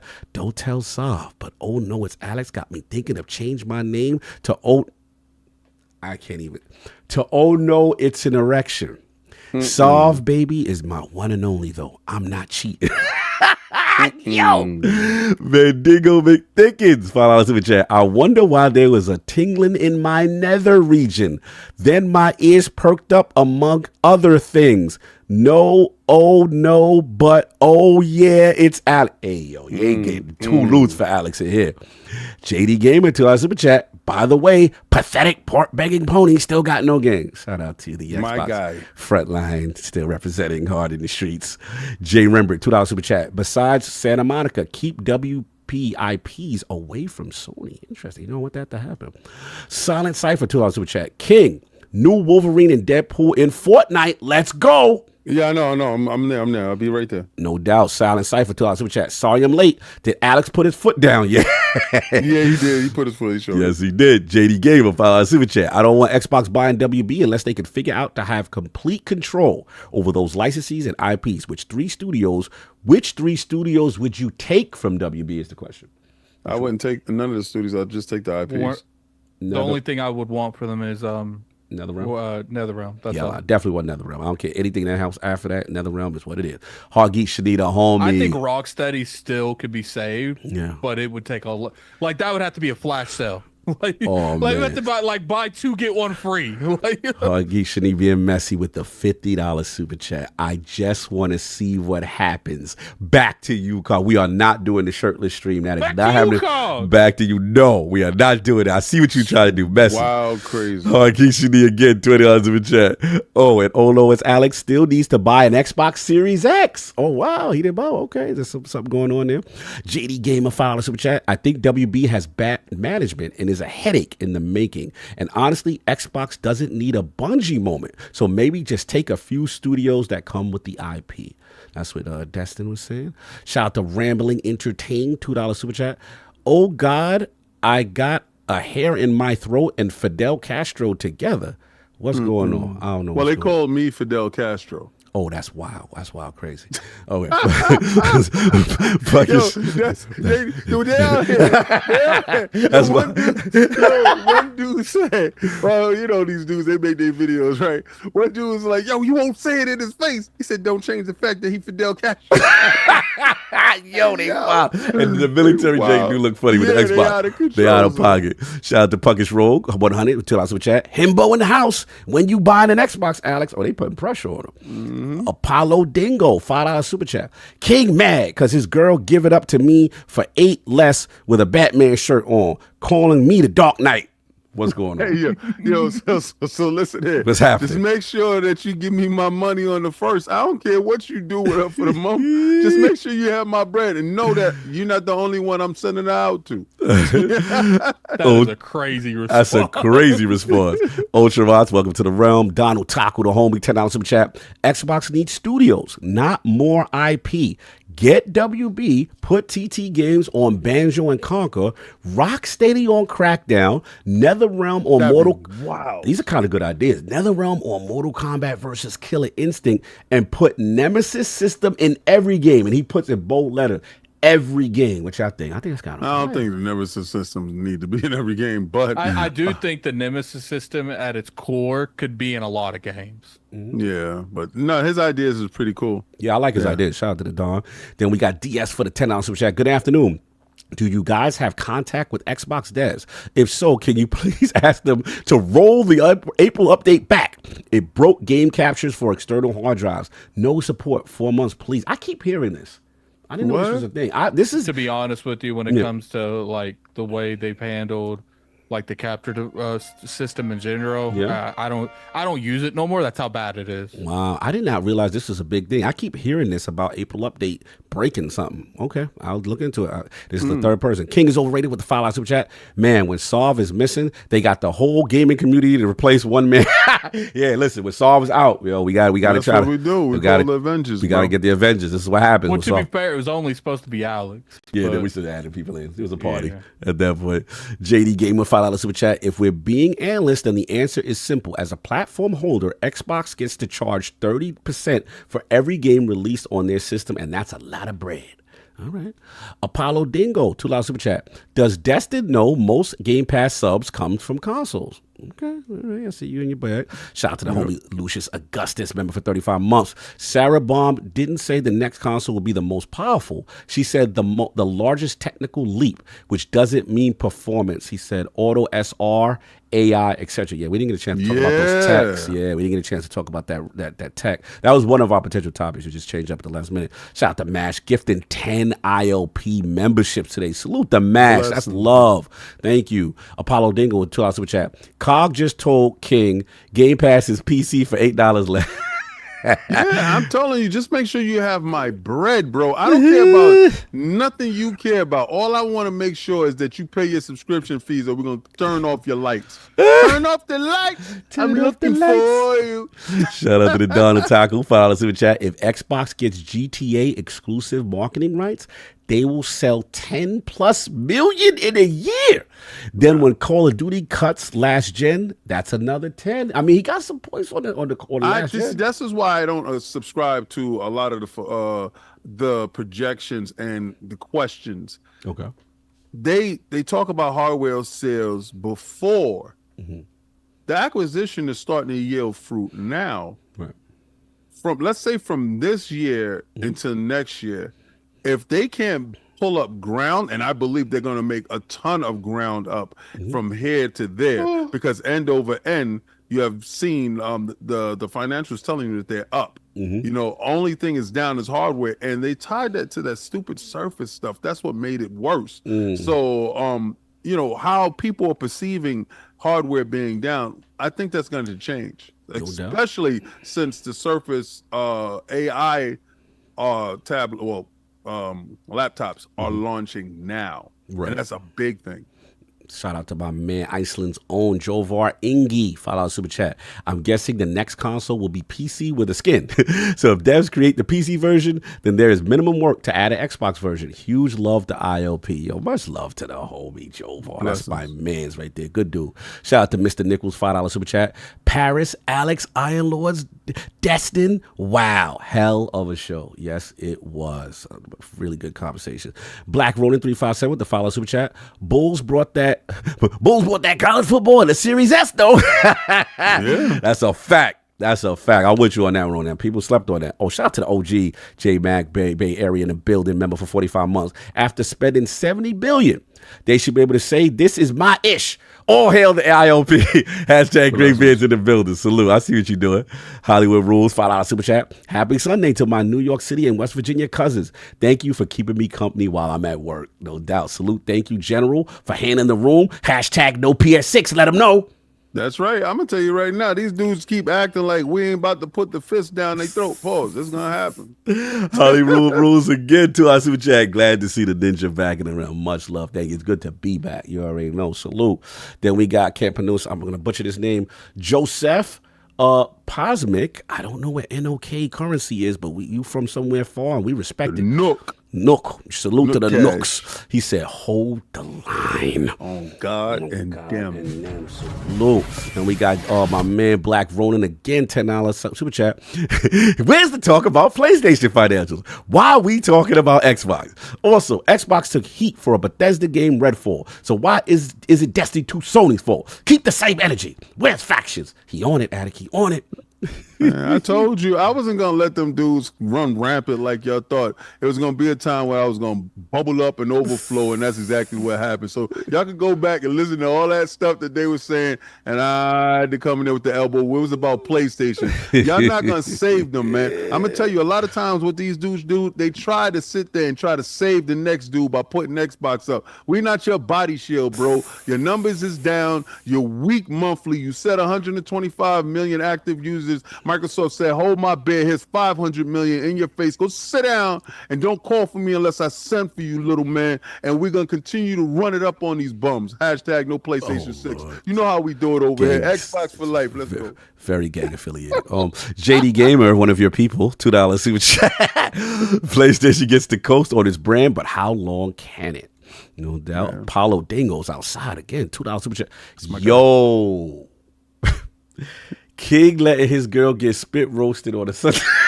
Hey, exactly. But see, the problem is I want to make sure that my money good. So if you do not pay that fee, she ain't showing up. So that Game Pass boo-boo won't be sliding off to you. IOP does not endorse what he is saying. We do not condone the thoughts of King David are explicitly King David's. We rent out Game Pass to anybody who want to buy. Get inside and try. Let's go. Okay, there we go. We're throwing this. Okay, it's about games. I got you. There we go. Thought it was, bro. Where you at with that, bro? I'm here spit roasted. I'm here, girl. I didn't know where it was going. I didn't know what you had going on with that dude. So he has a PC. Okay. He's happy that he gets to play Game Pass for $8 cheaper. And he's telling me, I get to do it for $8 cheaper, King. You repping the girl, but she outside of the streets. You're doing exactly what we wanted you to do. We got you where we want you. You're not paying attention to Steam. Last time I heard Steam was free. You paying us. Let's go, bro. Keep paying us. Like I said, you're doing what we want you to do. Just slide through again. Just had a bread right. Brett Bingham, $2 Breaking. Marathon has been renamed to Concord. Wow. Disrespectful. Michael Mooney with the £10 super chat. Xbox doesn't need Spider-Man. They should have had Deadpool and Wolverine content ready for Call of Duty. Okay, all right. Primo Drake, member for 5 months. Sony with 7% profit margins fueled by music and TV. And we hear crap talk about Xbox consoles. Stop protecting PlayStation guys. Hashtag no PS6. Thank you, bro. That's my guys. They here. Slow mo, I'm about to block you, but all right. $5 super chat. All of this discussion sounds so familiar. It's as if someone has been saying this for years. And I tried to help the same thing. He said he tried to help the Destiny addicts. Who was that? He tried to take credit. Not the same thing. Solid. You know he tried to dance on the grave right now. Solid Cypher with the $5 super chat. Pete Parsons needed Sony to buy Bungie so he could afford more fancy cars and burn Bungie into the ground even more. Grifton Shyster Pete. All right, he got thoughts. Lucius Augustus, the homie, $5 super chat. How will all of this impact Jim Ryan's legacy when the games he spearheaded typically fell on their face? Some called me a fanboy when I asked this. Ooh, it was the absolute worst generation under his leadership that can possibly happen. Any accolades that he did receive with Shaun Layden's. Remember when Shaun left, they changed all the policies and everything out the door. As soon as he left, raised prices, did all this other stuff that was anti-consumer. Jim came and sunk you dudes, but what he did do and what I loved the most about his regime was my heart nixes. Thank God that he was able to be there to purchase them, right? Because without him, y'all wouldn't be day and day on PC and be a full third-party developer. And he left when he couldn't get what he wanted accomplished. When his snitching went wrong, he left. And now these guys got to fix it up. But I don't think they get a chance to. But God bless Jim. Thank you. I appreciate all your hard work for destroying Sony. Bessie. Michael Q. Smith was upset with you during some topic. $2 super chat. King, you're breaking my heart here. Something you said he was breaking his heart. I don't know what it was, but I don't know. Yo, Michael, hit me up in the DM. Let me know why I broke your heart on. Hopefully I'll fix that for you. No doubt. Jay Rembert, $10 super chat. Did y'all hear that the FTC is still fighting Microsoft about the ABK deal? This should probably explain one of the reasons. One, they're putting games on PlayStation, and two, they can't market the way that they should. I mean, the feds is watching, bro. Feds is watching. Yeah, they still fighting them, but the bottom line of that is the avenues that they're trying to fight them on, it was about raising the cost to Game Pass, and they said that they wouldn't do that. If you look at the market in general, everybody, Netflix is raising again, Disney Plus is raising again. Everybody is raising their prices because financially, as a nation, we are in a recession. So regardless to what anybody thinks, them staying pat on their costs will bleed them completely dry. They must, because subscriptions aren't growing. So the only way for you to continue to make revenue or make more revenue on existing is raising the price. And that's what they're doing. They're doing exactly what the market is calling for. So that fight is futile. Fair enough, fair enough. Shout out to Gamer Forte, the homie, member for 55 months, man. The homie cog back in the leader's chair. I try my best to live up to your aura. Glad to have you back, bro. Good show as always. Oh, hey, King. Hey, King. Hey, boo-boo. No, we're not doing that anymore. Remember what happened the last time, right? You slipped, you left me for lonely. No. Listen, I would take that back. If when I got to play Destiny and I need to play it, that you're there to help me, shepherd me through a lot of things. Forte, let's get that right. You know what I'm saying? We got to get that right to get him. That's the only way I'm going to do that for you again. Other than that, no more tricks and tips. No more tricks and tips, that's it? Until I'm shepherded through, then I will reconsider your proposal. Shout out to yo, Forte, brother. Thank you for holding me down yesterday. I needed that mental break, and bro, you killed it. The show was fantastic. Love what you guys are doing. It's a fantastic show. Shout out to what's this? Brarius? $2 super chat. King, I ain't get the ad on Xbox, brother. What's up with that?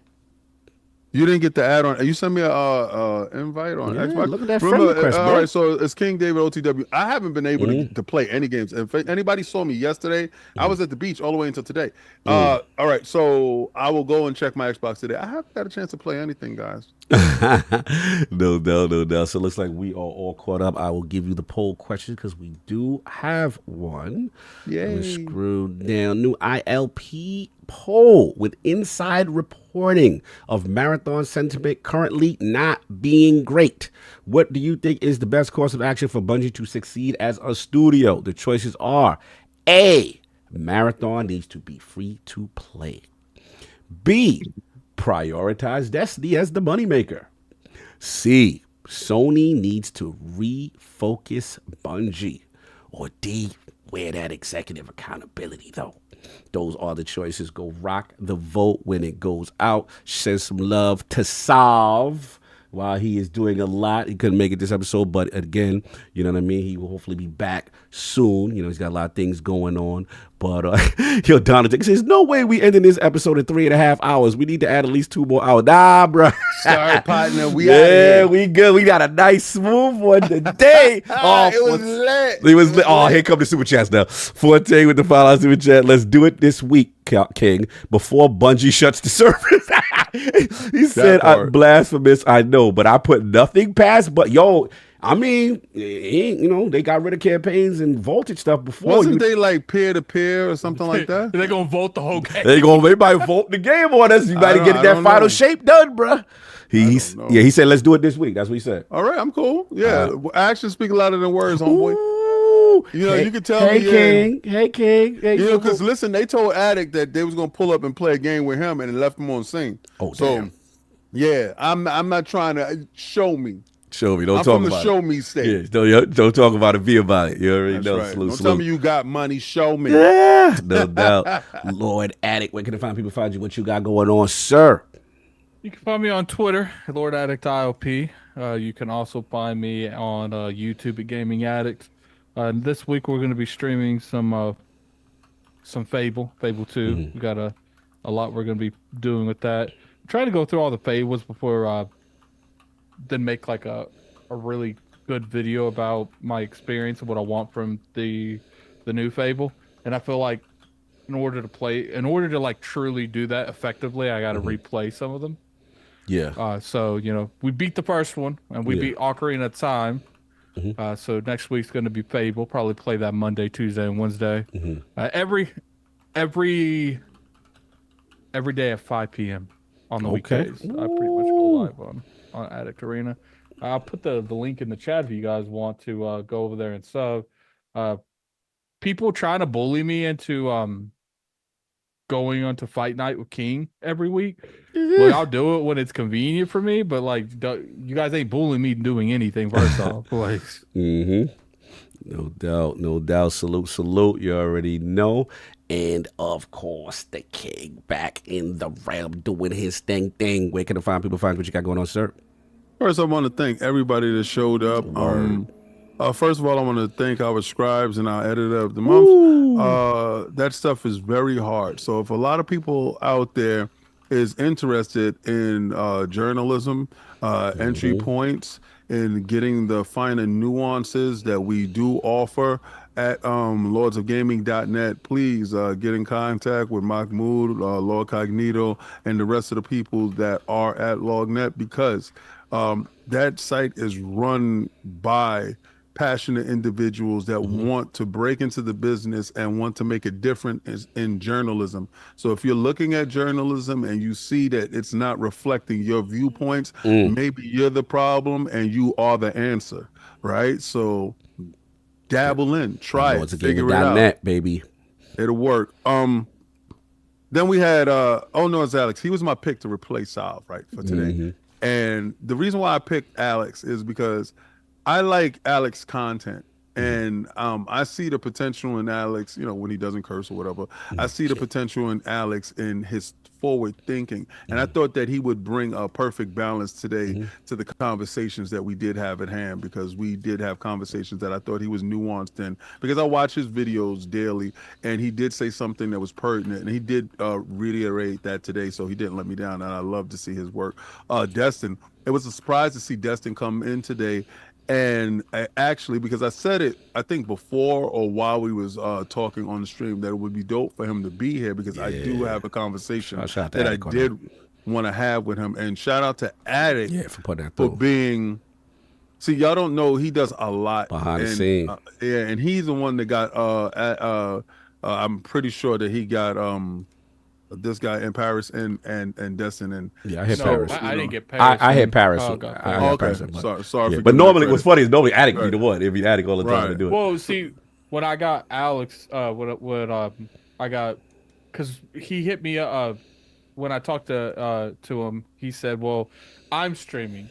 I'm like, Destin, like just co-stream. It's like, I'd rather you co-stream than you not show up. Like, right. So, I think he needed to clarify for the Xbox people his position. Yes. And what he was talking about. Nuance. And a lot of people took his position for they need to get out of hardware now. Right. No, he was talking about in 2030. Right? Bro, it is 2024. He's talking about 4 years and some change to get to a thought process of leaving hardware. Right? Stop. His opinion is based off of what he's seen so far. That opinion can change off to what's happening now. So now can change his opinion for later. But I needed him on to clarify his position on it, to talk about that, because a lot of times he's been taken out of context. And I think he's one of the true bright spots over at IGN that I do watch and I do pay attention to. So, and he is kind of fair in his assessments, but understanding you got to allow a man to explain himself. And Paris came and did exactly what I expected Paris to do. Paris will give you insight in his moving and shaking in the industry. Paris is going to play it even keel, will give you some sensible thought process to it without playing fanboy here or there, but also staying Xbox. So it was a perfect group of people that did show up. And my guy, Cog, coming back, allowing me to do what I do, which is lay back, kick back, and just talk crap from the side. While he runs the show and he has to manage the extensive staff and myself and Attic, it's a wonder to see, bro. Yeah. And you were sorely missed, and I'm so happy that I didn't have to do it for 2 weeks in a row, because this show would not look like what it did. Listen, Attic was up with me till like 2 in the morning, just trying to fix a technical issue that was driving me crazy just to get the show go off the joint. But salute to you, okay? Professional hosting duties. Oh yeah, they don't know about that. They don't listen, man. I might have to take some more weeks. No, you may not. I like the way you host that. I ain't gonna do that. We gonna do the Diddy. I like that. I like that. Hey man, we gonna do that. We gonna do that. Anyway, Lord Beefy's back.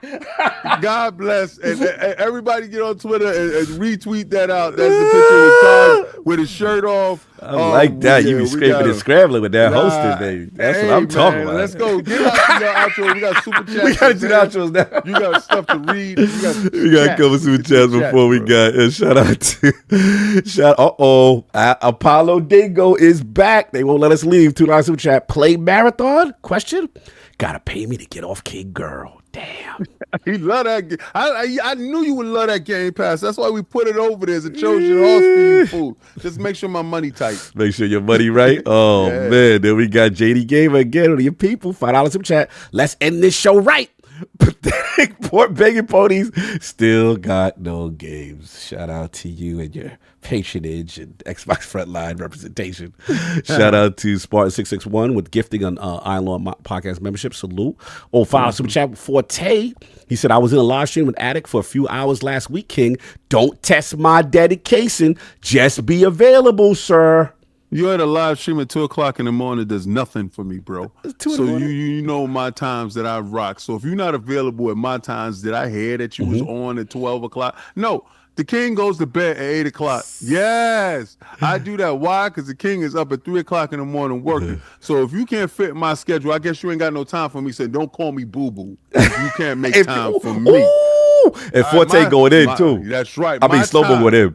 He said, my time is valuable. Your time is valuable. Don't be staring at me. So Slow-Mo said, Forte, damn, you left Attic hanging? Can't say that never happened to me. Oh, they say you got a reputation. Yeah, Forte. I told you. He's known in these streets. He known for standing people up and leaving them at the altar. Damn. That's cold. Lead dudes that scene, told you he gonna be there. Oh, he said he gonna be there? And then tell you times that he was on or some other time. That ain't got nothing to do with me.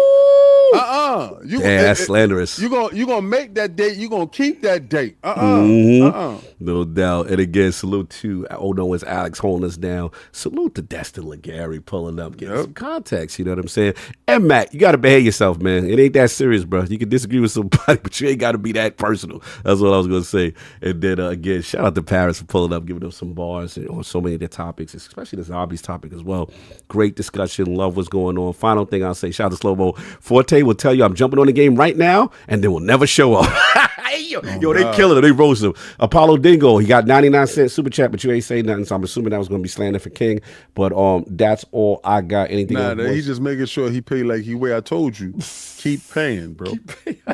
And it's not going to your bill at the end of the month. Have that money on the first. Deep down anime, if you keep putting me in shirtless pics, I'm going to block you. So stop it. I see what you're doing. I see you out of control with that tweet. I see what you do. You got Attic out here spreading this nonsense. But anyway, we up out of here. Attic, you got anything else we got? We good? Yeah, so what's going to be happening? I didn't after even say where to find me. Go ahead. Yeah, go. My bad. No, go ahead. Okay. Attic. No, let Attic go first. No, I got to go last. All right, okay, cool. So listen, you can catch me at Xbox Frontline News daily. I drop videos. Boom, you're going to love it. Fridays. That's where it is happening. That's where everybody should be. You talk about your nights in video games. Dip down here, he show up. Everybody show up. Apollo, you play games, don't you? Facts. Apparently, you got some games that you play that you paid for. And you guys out here that act like you're nice on Twitter, pull up. Hands is available for anybody that want it. We don't play any games out here. We beat the brakes off you dudes. If you dare got a voice in Tekken, show me what it means. Because if you saw what I did to these dudes in Tekken, I ran the table on them, and I'm looking for competition, bro. And I'm not even breaking a sweat, my hands and feet. That's what I'm talking about. But in that Killer Instinct, they beating me like they beat the brakes. They beat the brakes off you. Like a wild savage. He said, "Oh God, oh God." I'm fighting for my life. Yo, that was wild. No doubt. Yo, salute, Attic. Where you gonna go? What you got going on? Yeah, you can follow me. Obviously, definitely tune into the Addict Arena. So how we're gonna do this is we do have a sponsored stream that I'm gonna have to play for you guys. It's Marvel Strikers Forces. It's like a turn-based game, actually. Okay. You know what's funny is I actually played a little bit of it last night, because when I play these sponsored streams, I don't want to start them with like me learning the game, because I feel like that's boring content. So what I do is I play for like an hour and a half to two before. That way, we missed the tutorial at least. So we're gonna chill over there and play that for an hour. They got like some Deadpool and Wolverine event going on. So I think it's gonna be a fun time. See you guys over there. So when that's now? Go. Yeah, right after the show. Unfortunately, I wanted to do it like maybe sometime next week, but I knew going right after ILP, even though I'll be in a chair for another hour and a half, it would be the best chances of it being successful. So come hang out, man. Hang out with Attic. We got some stuff to take care of. Shout out to WW Snipes W. He gifted the one membership. Salute to you. Again, everybody in chat, much love. Jigga J King can't see me in Tekken. And somebody else said Tekken. Abel said King did perfect me with Eddie and Keck. So you got the smoke. Yeah, right. Jigga J, I beat the brakes off you, son. You know what it was. You came through, you gave a little fight. You put up a little fight, but I still took what I wanted. All right. Well, we'll see you again on Friday, Jay, if you got that. Everybody enjoy your Sunday. And again, go support Attic. Watch the stream. Hang out for a little bit. See what he's doing. And we catch y'all next week. Peace. Hands and feet.